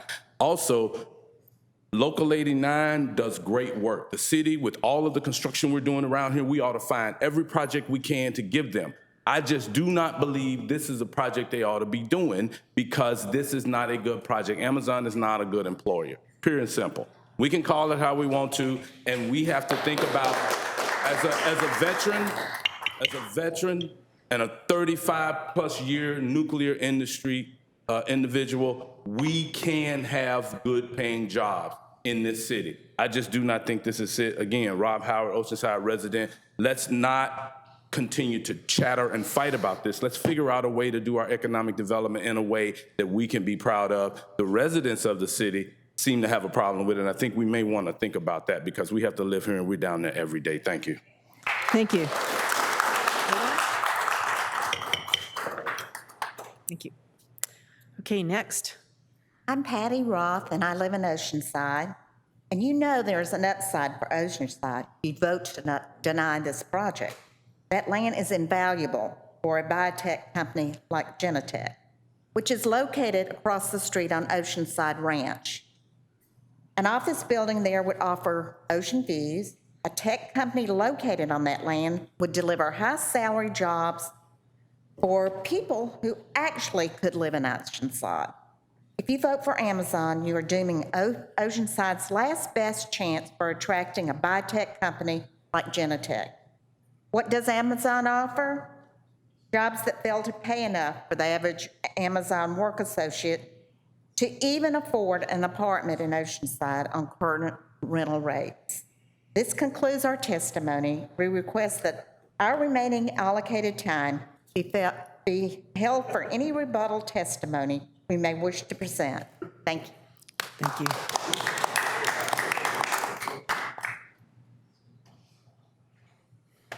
Sheila Cada. I live in Arrowwood. I'm not for this project, and the reason why is I saw the 60-minute program about how abysmal Amazon treated its employees. It just recently was forced to pay its employees $15 an hour, and it came out on April 30th in 2021, Amazon's profit were $29.62 billion, yet they couldn't pay their employees a minimum, $15 an hour. They're terrible to their employees. They have a high amount of people that quit because they're so awful. So I don't think that's a good company. I think we should have a company come. We'll get other companies that treat their employees well, and we shouldn't do this because Amazon is not a good employer. That's my opinion. Thank you. Could you hold, we're almost done here. Could you hold your clapping to the very, very end? Thank you. Very, very. Honorable Mayor, council members, Donna Geierman, homeowner in Oceanside. Our housing to job ratio is a joke, but we need the jobs that are going to pay that people can still live here. We need biotech. We only have so much industrial areas for those good paying jobs, and that's what we need. One of the other problems is all of you are sitting here and you're a captive audience and you're voting. Councilmember Rodriguez, is he on the phone? Is he on Zoom? We don't even know if he's listening right now. When a council member is on by Zoom, it should be up on that screen. We have no idea if he's even bothered to hear any of this. Does he already have his vote set and he's just waiting? That's all I have to say. Thank you. Thank you. Good evening. We can see him now. Max Disposti, Oceanside resident. I just wanted to share a couple of things about today. I was actually planning to speak as well, but obviously this is a big decision needs to be made. One thing, I'm a union guy, so I'm really weird to say this because I grew up with the family unions, but folks, Amazon is coming after you. After you built this, they're changing policies and procedures to go after union people. So I know you need a job. We're here for you. You're part of this community as well. Some of you are, some are not. But after a year, you'll be gone. We get stuck with that project and the traffic and impact and infrastructure. So I wasn't also very happy with the condescending comments.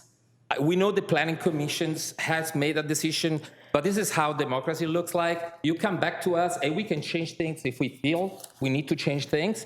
So I don't like when people come here and tell us pretty much, hey, this has already been decided, why we have so many questions and so forth. Overall, as a resident of the city of Oceanside, I'm against the project because I think it's bringing an unnecessary impact in our community. I remember this conversation about the 25 Walmarts that we built in Oceanside because we're bringing jobs, right? And then after 2 years, they automated the service. They didn't hire local communities. And when they did, we had to subsidize them because Walmart doesn't pay them enough. So we had to even, help them out because we all know Walmart is not that rich, right? They can't pay their employees well. So Amazon is just a step above Walmart, but we're in the same circumstances where it doesn't bring wealth to our community, might give us temporary job, and flexibility means no benefits, no health benefits. It means we pay for those benefits in our ER and so forth. So thank you. I hope this council will vote no and will do something better in the future. Thank you. Thank you.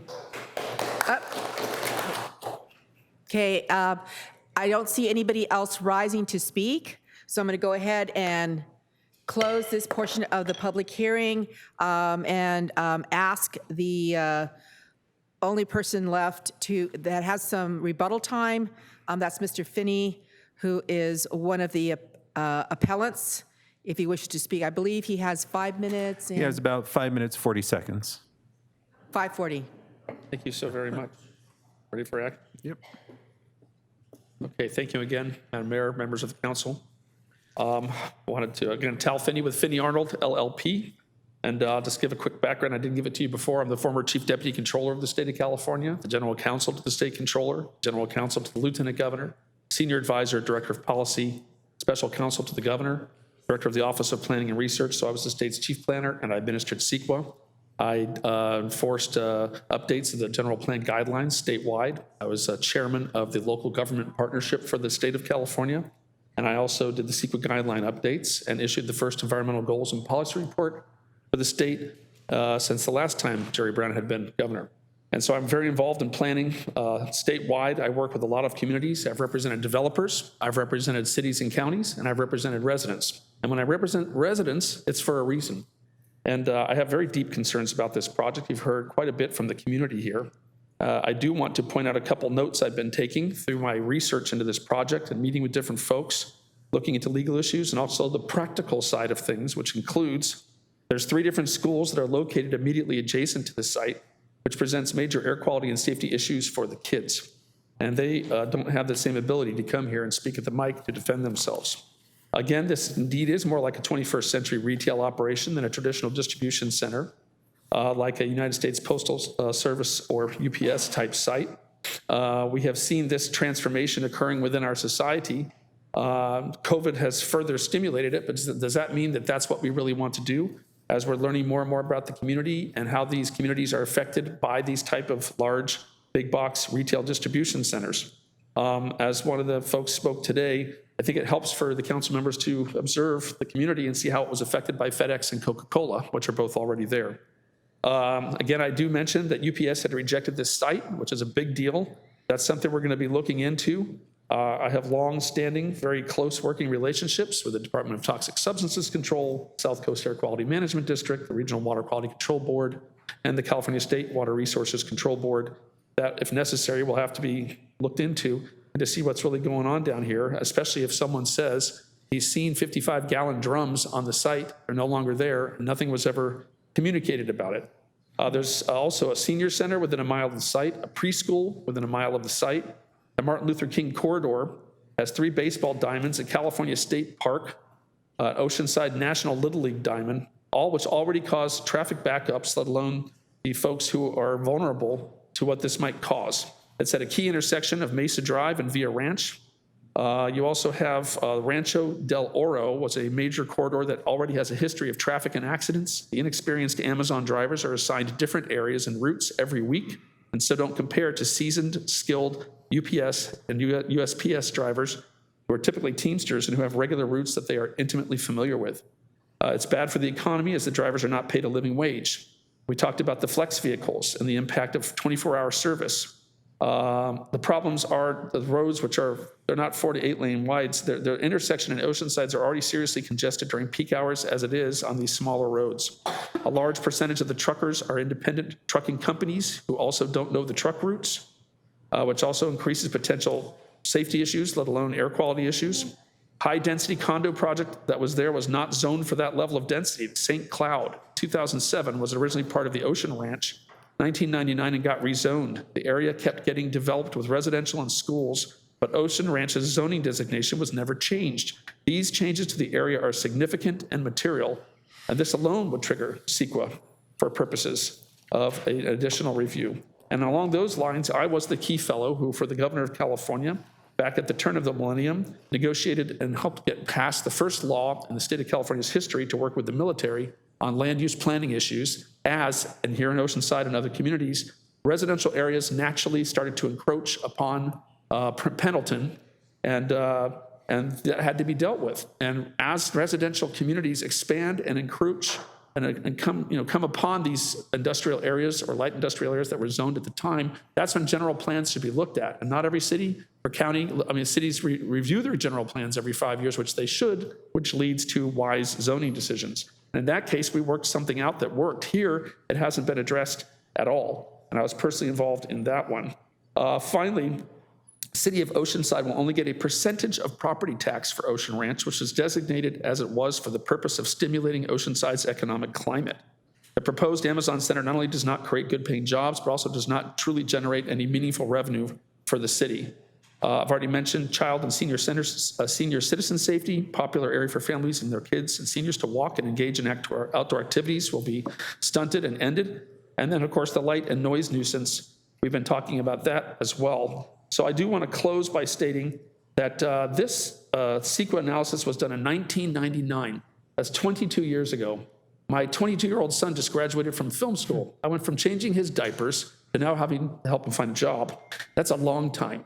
And so I just want to point out that this really needs to be looked at and taken seriously consideration. And I encourage you to consider a full new environmental impact report. Thank you for your time. Thank you. Okay, so now we go to the very, very end, please. Now we go to the council, and I'm going to call on Councilmember Weiss. Thank you, and I want to thank everyone for coming here tonight and sharing your opinions, and those of you who have been following this for quite some time. As I mentioned at the start, I had met with the project applicant and had an interesting discussion of the project and the operations of the facility. There was an original traffic study that was part of the Planning Commission hearing, and now there is a different study that is part of the council materials that the Planning Commission never saw or reviewed. That updated traffic study identifies 165 associate vehicles, 174 personal vehicles of the van personnel, and 174 delivery vans. You're not going to catch all these numbers, but that's okay.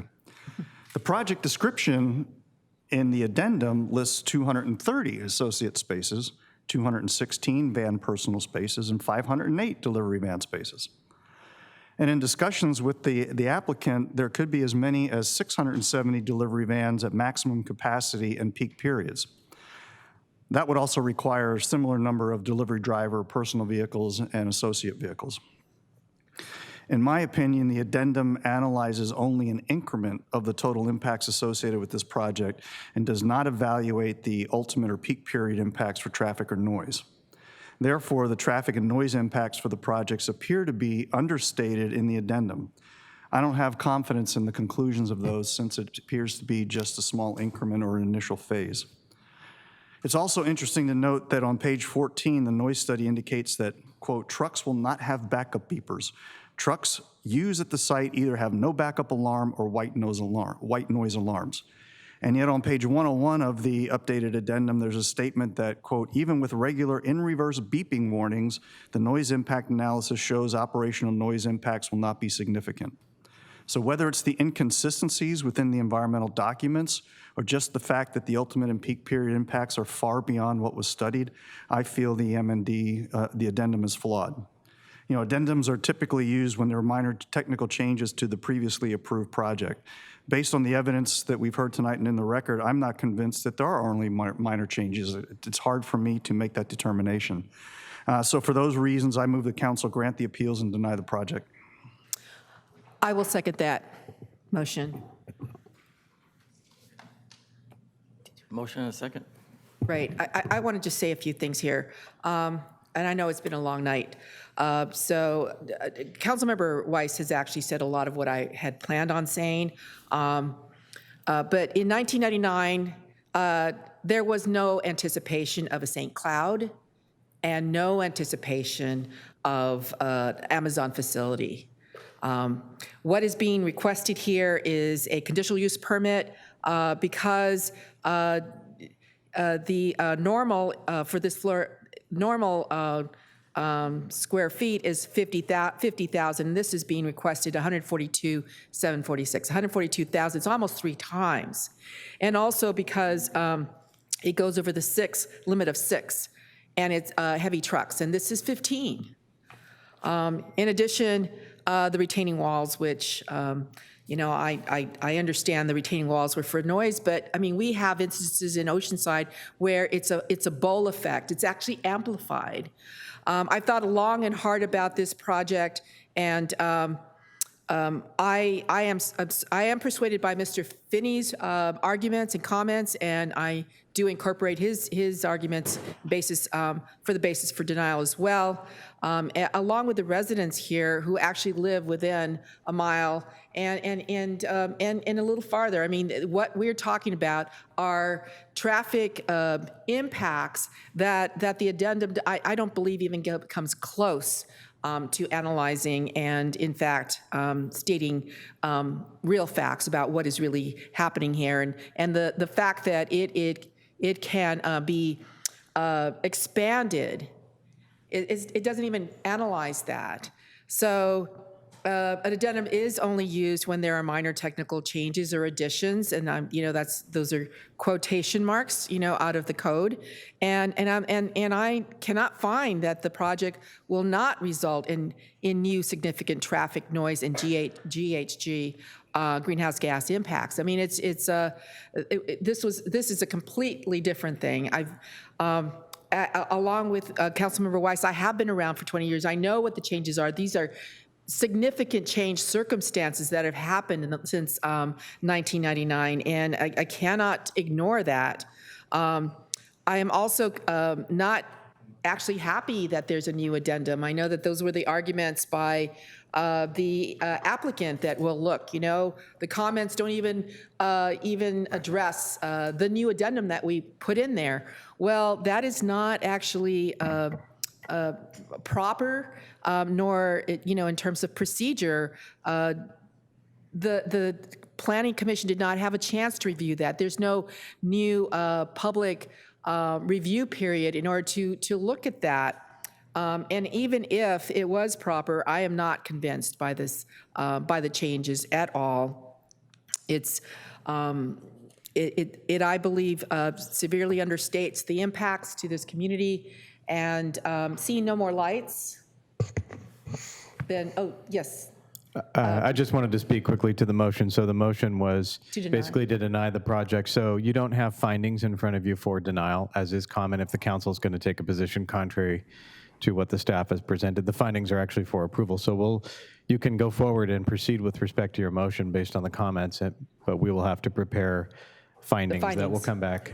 I would expect at the next city council meeting they would be before you for your consideration. And would that be public hearings closed, but we would bring back the revised findings for your under approval. General items or public hearing?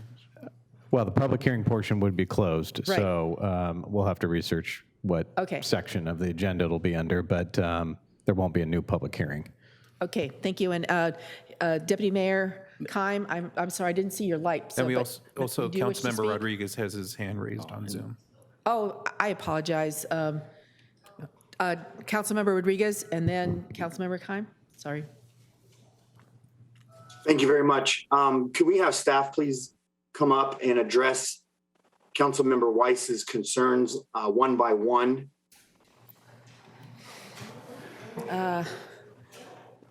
Well, that is a 10-minute limit. So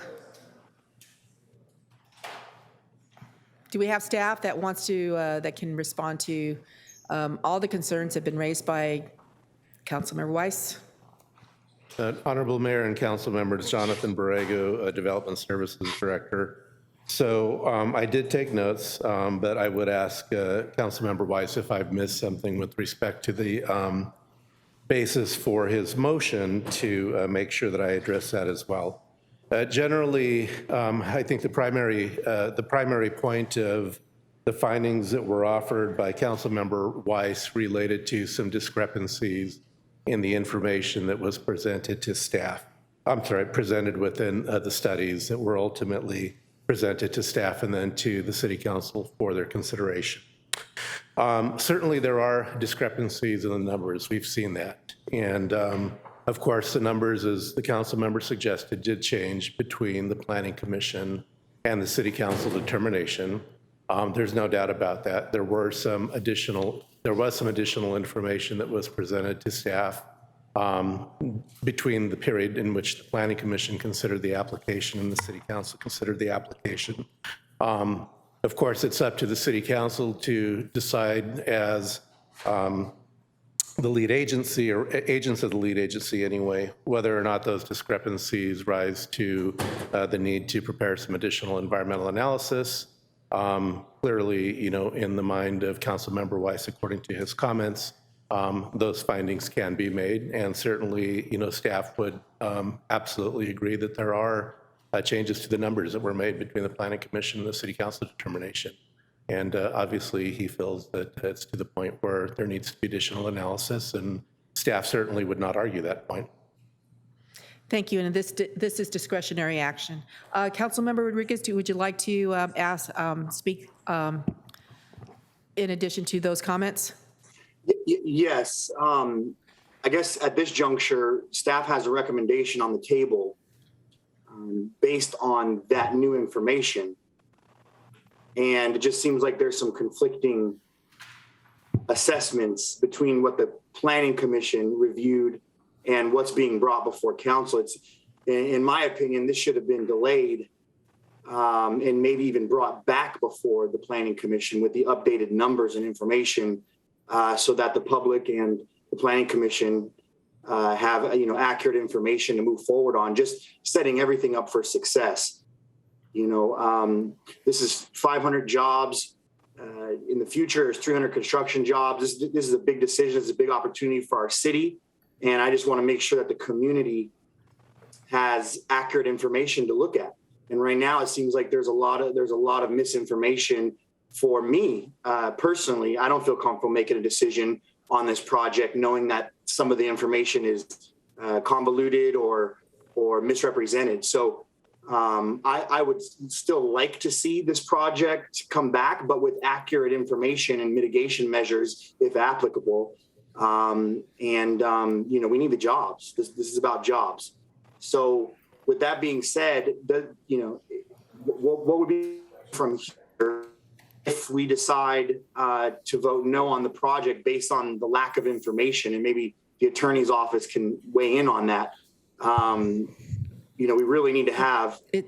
Just so if I could respond to that question. So I believe the gist of Councilmember Weiss's concern is that there is a new addendum prepared for the project, a revised addendum that the Planning Commission did not see. That's part of the issue.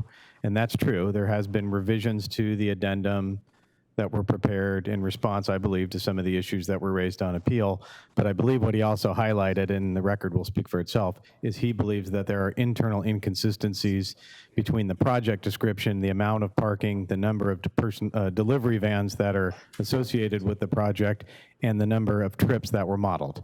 That's what I understood from the comment, and I see him nodding with respect to that. So I see the attorney for the applicant has risen to answer questions. I don't have questions, but Councilmember Rodriguez may. So yeah. So Peter, are you looking for this to come back before us with accurate numbers, or are you just like what is the goal here? What's the long-term goal here with this application? Can you clarify that, Peter? I can't answer what the long-term goal is based on the evidence that's been provided to us tonight. I can't support the project as it is right now. Got it. Okay. No, I mean, I agree. I think there's a lot of misinformation. There's missing information. And I think that the public deserves to see that void filled before we can all make a policy decision on this. This is a land use decision. And at this juncture, the impacts have not been accurately described. If the attorney for the applicant can maybe address some of these items. I have limited time left, but I want to give you that opportunity because we are a business-friendly city, but we also want to represent, our residents in getting them accurate information that we make decisions on. Yeah, and I think that part of the problem here is that what's the need is a new EIR. That is what we're looking for, which is not going to be able to be produced, and may not even be able to give allows this kind of use here any longer. There have been so many changed circumstances. That is what is different here, is changed circumstances. Madam Mayor, point of order. I have a limited time left. I wanted to give the attorney the last minute. Yep. 4 minutes. Councilmember Rodriguez, we appreciate the opportunity. We didn't have the opportunity to rebut, so we really appreciate the fact that you're giving us some time to actually clarify. They're not discrepancies, they're apparent discrepancies. Okay, so when we talk about there not being backup beepers, we're talking about the van. Okay, the backup beepers are on the line haul trucks. So we have always represented that those trucks are the ones that have the backup beepers, and that the vans are the ones that are quieter. But we made the worst case assumption that they all had backup beepers, so that the noise report would be conservative, and it comes back below your significance thresholds of your city. On the traffic issue, Planning Commission asked us, or said, we believe in your land use classification, that you are light industrial. When we got done with that hearing, given all the community concerns saying, oh no, it's really this type of warehouse, it's really this type of classification. It was actually the city staff that came to us and said, could you update those traffic numbers for us? We would like to see the traffic numbers that come out of this specific use. Please go study the specific use, apply it to this particular project so that our numbers are the most accurate they could possibly be. So there was no requirement to go back to Planning Commission to get them to bless that. You put the staff themselves independently reviewed it, wrote a staff report, updated the MND, released it for public review prior to this hearing, and we've all been debating it. So there's no need to do it, and there's not actually a discrepancy. It's an update that staff asked us to do to get even more accurate than what we had at the Planning Commission. So for all those reasons, we think you have all the information. There is no discrepancy. And if you have additional follow-up questions for us on things that you think are discrepancies, we have a whole panel of experts here to answer them. I'd like Peter, to speak to yeah, got it. So Peter, hold on. I think I have some time left. Peter, were you aware that was the dynamic, that it was more or less staff asking them to go back and really get down and dirty before this appeal? Were you aware that was the add-on? It wasn't just out of the blue, these numbers came up? Yes, and I had the same conversation with the project applicant when I met with them. Okay.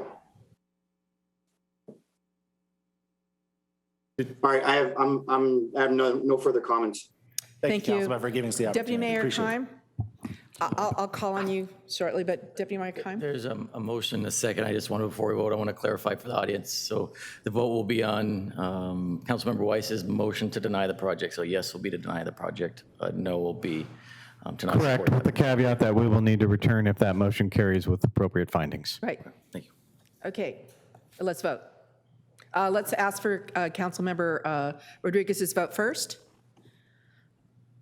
Yeah, with the updated information and just yes or being in no? this really awkward position, my vote is going to be yes in support of Councilmember Weiss's. Okay, thank you. Let's vote. Yes means no. Yes means denial.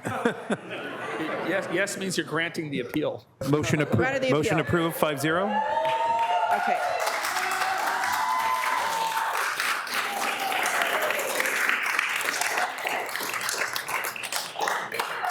Okay, thank you very much. We do have other business, and thank you for holding your applause till the very end, as I asked you to do. So thank you very much, everyone, for coming tonight. Let's move on to the next public hearing item. Okay, we're taking a 5-minute recess.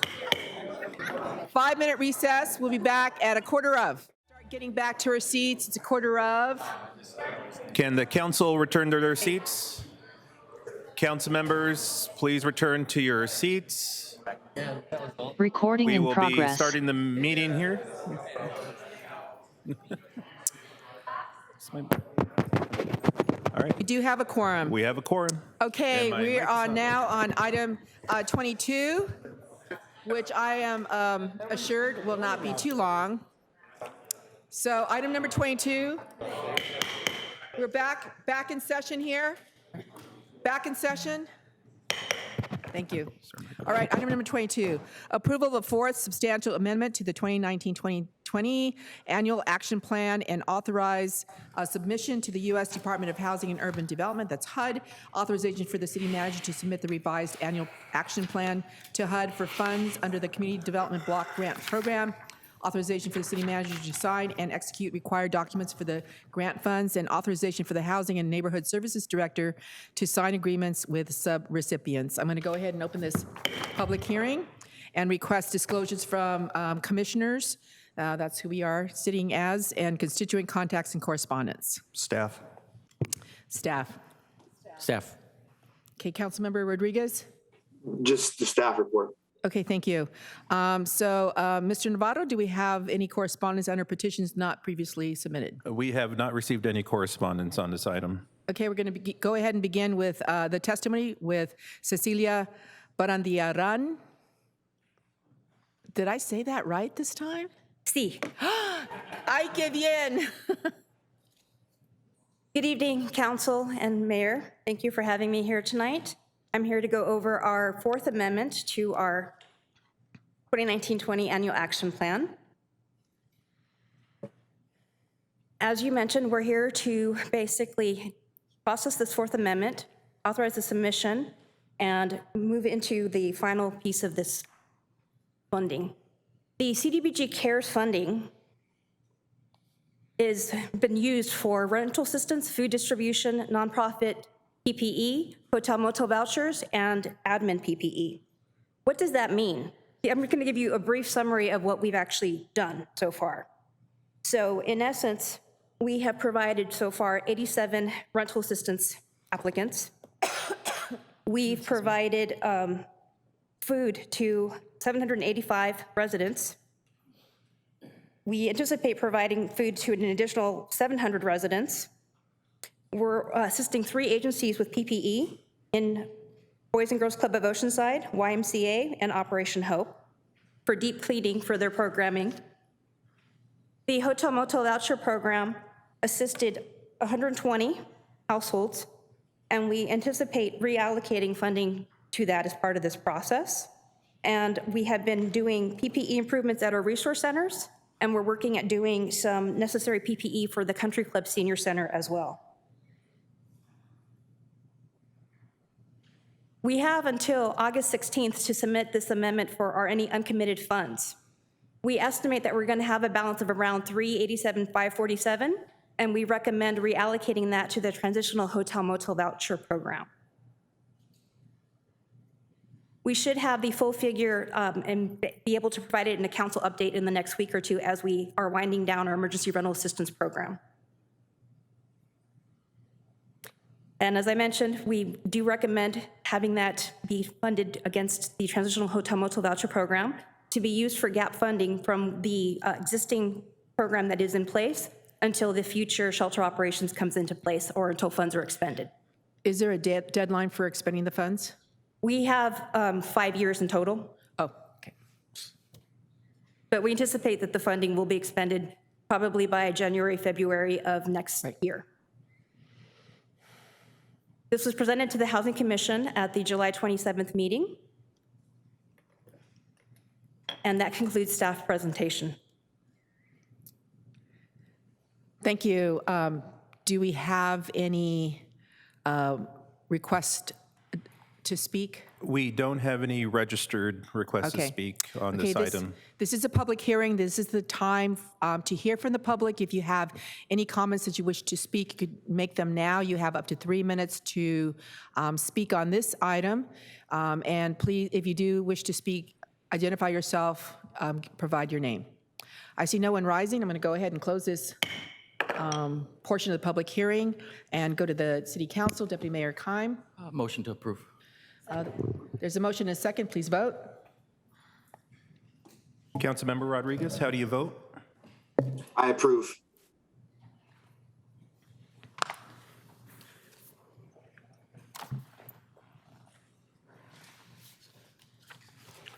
Motion approved, 5-0. Okay, we're going to go back to, with deepest apologies, to item number 18. We were in the process of receiving public comments. We had gotten, I believe the last person that had spoken was Laura Mina Choi? Okay, so we're now on Gabrielle Clifford. So our next public comment is from Gabrielle Clifford, to be followed by Diane Wolke, to be followed by Mandy Oliphant, to be followed by Noah Biles. And Gabrielle is not in the room, so we'll move on to Diane Wolke if she's still here. And it looks like she is. All right, Diane, whenever you're ready. Good evening, Mayor Sanchez and council members. Diane Wolke, District 2. What we don't know can hurt us. We're all familiar with this saying, but in this case in particular, it's hurting all of us. I would ask that you not approve a resolution, but move to an ordinance. I would also ask that you include, excuse me, expanded polystyrene. These plastics excrete chemicals that are in them that are highly toxic to humans as well as to marine organisms. In fact, you may be interested in knowing that their zinc in particular is highly toxic to microalgae or diatoms, which are components of plankton, plankton being responsible for, they're at the bottom of the marine food web and by extension, the food chain. So it impacts all of us. These plastics in the ocean, microplastics, are expected to be in greater numbers than fish by 2050. They not only leachate chemicals, they also adsorb pollutants. So it's a double-edged sword. A lot of these diatoms are also responsible, very interestingly, for sand production. So we're shooting ourselves in the foot by not including the plastics that are in the ocean and only going with the single-use plastics. Single-use plastics is important because they're typically only used for 12 minutes before they're discarded. Compostables aren't necessarily truly compostable. Compostable often means compostable in an industrial facility only. What we need to be thinking of is actually moving towards reusables. I, as well as Colleen Foster, not long ago, were both at the same webinar on reusables. It's actually less costly to use reusables than it is to use single-use plastics. So again, we're kind of shooting ourselves in the foot. And that is While time. everybody Thank was you. on vacation in July, not And our next speaker is Noah Biles, to be followed by Suzanne Hume, to be followed by Shayla Ott. And Thank you. And just a reminder that everyone speaks for 2 minutes. My apologies for not having stated that at the beginning again, because we did have a public hearings in the meantime. My apologies, Ms. Wolke. And again, this is for 2 minutes. Thank you. thank you. Noah, whenever you're ready. And you need to unmute yourself. There you go. All right, thank you. Good evening, council members. My name is Noah Biles, and I'm going to 10th grade at El Camino High School. I was on Del Rio's elementary's green team for about since 5th grade in 2017. We did a pro and con, the green team, where we learned a lot about marine debris, and me and some students, we did a presentation where we presented to you in student council, I think 2017. But at that time, the other students and I asked you, what would you do to help keep the ocean clean? We also shared the following information: that every hour, trash enters the ocean to fill up 6 garbage trucks. And 1 million seabirds and 100 marine mammals are killed just by plastic every year. Plastic debris is pretty much bad for people. It's even bad for fish, because plastic has harmful chemicals in it, and we're pretty much eating the fish. So it's like eating harmful chemicals yourself. In addition, it's just bad for the economy because it takes up a lot of money to clean up litter, and it hurts the tourism because people don't want to go to dirty beaches. Plastic utensils, straws, and just pretty much all other single-use plastic items are a problem because they can't be recycled and they aren't biodegradable. Use plastic straws and utensils like straws, once, and we're stuck within the ocean forever. So really all I want to ask of you is to create a skip the stuff ordinance so that we can reduce plastic waste and its harmful impacts. If we work together, we can make a difference. Thank you for all your time. Thank you. And our next public comment is from Suzanne Hume, to be followed by Aaron Marin, to be followed by Kevin Lee, to be followed by Marissa Figueroa. And Suzanne, whenever you're ready. Okay, thank you. Hi, everyone. Dear Mayor Sanchez and Oceanside City Council, my name is Suzanne Hume. I'm the Educational Director and founder of CleanEarthForKids.org. I'd like to first say really quickly, thank you to the Oceanside City Council for denying the Amazon project on behalf of children, families, teachers, seniors, and the air that they breathe. As you know, we have the 7th worst ozone in the entire United States in San Diego County, and we get an F in ozone and a D in particle pollution. This is really important. And yes, we need a new EIR for sure. Our land is precious. Let's put people to work on projects good for our community. Our youth are tomorrow's leaders, and thank you for the speaker previous at El Camino. And a shout out to our CIF participants on our Cleaner for Kids Youth Board, Janice and Hannah, track and field. Thank you, great job. Janice has spoke and has a video on Cleaners for Kids Team 6 asking us 2 years ago to stop the styrofoam and stop the single-use plastics. Our youths have gone to support restaurants with ocean-friendly restaurants through Surfrider, and to support them, to say thank you for not passing out these things we don't need. We need to skip this stuff. We need an ordinance to stop this polystyrene and this single-use plastics that are harming our fish, our dolphins, our marine mammals. And, plastics we're learning more and more about the harms of plastics every day. In fact, did you know that endocrine disruptors from phthalates can change a male frog to a female frog? That's pretty scary. So we need to do all that we can to support us. A couple weeks ago, too, Katie Porter had a United States representative had a natural resources hearing on toxic tires, talking about the microplastics and a very toxic chemical in them. Thank you. Thank you. And now we'll move on. To in-person public comments. Our next speaker is Aaron Marin, to be followed by Kevin Lee, to be followed by Marissa Figueroa, to be followed by Jimmy Knott. And again, once I call your name, we have 2 podiums. Please make your way down. Aaron? Yes, and just a reminder, it's for 2 minutes. Thank you. Got it. Hi, Erin Morin, 1241 Chambord Court, Oceanside. I got this really great catalog, and I was so surprised to see great taste, no waste. And plus, I just want to give you a background that I was on the Integrated Waste Commission when we did our zero waste goal. And we really wanted the education to really come out for our community. We worked with Colleen and staff, and we did a really good job on this resolution.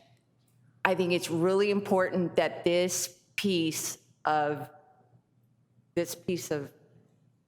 legislation, I don't know if it's a resolution or is it going to be an ordinance. We're not sure. I'm not too sure because I'm hearing 2 sides of the story on this. So, but this would fit our zero waste goal. This would fit with our ordinance. This would be a crucial, important thing that we need to do, because I'm noticing when I'm going to Disneyland or going to these amusement parks, they're really starting to give you paper straws, paper cups. They're trying to diverse waste. They're Costco. A lot of people are understanding what's ahead of us. So they're doing their part, and they're willing to work with us to get to zero waste. But we as people need to learn to communicate and to be with them. So Colleen has done really well when she outreached to our businesses and our services, major partnerships. I mean, Thank you. big companies are doing it too, so we can do it again. Thanks. Thank you. Kevin Lee, to be followed by Marissa Figueroa, to be followed by Jimmy Knott, to be followed by Alex Farron. Kevin, whenever you're ready. Hi there, and good evening, Mayor Sanchez and Oceanside City Council members. My name is Kevin Lee, and I am here tonight on behalf of Dr. Bronner's, a fifth-generation family-run business here in North County, San Diego, and a California benefit corporation with a globally recognized brand. Many of Dr. Bronner's 350 employees reside here in Oceanside and throughout North County. Dr. Bronner's is here tonight in full support of a Skip the Stuff ordinance that will require single-use straws, utensils, and accessory items only upon request.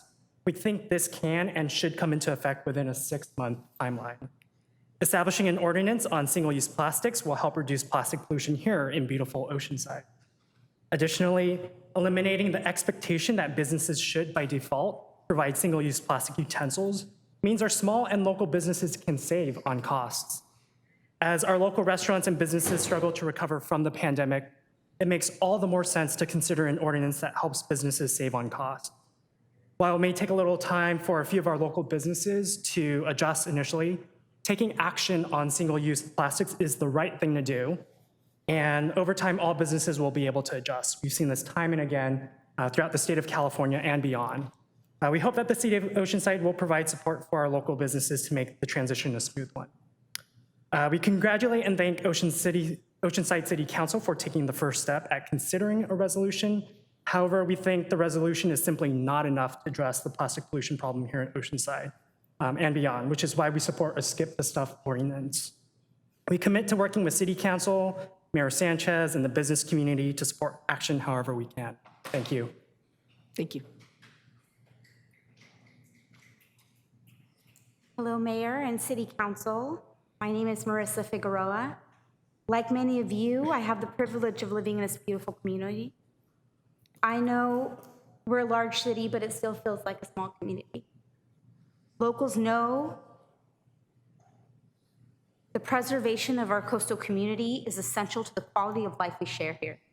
As our community grows, increases tourism, gains new residents and new businesses, we, right here in this room, are ultimately responsible for setting the tone for how our beach community is treated and respected. The fact is, over 99% of single-use plastics are made from crude oil, essentially oil spills in the shape of cutlery, cups, to-go-ware, and other things like plastic bags and styrofoam. They are very seldomly recycled, as they are either too small or thin for most recycling machinery and falls through the system, ending up in our local landfills where it becomes a large oil spill that we bury here on dry land. I witness daily, as a small business owner who has a business on Coast Highway, single-use plastic on our streets every single morning and throughout the day as it is disposed throughout the city and enters our gutters and eventually our beaches and oceans. I strongly encourage you to take notice of what this community is and what we value most. This ocean is vital to our entire system here, our ecosystem as a community. Without no ocean, there is no Oceanside. And we are responsible for being the stewards of this land and setting the tone for how we're going to move forward as we grow and how we are going to live our lives. And I really encourage you, so many other restaurants and businesses have already made reductions because they're showing us what is valuable to them. And I would like to see with your vote today what is valuable to you. Thank you. Mayor, council members, Jimmy Knott 127, Sherry Lane. On the presentation, you heard about the phase-out list. And you heard about the reusables and compostables. These items in the staff report did not include their effects on marine life, human life, or the economic impact on businesses. Nor did you hear about the estimated contribution by Oceanside to them, or the potential to the problem in the outside contribution from outside Oceanside to what's happening into Oceanside. Nor did you hear about the cost to clean all this up here in Oceanside. That would be quite interesting, because over the years, I've recognized that there is a cost for us to clean this up. And I've proposed, and I still propose, a self-funding solution.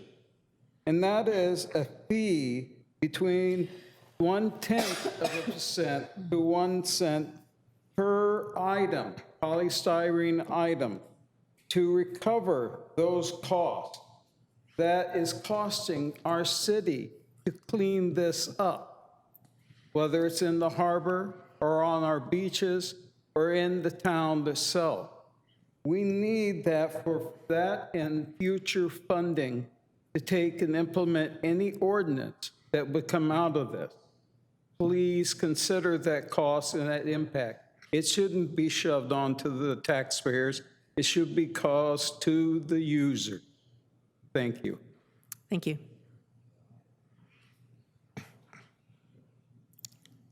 Good evening, Honorable Mayor and council members. Good long evening.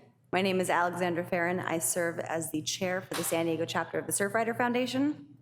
In 2019, volunteers and your city staff canvassed Oceanside to learn and understand what Oceanside felt about plastic.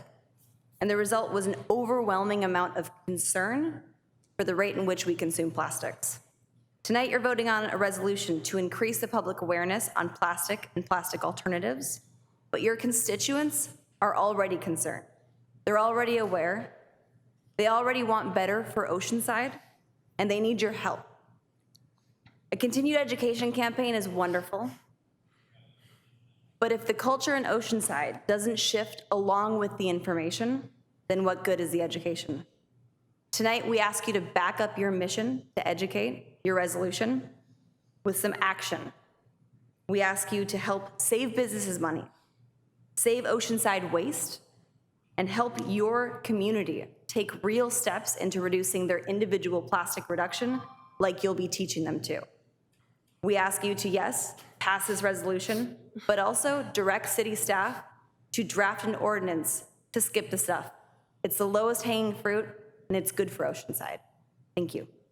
Thank you. Next public comments from Linda Slater, to be followed by Mitch Silverstein, to be followed by Janice Jones, to be followed by Kenneth Pilko. I thought I saw Ms. Slater leave. Okay. Mitch Silverstein, come on down. Sure. To be followed by Janice Jones, Kenneth Pilko, and Joe Hill. Whenever you're ready. Honorable Mayor and City Council, my name is Mitch Silverstein, and I'm the chapter manager for Surfrider Foundation, San Diego County. I'm here tonight, like the rest of us, to humbly ask you to consider directing city staff to draft a skip the stuff ordinance as either an addition to or a replacement of tonight's marine debris resolution. To underscore why this is important, let me tell you about my experience at Los Tacos the other night.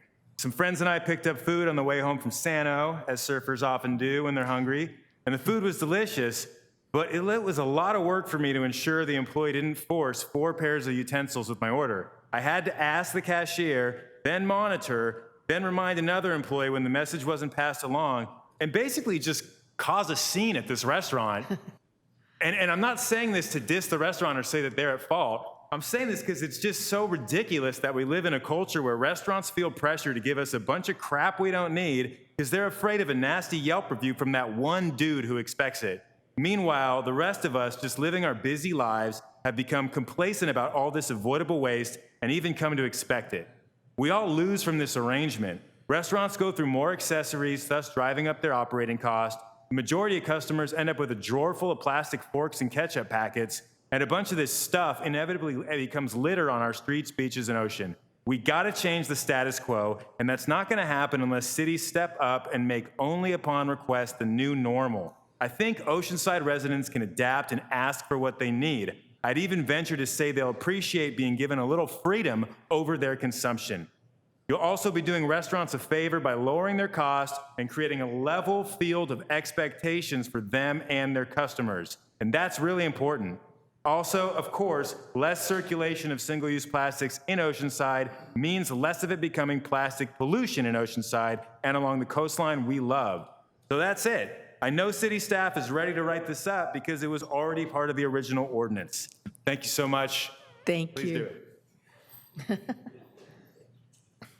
Janice. Good evening, Mayor Sanchez and council members. My name's Janice Jones. I've been an educator in Oceanside and a property owner in Oceanside for over 30 years. I want to start by thanking Colleen for her excellent report and all the work that she does to reduce waste in our community. She's a leader not only in Oceanside, but across the county and across the state. So thank you for all you do, Colleen. You've already heard from me many times via email, phone calls, speaking in the past. You already know my position on this. But I do want to remind you that we've been advocating for single-use plastic policy now for going on 4 years. Noah first spoke to City Council in 2017. He's the young man from El Camino. He came here with a group of fifth graders and asked City Council to help keep the oceans clean. So since then, this problem has only gotten worse. We see more litter in our community. We see more debris on our beaches. We see it in the news. It's a prevalent problem that we have to tackle. In addition, the City of Oceanside, Green Oceanside team did a survey prior to the release of the Zero Waste Plan, and 87% of all respondents agreed that single-use disposable materials for food and beverage consumption contribute to blight, litter, and environmental degradation in Oceanside. 87% of the people who responded to that survey feel that way. So a simple skip the stuff ordinance to supplement the marine debris reduction resolution will show good faith that we as a city, that you as our leaders are taking meaningful local action to reduce litter and plastic waste. And Thank you, Janice. I'm going to wonder what that "and" was going to be. Kenneth Pilko?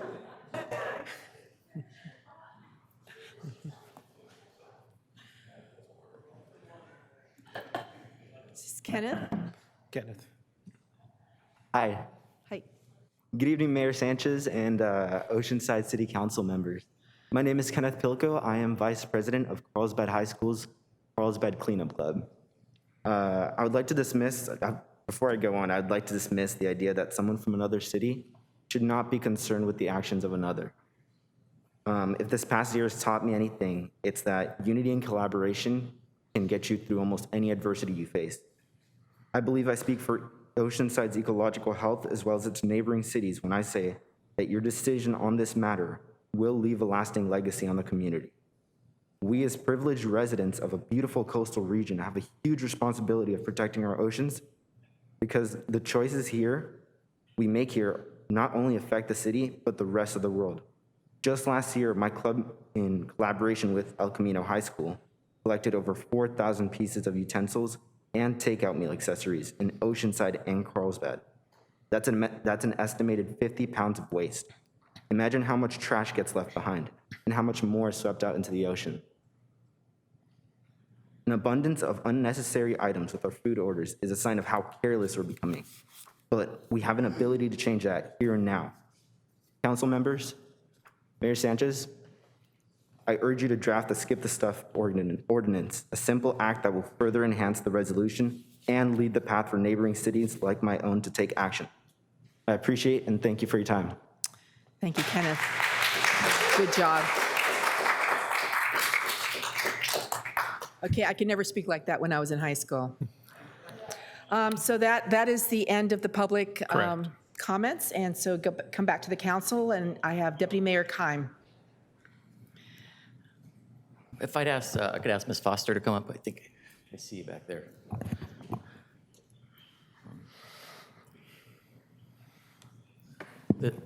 This will be brief since I know I'm not going to rehash the issues with plastic. It's a huge concern. Growing up surfing, it's, when I've traveled across the country or across the world to these remote places and you find a foot deep of plastic bottles, and if we can start in our backyard, that's great. But when this was brought to us before as an ordinance, then it was changed to resolution. So tonight, I'd like to make a motion to do an ordinance, but do we pass the resolution and then adopt an ordinance, or what works better?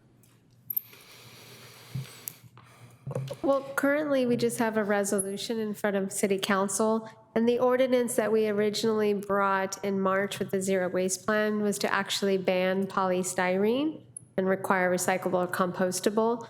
So a skip the stuff ordinance would be a different ordinance, so staff would need to return with a new draft ordinance for skip the stuff. So I'd like to make a motion for staff to come back with a skip the stuff ordinance. So that's a move to adopt the resolution and direct staff to bring back a skip the ordinance. Well, that's what I was asking, Ms. Foster. Yes, Is the resolution, that's what she said. is the resolution necessary? I think that's what people were asking for. Okay. Adopt the resolution and direct staff. You can do both. You can adopt the resolution, which encourages education and enables programming. Right. But you could also recommend staff return with an ordinance in regards to skip the stuff specifically. So you can do both. So that's my original motion is approve the resolution and direct staff to come back with a skip the stuff ordinance. Thank you. And we have a second. And no other lights on. have, Councilmember Rodriguez? Yeah, he has his wishes to hand speak? raised. Yeah, I'm still here. Yeah, Oh, I didn't think you had fallen asleep yet. No, not yet. No, not yet. That's what I was going to ask staff, because this is the skip the stuff ordinance sounds practical. It sounds like common sense. It makes sense from an entrepreneurial standpoint. It makes sense from an environmental standpoint. Kind of a no-brainer. So I guess my question to staff was, what was the disconnect with what was brought to the city of Oceanside before, which was more restrictive? It would just isolate businesses and kind of the, private sector, the families, the churches, everybody else that goes to Costco were left on a free range. And so from my perspective, and I'll let you answer in a second, but from my perspective, this is a state level issue when it comes to the bans. And so, as a city, I'm all for, requiring a patron to say, hey, I want my ketchup, I want my plates, I want my forks, I want my knives, before a business just automatically gives it out. It makes sense. And so I guess my question to staff is how, what was the disconnect before on why we were going toward a complete ban versus something a lot more practical like this?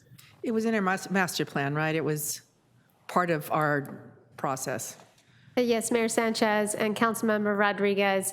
The original resolution that we brought in March had been the result of a work over about 2 years, and the original ordinance, and that ordinance was focused on removing polystyrene, which is a very difficult pollutant and is something that we cannot recycle. It was focused on requiring recyclable or compostable to go where. It was not focused on utensils per se.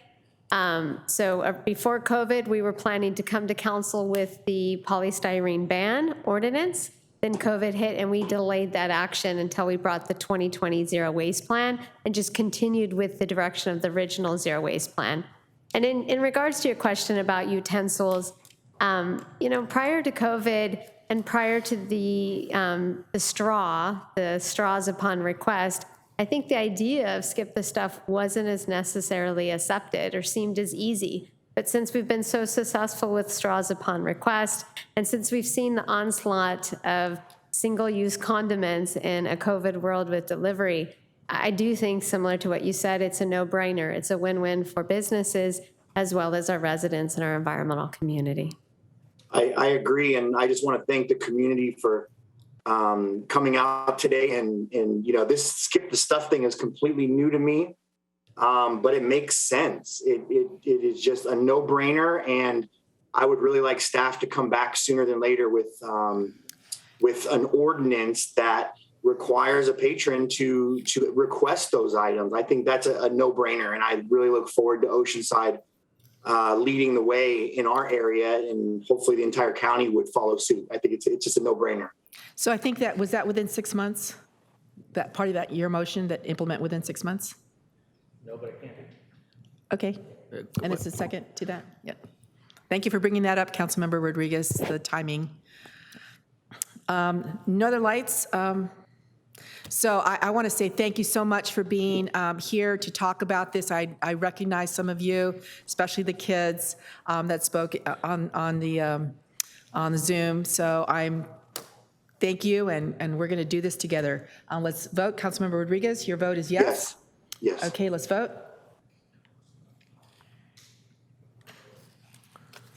Thank you. Motion approved, 5-0. Thank you. Thank you very much. Okay. All right, we still have item 19. We're going on to item 19. I know a lot of people have left, but hopefully we still have people here to speak on item 19. And that is approval of the city's spending plan and appropriation for the $32.3 million allocation of the American Rescue Plan Act Coronavirus State and Local Fiscal Recovery Funds. And we do have a report by Mr. Gossman, Assistant City Manager, who's at the podium now to do a presentation. All right. Yes. Good evening, Honorable Mayor, members of the council. I'll try to keep this brief, no more than an hour and a half, so we can dive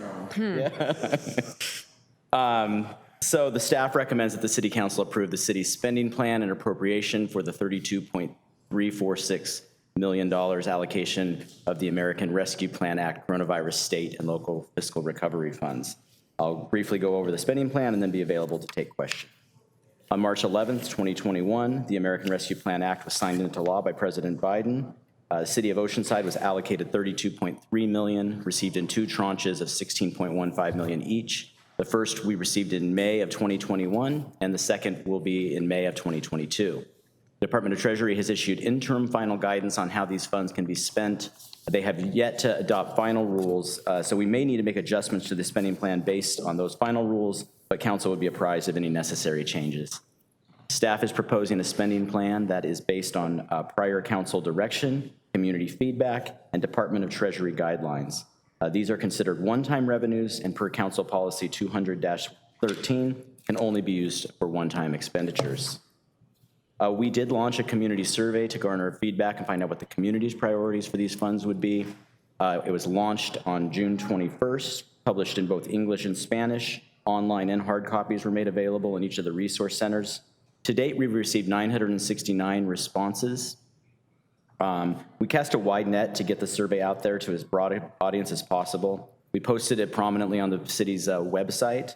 We put out a direct email blast. We posted it across 5 social media platforms, a total of 19 times with 60,000 followers. In the July Oceanside Tide newsletter, we put it in there, and that has a distribution of 10,000 subscribers.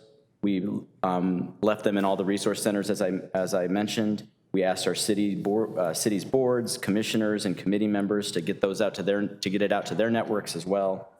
18% of the respondents were businesses. The balance was residents. Of the 969 responses, 80 were completed in Spanish. As of today, that 969 is as of today. The survey remains open and will continue to collect feedback in other avenues as well. So diving into the proposed spending plan, the Department of Treasury guidelines lays out several eligible categories. I'm going to go through what we are recommending for each category in our spending plan. The first category is building stronger communities through investments in housing and neighborhoods. We're recommending $3.4 million to that category. $3 million of that would go to improvements to the planned shelter, as well as the continuation of the hotel voucher program, and $400,000 investments in disadvantaged neighborhoods through parks and recreation and neighborhood programs. The next category is supporting public health response. This covers costs incurred starting March 3rd, 2021, but going forward as well. So we're recommending $500,000.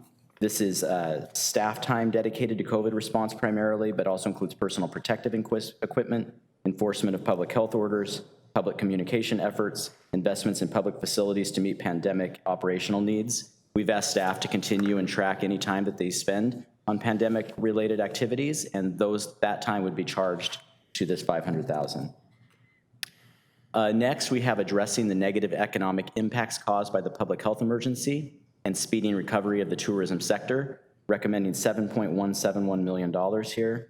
That includes $5 million for sand replenishment, $500,000 for business grants, $700,000 for nonprofit grants.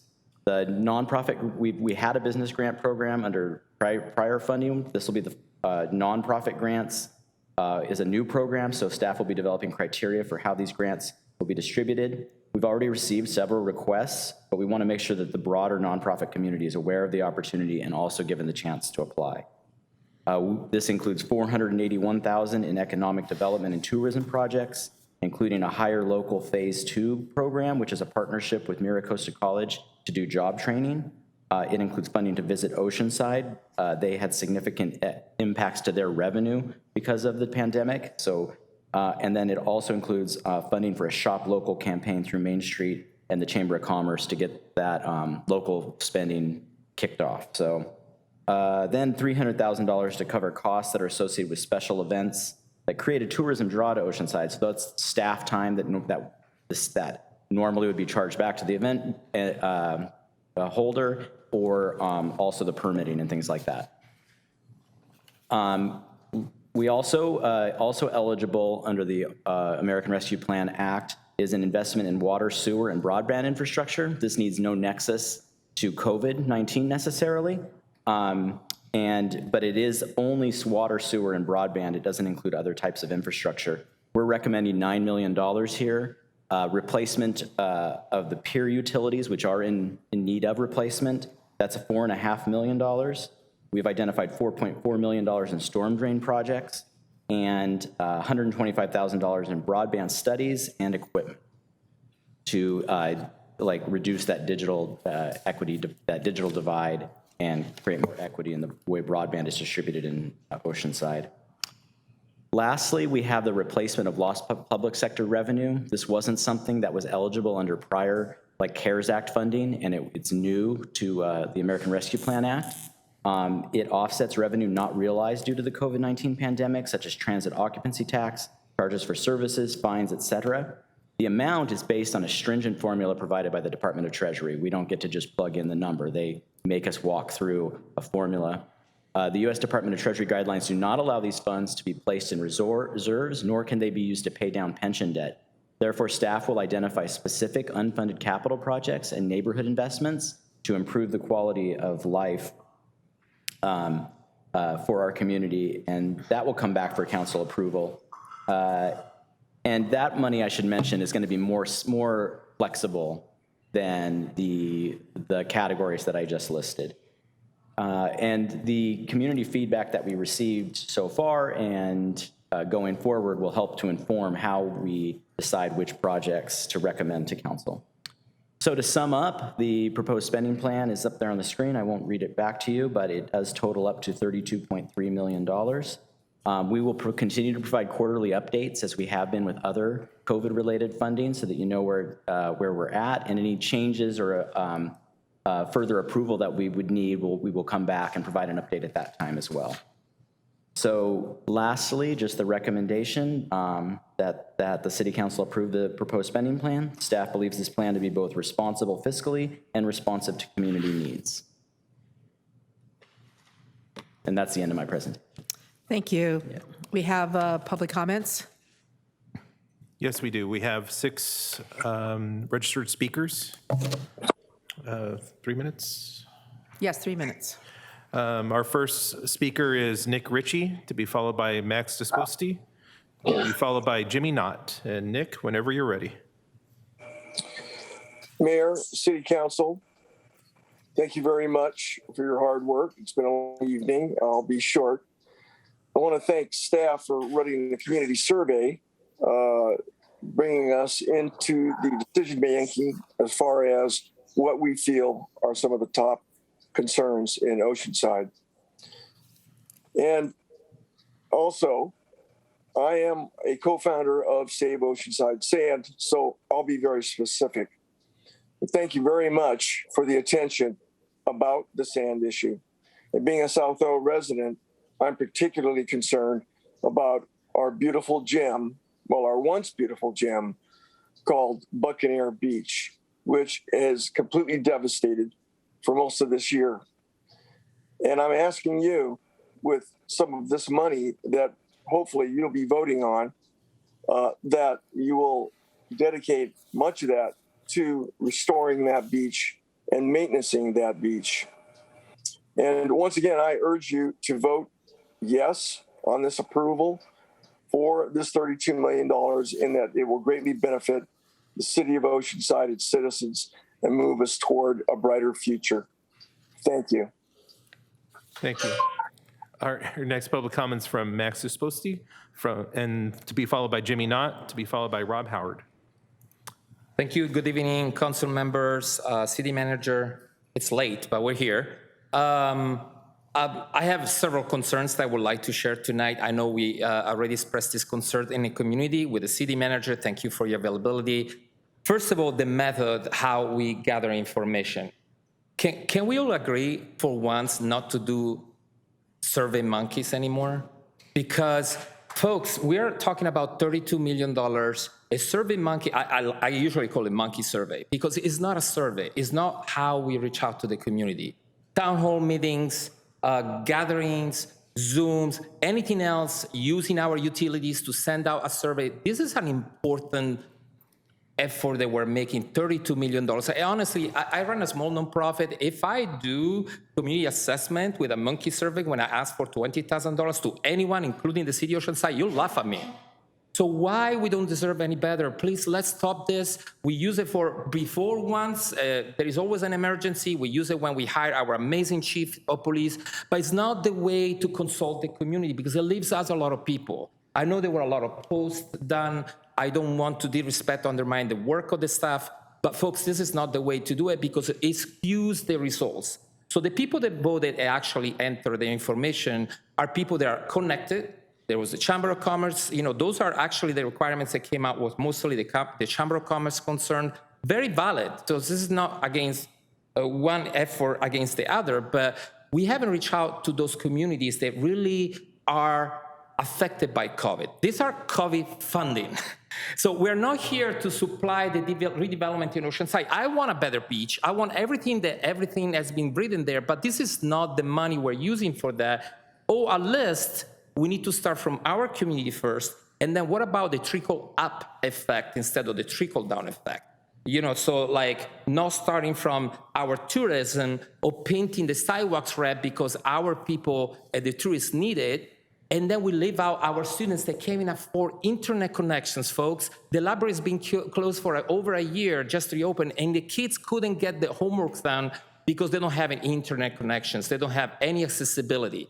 So we're missing out in our community. Rent support for people that couldn't pay their bills. That's how we support our businesses. You know, broadband support for people that can't have access to internet would be one, a rent support, two. I know some of these voices are included, but just a small amount for nonprofits that kept the doors open, saved people's lives, and we are ready to afford another possible wave that's coming our way, is something I would like you to consider. So I will ask you to vote no, or at least to take more time to take consideration from the community, or vote a portion for it and postpone the rest, because we need more people inputs. This is not the plan we want. Thank you. Thank you. Mayor, council members, Jimmy Knott, 127 Sherry Lane. First of all, I think we should set aside at least 10% of the funds here for future pandemic costs. The reason why is the only thing we have to look to is Delta. Delta COVID has now arisen. It's starting to take and cost us and the society, and we need to take and look at it. What will be the next? Gamma, whatever else is down the line. We got to take and look at the future, and we need to set aside some funds for those future pandemics that's going to come up that can be a lot worse than even Delta. Now, the second thing is that the previous speaker was talking about children that didn't have broadband access. Over a decade ago, the Telecommunications Committee recommended that we have a low-powered system of internet access for the entire city. We were laughed at. We will never need that. But guess what? We needed it, and it wasn't there. We told you it was going to be needed. We were ignored. At least, let's put our commissions, and I want to thank Zeb and his staff for taking and making sure that our commissions were on Zoom. But let's put all our commissions somehow accessible to all the community and get them on as well. Now comes an important part. In some of the previous information that I did not see up there presented, there were supposed to be some youth, at-risk youth being addressed. I didn't see it up there. There's also at-risk senior. We had a lot of seniors that needed help. Now, the funding was not in any proposal. You had a lot of seniors that ended up needing transportation. Just recently, I had a few friends who are quite senior in age that came down with the Delta. They had to take and call 2 or 3 people in order to take and get them to the hospital late at night. They can't take and call our transportation segment in order to get there. We needed to take and have something immediate for them. There's other human needs as well. Thank you. Thank you. Rob Howard, to be followed by Eric Joyce, to be followed by Joe Hill. Rob Howard, Oceanside resident, Honorable Mayor, City Council staff. I want to thank you all for the time we had to discuss some of this. In short, it says the American Rescue Plan. I recognize there are some areas that we can deal with the tourism, but here are some of the things I'm concerned about. One, I believe we could coordinate this and work together. If we supported our nonprofit sector to do things like assisting with childcare, job training, rental assistance, dealing with the mental health issues, what happens is when I'm downtown now, it is incredibly crowded, which is frustrating for me because I like to walk in and go eat and do what I'm going to do and leave, but now it's getting crowded. So we're in the downtown area, there's been some push to grow. One of the things that I hear from some of the business owners, they talk about not having qualified people. That's where we can use some of this money to begin, because some people can't do it because, one, they can't go to training if they don't have childcare.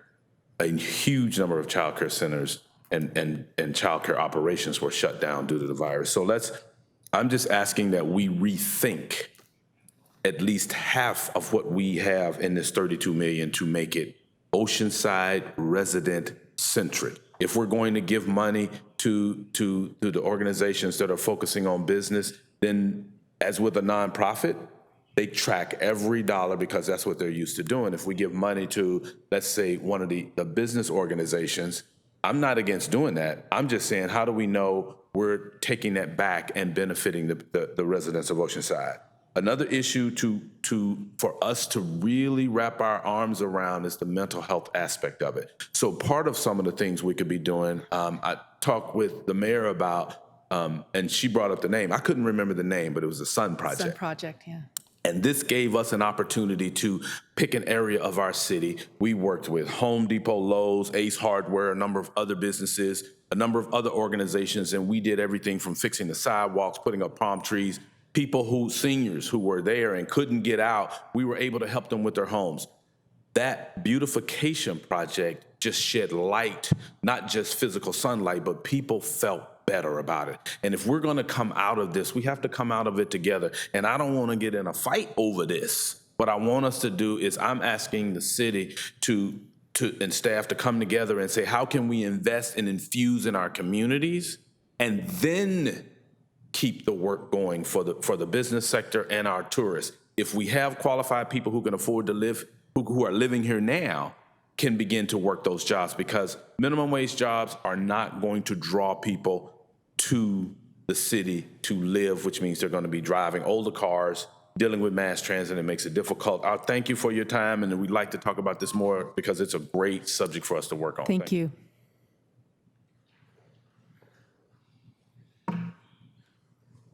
Good evening, Honorable Mayor and council members.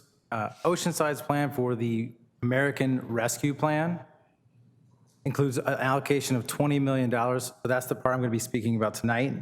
I think it's important that we remember the word rescue is in the name of the plan. This is to require the seriousness of the intended use of these public funds.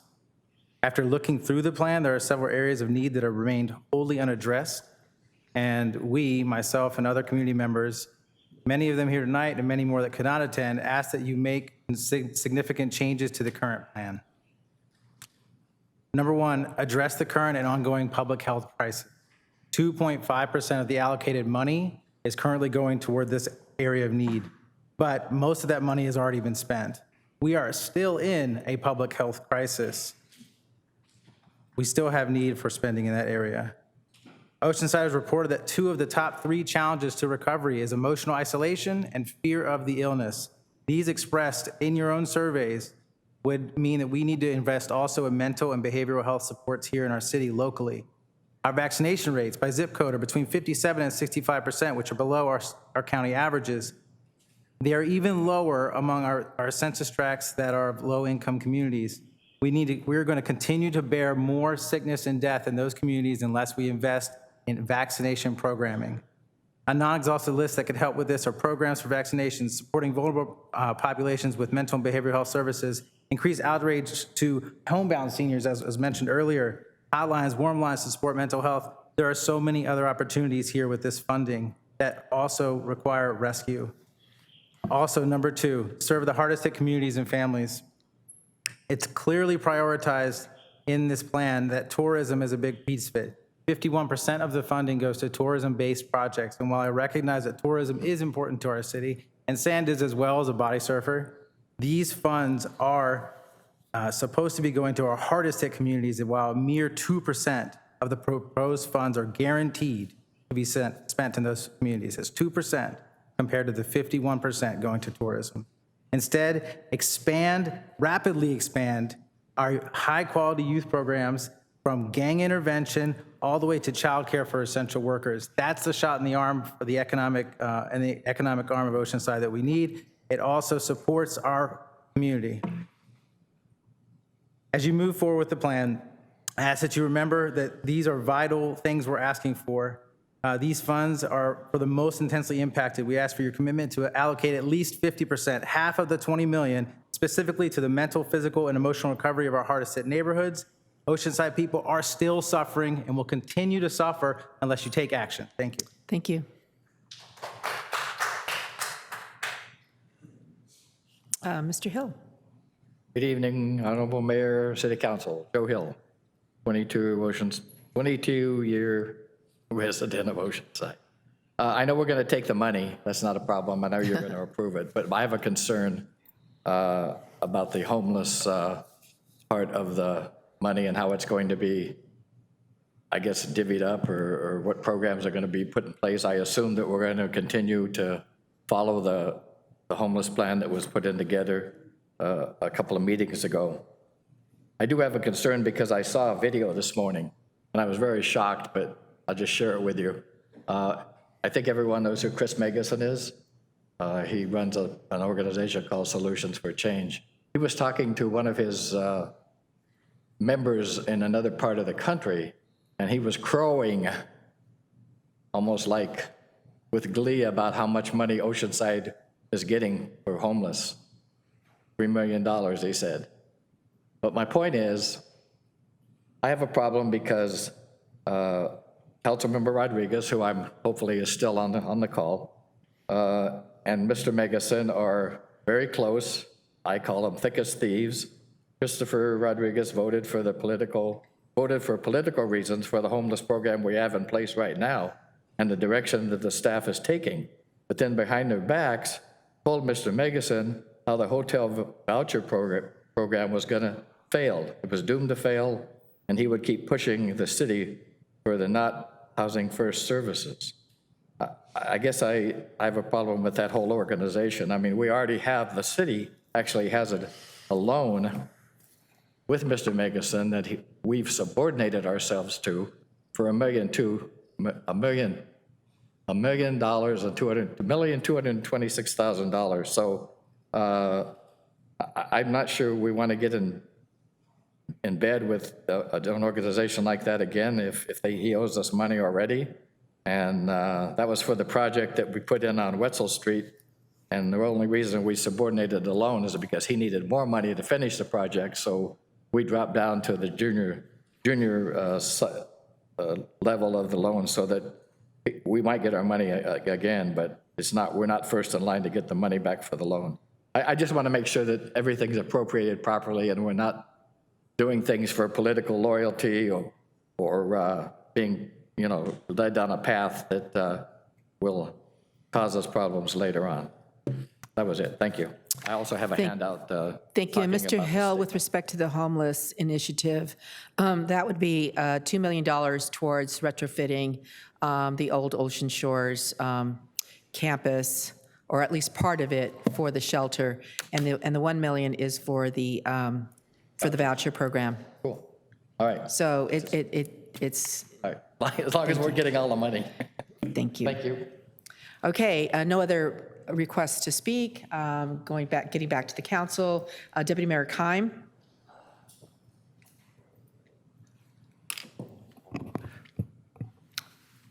I think the best way and the best thing we can do is continue focusing on our core essential city services and make sure we can provide those in tough times and good times.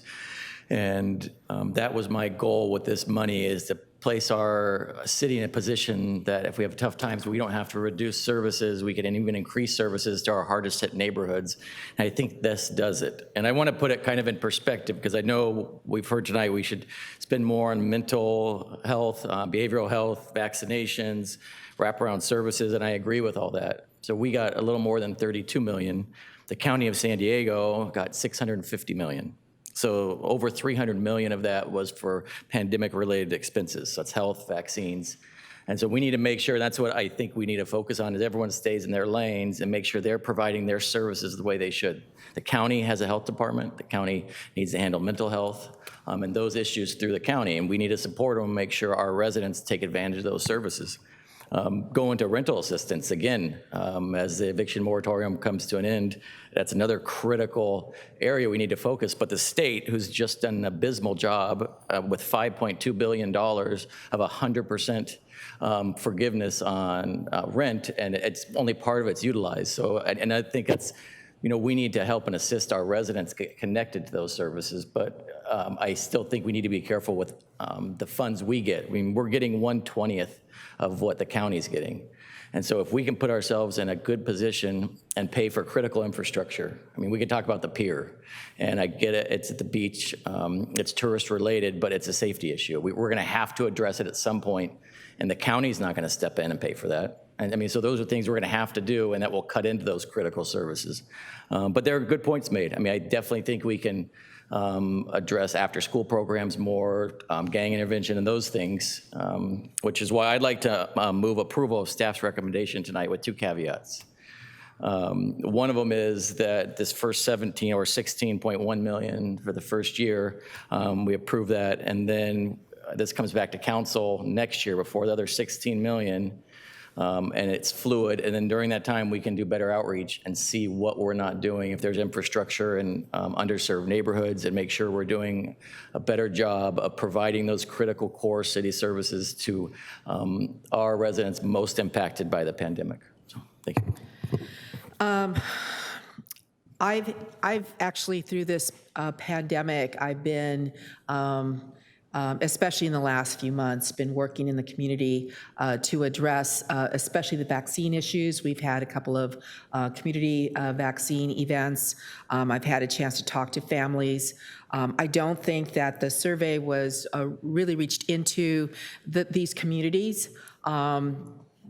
I think the chamber did a great job in getting businesses to respond to this and supporters of businesses and all that. And so I see the top three being sand and homelessness and also grants for businesses. And I understand that the business community, and Mr. Ashton has indicated to me that he thinks that the businesses have fared more or less well in terms of being able to have access to support, to funds, to grants, to loans. My concern here is about the working class folks that we have in Oceanside who actually work and would have the opportunity to work in some of the tourist related businesses that we have. Because if they leave because they can't pay the rent, because they're so darn behind, and I have family members who are in this situation as well in Oceanside, that people who were doing okay, had everything set up, childcare, the whole thing, ended up losing their homes. Not losing their home, losing their businesses. We're talking two people, both parents having to work to be able to maintain that quality of life, that to be able to make the payments to housing, for the food, for the childcare, for ensuring the quality of life, at least for the kids, and to have that long and in a pandemic where people were actually hurt by this health, and a lot of the Latino community, they were hit the worst, the Latino and Samoan communities, unfortunately. So where they are now is they're behind on their bills, have exhausted all their savings, because they had to use it to be able to continue to live.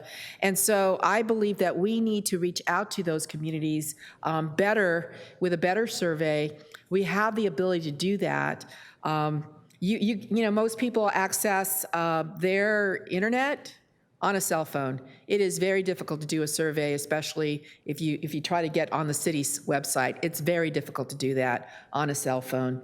I believe that, okay, the funds have to be committed by 2024, but they must be expended by 2026, December 31st, 2026. So what you're really looking at is a 5-year program. If we start early next year or even before that. So I think that we can do better in ensuring the health and safety and the vibrancy of our community. I agree that we need to keep looking. I thought Deputy Mayor Keim, that perhaps we could say the first allocation versus the second allocation. First allocation does not completely commit everything. I guess it is 16,000, isn't it? Yeah, 16 million. Excuse me. I think it's really obvious from the emails that we've gotten that sand is supported, right? And we don't know if we'll be able to spend all of that, all those funds. We have to actually apply for the opportunistic permits. It might take a year, it might take longer. We have to find a source of sand. It has to be all dedicated by 2024. So I don't know if we'll be able to spend all those funds. Same thing with the homeless initiative. We just allocated 600,000 of the CDBG COVID funds over to the voucher program. So we're not going to need to put all of this $1 million into the voucher program. So that's a positive to allow for these funds to actually go towards households that have been impacted. And I'm telling you that they have been impacted. So with that caveat that we're going to continue to survey the community and really address the issues that we have. I can support your motion, Deputy Mayor Keim. We really need to, we have a neighborhood services department that has those contacts, have traditionally had those contacts through our resource centers, but we can't just have them in the centers. We have to actually go out and somehow get them out there. So I've listened to a lot of folks very concerned about this, so I'll second your motion. But I really feel like, direction to staff is let's do a better job in getting a better survey, yes, almost there. So I'm a second. Any other requests to speak? Councilmember Rodriguez. Oh, Councilmember Rodriguez, did you want to speak? Oh, yeah, I definitely want to speak. First and foremost, I really appreciate the public feedback and staying late at council to provide feedback. I know staff has been in a really difficult position because there's a lot of lost revenues due to COVID that many jurisdictions have experienced. And so recouping those, utilizing the basic formula it's kind of a default most cities are going to do. My question for staff, if maybe Deanna or some, Michael from staff can address, is we're allocating funds in two allocations, so allocation 1 and allocation 2, to particular funding accounts. There's a significant amount of funds that are designated as reimbursements or lost revenues, and it's kind of cloaked with that tag. What's going to happen with those funds, and what is the where is the decision making? Our general fund, our balances that outside of what we've already budgeted for. If you can answer that to the public. Yeah, thank you for the question. So yeah, we'll be identifying based on the community feedback, prior council direction, identifying one-time expenditures, some capital projects in many cases, or investments in neighborhood services, and returning to council with a recommendation. So council will get another opportunity to see the plan for how we will expend those monies as well. So that's, okay. Yeah. So this is more or less a step one where we're allocating funds to little honeypots, so to speak, for different areas, sand, parks and rec, economic impact caused by the public health emergency. And then from there, what I'm hearing is staff is going to go deeper and they're going to allocate this funding to specific community benefits. And so where I want to see more community input is what I don't want to happen. And I want to make sure Councilmember Keim and Esther second clarifies this. What I don't want to happen is staff just goes with these money pots and utilizes the same feedback we receive from the survey to kind of allocate where they think. I really want us to get in the community, as we heard many of the speakers and Mayor Sanchez bring up. We have to have better mechanisms and methods of getting in our communities outside of the chamber, which is great, outside of Main Street, Oceanside, which is great. But I'm on the Sandag board, and they hire consultants that actually go out and set up public workshops in different communities, bilingual, and really get detailed, focused information and feedback from the community. It's going to cost money. It's going to cost time, but we really have to have that additional feedback. This is a lot of money, and it's one-time money, and we really need to have feedback from the community outside of our basic mechanisms of gathering information. And so I really want to ensure that a part of this motion, staff is going to go above and beyond to get that public feedback and even report back to us what their methodology is going to be, and get with Max Desposian, get with the school district, and get recommendations from them, and let's really get in-depth public feedback from all areas of Oceanside. Is that your direction, Deputy Mayor Keim? Does that, your motion include that? Yeah, I thought it was pretty clear. Yeah, that's it. Okay, fantastic. So I think we have the direction as well as a motion, and we're going to have to make a motion to extend time for maybe just a brief time to just get through, finish the, but let's do the vote. And Councilmember Rodriguez, your vote? Yes. Okay, let's vote.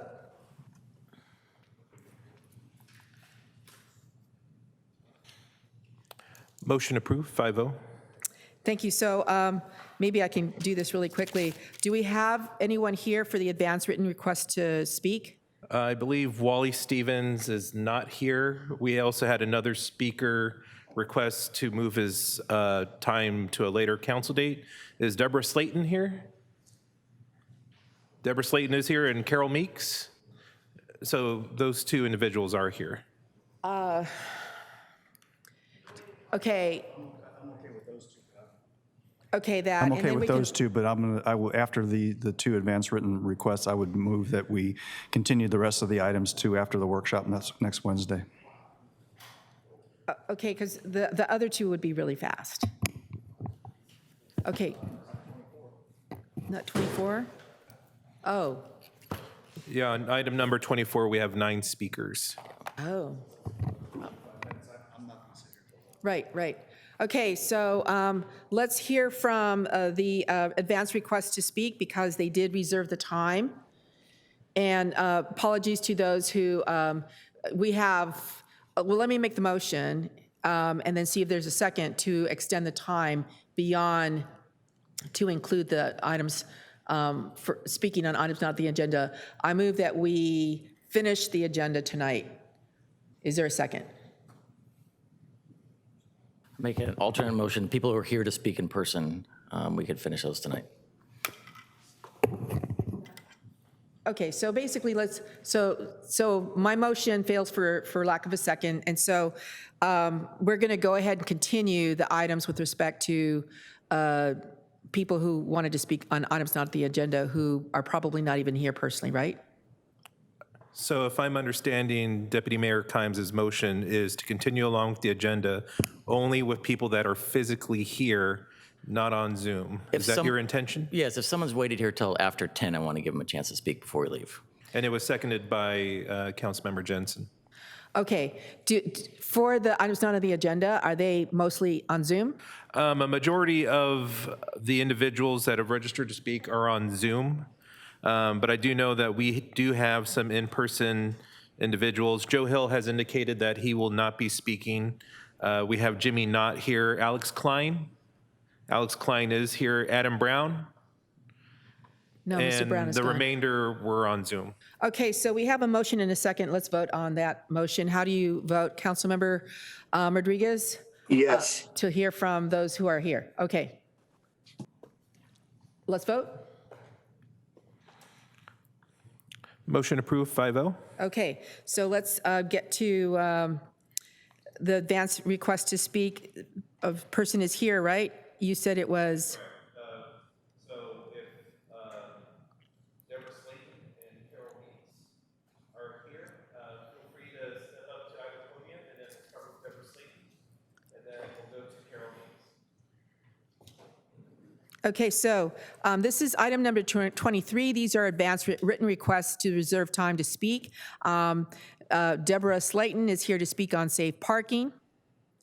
So if you would go first, Ms. Slayton. Hi, I'd like to say good evening and thank y'all for giving me an opportunity to talk. Well, I'm new at this, but I volunteer at churches. And so I went out there in the community to get to know and see what's going on myself. And a lot of people are getting, well, I was out there myself, living in a van, and you just get people trying to get in your car as you're sitting there. Somebody knocking on my door. I opened the door, wasn't thinking, 3 o'clock in the morning. I thought it was somebody, the police.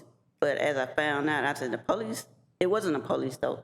It was a guy in khaki and a white shirt. But they asked for to prove that the van was mine, and I wasn't thinking. Only the police to ask me that. And I could have been taken off my heel or something. And there's a lot of senior citizens out there who's living in RVs, and you're getting harassed by, do you do drugs? Do you want to buy drugs? Do you want to? And people are getting taken off, which is in the community of the homeless and van people, and they're not reporting it. And there's a lot of things going on with ladies, young women, and it's not being reported. And because I don't know why, well, I do know why, but I'm just so nervous, and I'm not even from here. I'm from Georgia, but I've been coming back here for 6 years now. I came up here to help a family member, and it didn't work out. And Miss Gloria did a YouTube on me. So it hit so many, I think it's up to maybe almost 200,000 views, comments. I didn't want to get in that spotlight like that. But I'm speaking for the homeless and people here, mostly the kids and the senior citizens, to have safe parking. A place just to park. I know you can get 3 nights. I do 3 nights here, 3 nights there, but I have to move. Sometimes it's a stress, and sometimes you can't move all the time.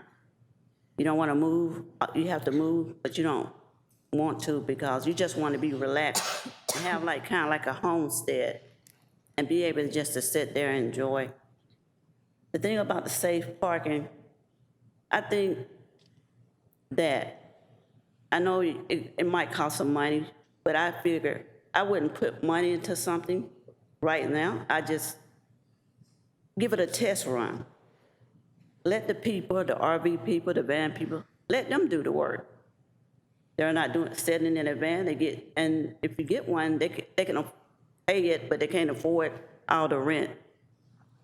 Living on, I went to places to try to rent, and I had to at least earn three times or 2 times the money I make. People with on Social Security don't even make a disability, don't even make the first amount to get into those apartments. They either make $11,000 or $9,000. I mean $900. You can't get in an apartment. And then on the, let's see, I checked out the housing. It's a long wait. It's like 2-3 years of housing to get in the housing, low-income housing. 8 years for Section 8. Yes, and some of us can't wait that long. I have been out there with people with cancer, and a man had died. I went out there and worked it because I want to see, you want to wean out I want to see the good, the bad, and I want to know. I just want to know, is it real? I want to know real. Because if I was that person who was like, I was like, nah, the homeless, the people, but now I'm out there and I see it. And now I have not seen that much homeless since I've been up here, since I've been to Oceanside. But the safe parking will help. And I think it'll help the people where they parking, to help them to stay clean, the neighborhood. Thank you. Thank you. And for the council and members watching at home, it feels like if the speaker got a little bit more time, Chapter 2 of the municipal code You do get 2 more minutes. I apologize. does state that advance written requests get. Do you need any more time to No, speak? she got the 5 minutes. Oh, she got the 5 minutes? Yeah. I had 3 down here. Advance written requests, speakers get Okay. 5 minutes to Okay, speak. next we have Carol Meeks, who is here to speak on safe parking for vehicles, including RVs. And Mrs. Meeks, you could just come up to the podium. Yeah, she's looking for her notes. Oh, okay.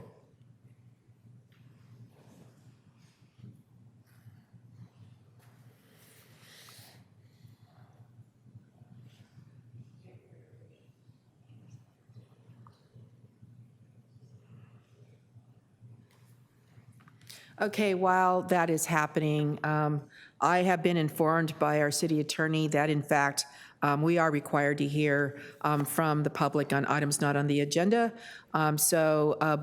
Because the 10 o'clock cutoff only applies to general items and public hearing items. But he has suggested that I can cut down on the time. I'm going to cut it down to 1:30. Okay. But you have But your not for 5 you. minutes. Yeah. All right, is my time starting now? Yes. Yes. Good evening. I don't even know what time it is. I've been here so long. I'm sorry. Hello, Mayor and City Council members. My name is Carol Meeks, and I am a quasi-journalist, I guess you would say. I have a YouTube channel, and I have done a few videos on the current situation in Oceanside regarding individuals who are living in vehicles. We are in the midst of a crisis, not just in Oceanside, but in this country. We are in a crisis of people who can't afford rent. There are not affordable housing available. Oceanside is an epicenter, I would say, in San Diego County. I have been out and about quite a bit. I've lived in North County for over 42 years. I've owned my home for over 42 years. So I've seen the changes that have transpired in this area, in this region, regarding homelessness and people living in vehicles. I thought it was very interesting that Reverend Steve Albert, when he spoke hours ago, talked about and applauded how you honor and respect all people. And he also said, we care about people. Well, I don't know about that. I can't speak to that. But what I'm going to tell you is what transpired, what this city council, what this group did in June, passing an ordinance that prohibited people in oversized vehicles from sleeping or parking on the streets from 2 a.m. to 6 a.m.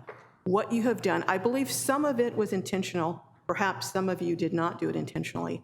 But what transpired is you now have individuals who are the most vulnerable among us, who are living on Social Security disability, so they clearly cannot, on $900 a month, you cannot rent an apartment here in Oceanside. So now you have individuals who are being ticketed repeatedly because they have nowhere else to go. The intent, I think, was to drive them out of this city, but the surrounding cities have just as despicable ordinances as that one. So there is no place to go, and these individuals are not going to leave. What you have now done is you've taken mothers, grandmothers, and you have basically put them in a position where their vehicles will be impounded and they will be living on the street. So my question to you is, would you rather have these mothers and grandmothers in their 60s and 70s living on the street behind buildings and in alleys as opposed to living in their vehicles? Is living in a vehicle a great solution? No, it is not. But it's certainly better than living on the streets and being subject to being raped, accosted, assaulted, robbed, and all other manner of things. I would ask each and every one of you, how many of you would want your grandmothers living on the streets? Because intended or not, that's the consequence of this ordinance. In the videos that I have produced, I have received almost 200,000 views. And I was just, doing a few videos just to put it out there. From across the country, I've received over 2,000 comments. Now, any of you who are involved in marketing, as I was, 2,000 responses is unheard of for a subject like this. I've received a call from BBC about homelessness here. I've received calls from media around the country. I haven't even really gotten serious about this in terms of putting hours and hours into it. I just wanted to highlight it, but this is the response. So now I'm going to get serious. These types of numbers will impact an election. It will impact each and every one of yours ability to remain on this council, because There are not only people in this region who are looking at you, there are people around the country and even people in Europe who are now looking at you. So what I'm asking you, I don't believe in just identifying a problem without having a solution. So what I'm asking you is to allocate some of the funds that you've discussed tonight, to allocate some of those for a safe parking lot, and eventually safe parking lots for individuals who are the most vulnerable among us. We judge a society by how we treat the weakest and most helpless among us. So I'm asking you to allocate some of those funds for that, to temporarily suspend, to establish that parking lot in 60 days, to temporarily suspend this ordinance for that 60 days until the parking lot can be established, and to also, you talk about improving communities. Well, this is one of the things that will do that. Thank you, Ms. I'll be Meeks. available to anyone who'd like to speak after. Thank you.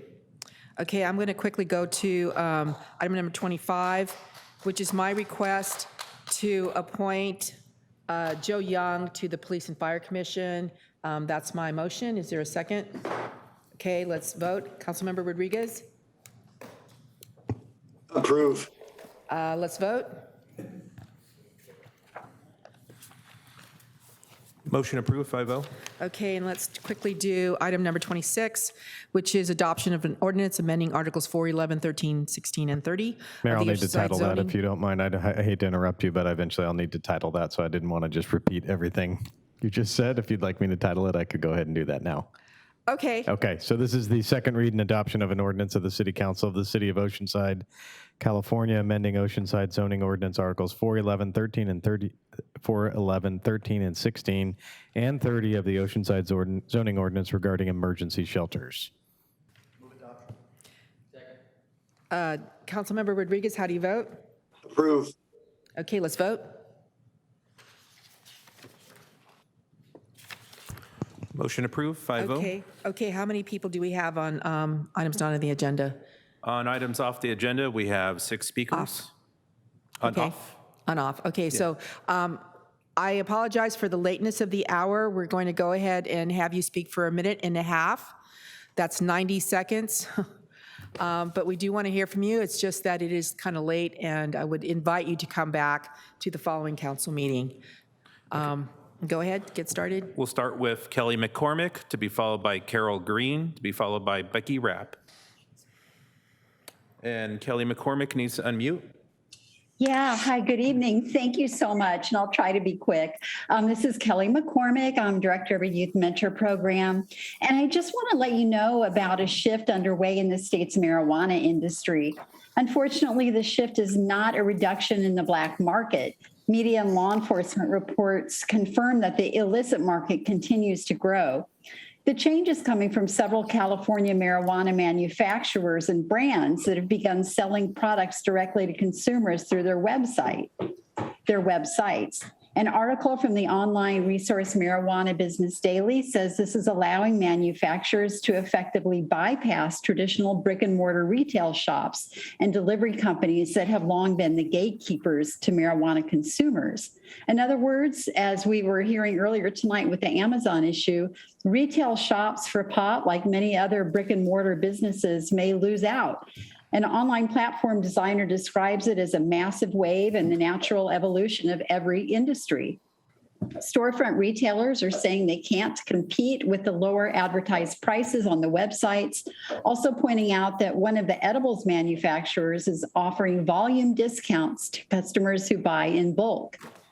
Permitting marijuana businesses, as you know, brings costs for regulation, enforcement, lawsuits, sometimes from applicants who are not chosen, an onslaught of advertising and normalization and all of the.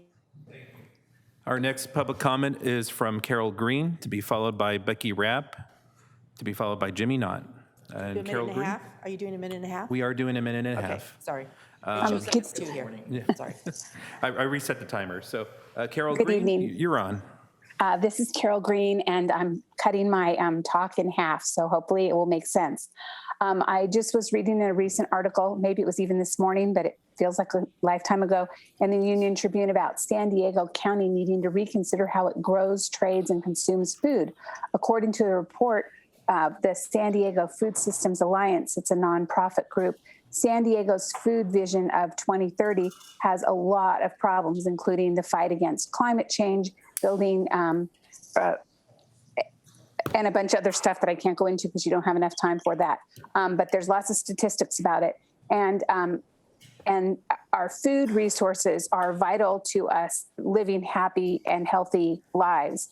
As we continue to make decisions at the city council about the marijuana businesses that do not have environmental reviews, I encourage you to do further research about the impacts of the drought and other environmental impacts on these businesses and what they will have on the community. The county has 334 acres of agricultural production. That is down nearly 1 million acres from the 1950s when it was an agricultural mega. And agricultural sales remain between $1.8 billion and $2 billion for the past couple of decades, but they're falling off in recent years. And this is largely due to other crops that are coming in that are not. All right, next public comment is from Becky Rapp, to be followed by Alex Klein. Good evening. My name is Becky Rapp. A few weeks ago, an article in the Union Tribune caught my eye when I read the headline, "San Diego Police Task for Public Health to Fight Disturbing Surge in Violent Crimes." San Diego Police Department stated that gang-related shootings have increased 129% since January. This is staggering when considering this incredible spike is calculated over the last 6 months. The police chief told the San Diego Union Tribune, whether it's gang violence or family violence, it just seems like people are willing to go from 0 to 100 for no darn reason. It's been proven that marijuana can and will increase the likelihood of violent behaviors.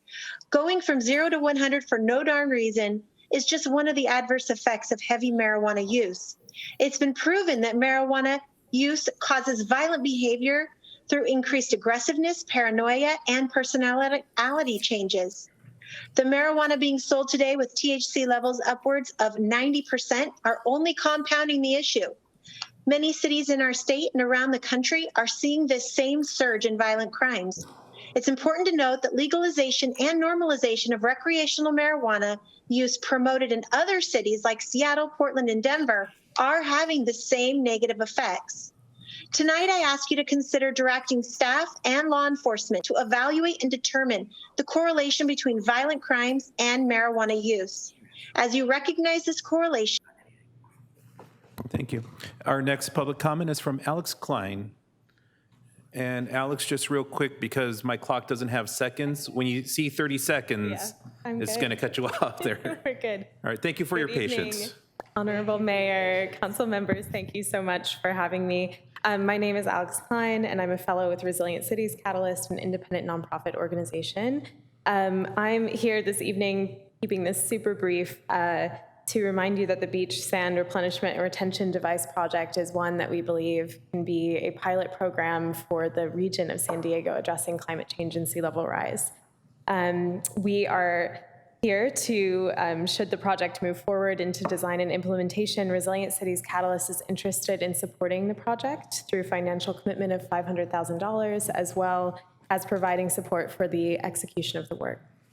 I think predominantly, there are a number of key sets of criteria that we believe this project can meet to support the region's initiatives towards climate resilience.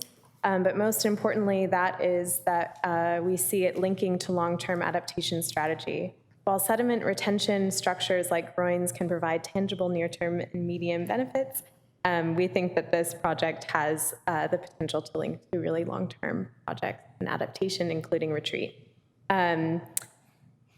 I have like 10 seconds, so I'm just going to say whether or not the project moves forward, it's not my objective today. Rather, it's to stand here and remind you that we're here and ready to help. And thank you very much for taking the time tonight. Thank you. Yeah, thank you so much. Thank you. Yeah. Joe Hill, you were last on the list. Did you want to talk or no? Nope. And that concludes. That's done. the Okay, list. thank you so much, and thank you for your indulgence. We're going to adjourn here to adjourn to the Mayor Council Workshop at 2 o'clock on August 11th to discuss the beach sand replenishment and retention device project. And I invite you, Alex, to come back for that. Yeah, I'll be here. Okay, thank you.